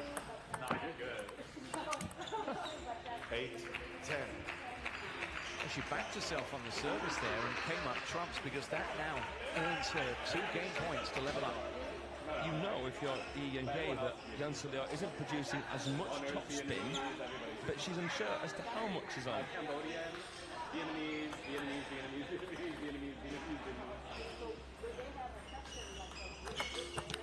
Normally at night. But just a little flash of ambition there, maybe over ambition from Yang Sileo as that one diverted off the bat. Still game point. The tournament's like, yeah, it's pretty good. Well played, held her nerve there, the older player. She did, and you wouldn't be surprised if she maybe overthought that third ball as a result of the shallower receive, but minerals there. Well, the service back with the Aussie now, as we'll alternate.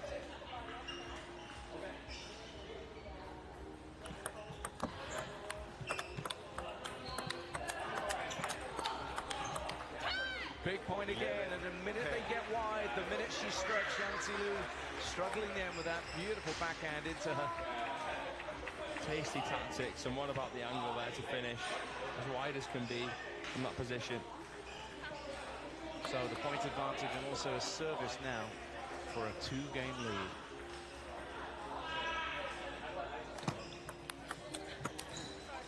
Oh, it's in. Ooh, just for a moment. She had to drop the towel and head back to the table. To deal with the Yang Sileo service. She's done pretty well with that so far.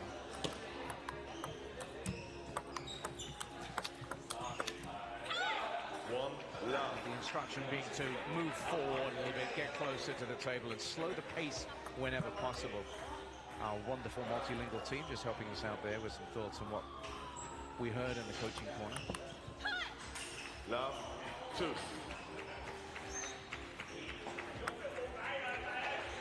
But these are troubling times for Yang Sileo right now. 2 down, both in terms of games and points in this third. Love 3. Now that's 3.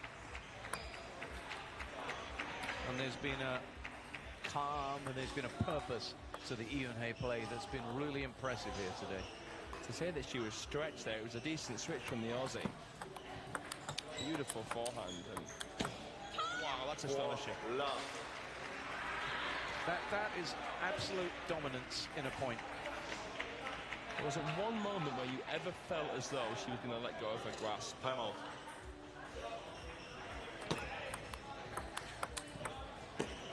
But that's the way to come back off that timeout, and she needs more of the same. You know, normally when you use short hits, well, that's come about because you've really, really struggled. You've kind of got the yips, as we call it, on that side. So the short hips is seen as an easier way to play, especially short term. The reason why Mima Ito and Yuen Jianan are able to compete at the very, very highest level and win big titles is because they both have outstanding service games. That can actually leave them less vulnerable early on in rallies. And Yang Sileo doesn't yet have that. I think if she could develop a stronger service game, you would see her get to maybe the later rounds of the Champions.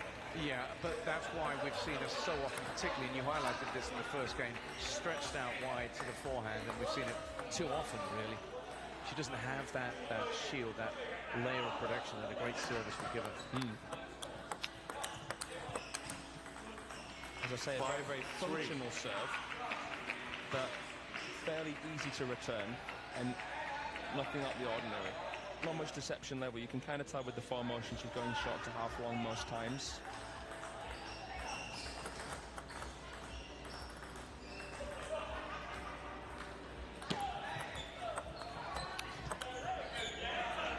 Now that's it. Words of encouragement from behind her, and that's where she's dangerous. Impressive that she can play that shot with the shot pitch, so credit to Yancelio there. She's got a very, very good understanding of spin, the Australian. And when she has been able to do that, she's really caught her opponent out once or twice. Left her in two minds, uncertain about the degree of spin that she's going to be facing.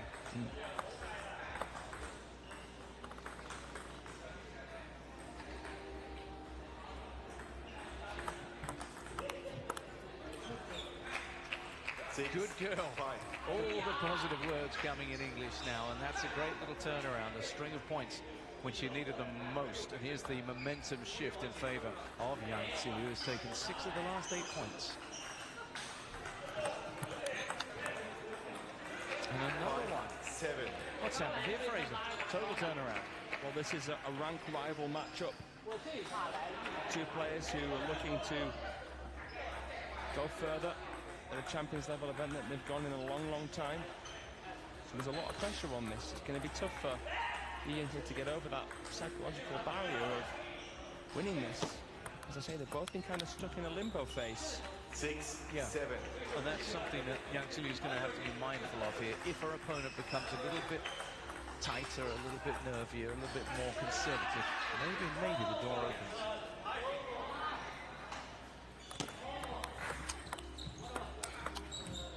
Nothing conservative about that. 7, Doing what served 4. us so well so far off both flanks. Smooth operating here. Love the forehand. Higher trajectory backhand. Those can be tricky. Crystal clear.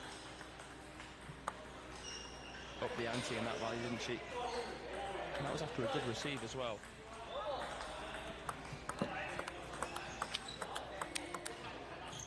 That's a great change of pace from Yang Zi there, just stinging that backhand through and almost knocking her opponent backwards with it. It's when you play at constant pace that Yancelio can then find extra confidence in punching.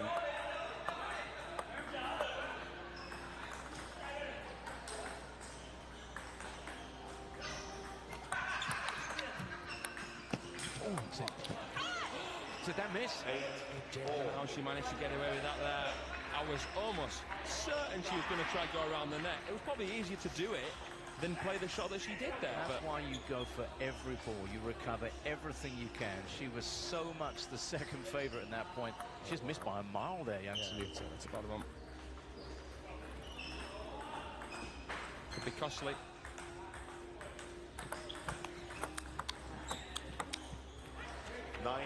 You're right, because she's built on that somewhat fortuitous point with a solidly constructed one now to move to within 2 points of winning this.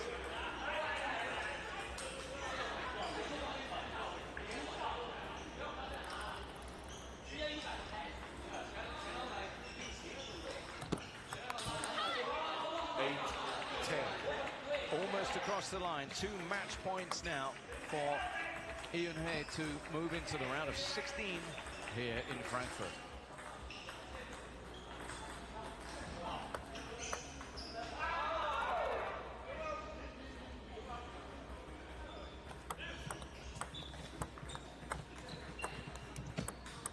Oh, and in the cruelest way possible, she wins it. Massive net cord, giving Yang Zi no chance there.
champion.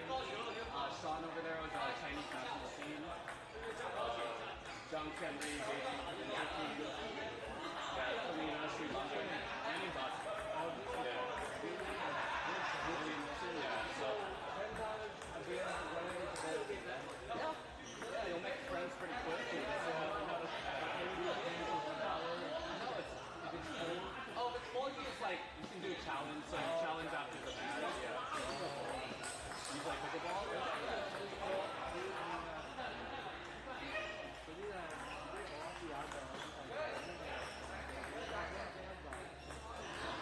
What do you guys play pickleball? What do you play pickleball? Irvine.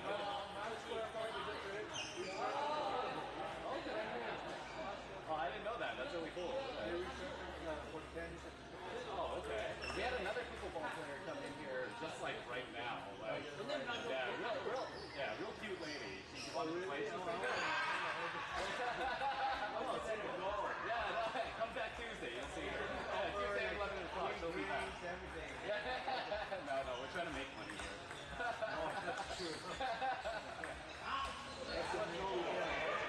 Just another ping-pong table. Ping-pong table. And then we have 3 more in that little room over there. And then the coach's table right back.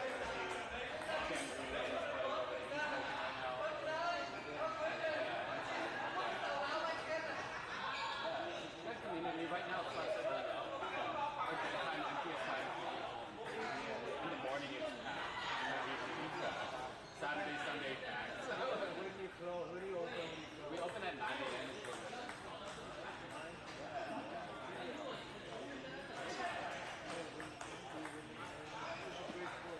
Definitely, it's like 98% men. It's just like, there's pickleball mostly. Yeah, that's what I believe. Hi, Selena. Selena is Sri Lankan national champion, and his daughter, future U.S. Open, U.S. Women's national team.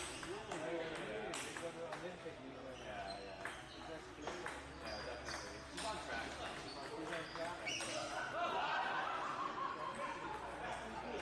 I mean, over there. So, like, her and her older sister, they're not only the best in their age groups in the country, but also in like all of the Americans. Yeah.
thank you guys.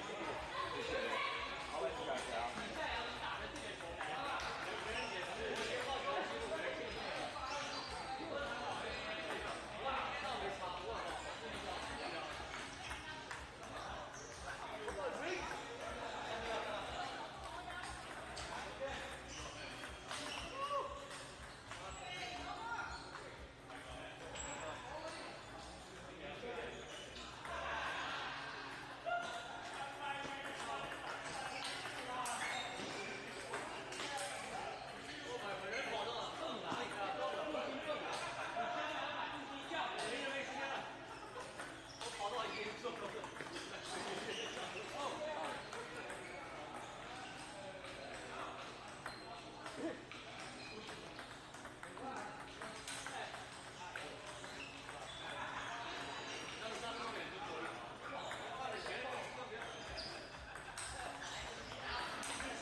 点毛球的。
I think Duy is ready to play. Nó đòi của mình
Oh, damn, my weakness too.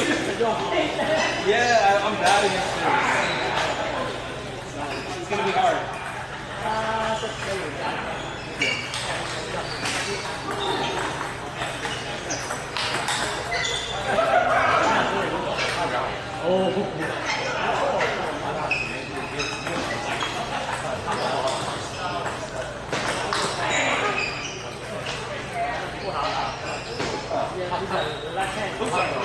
Are you left-handed too? No. Oh, I was like, geez.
Vô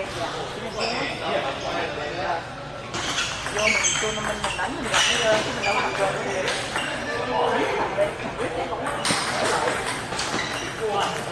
Anh đi dự sớm rồi nó cũng hơn.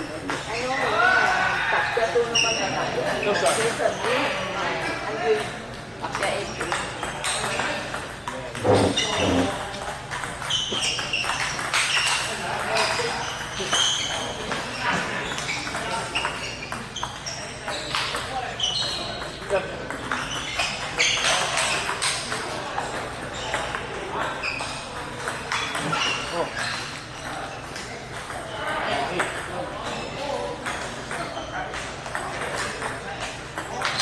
Thank you. I'll take it. Well, you look like you do. Các bạn đi. Ra.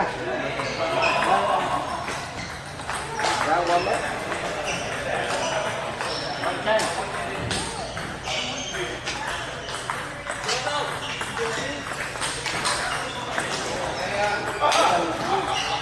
Qua chứ lại chứ.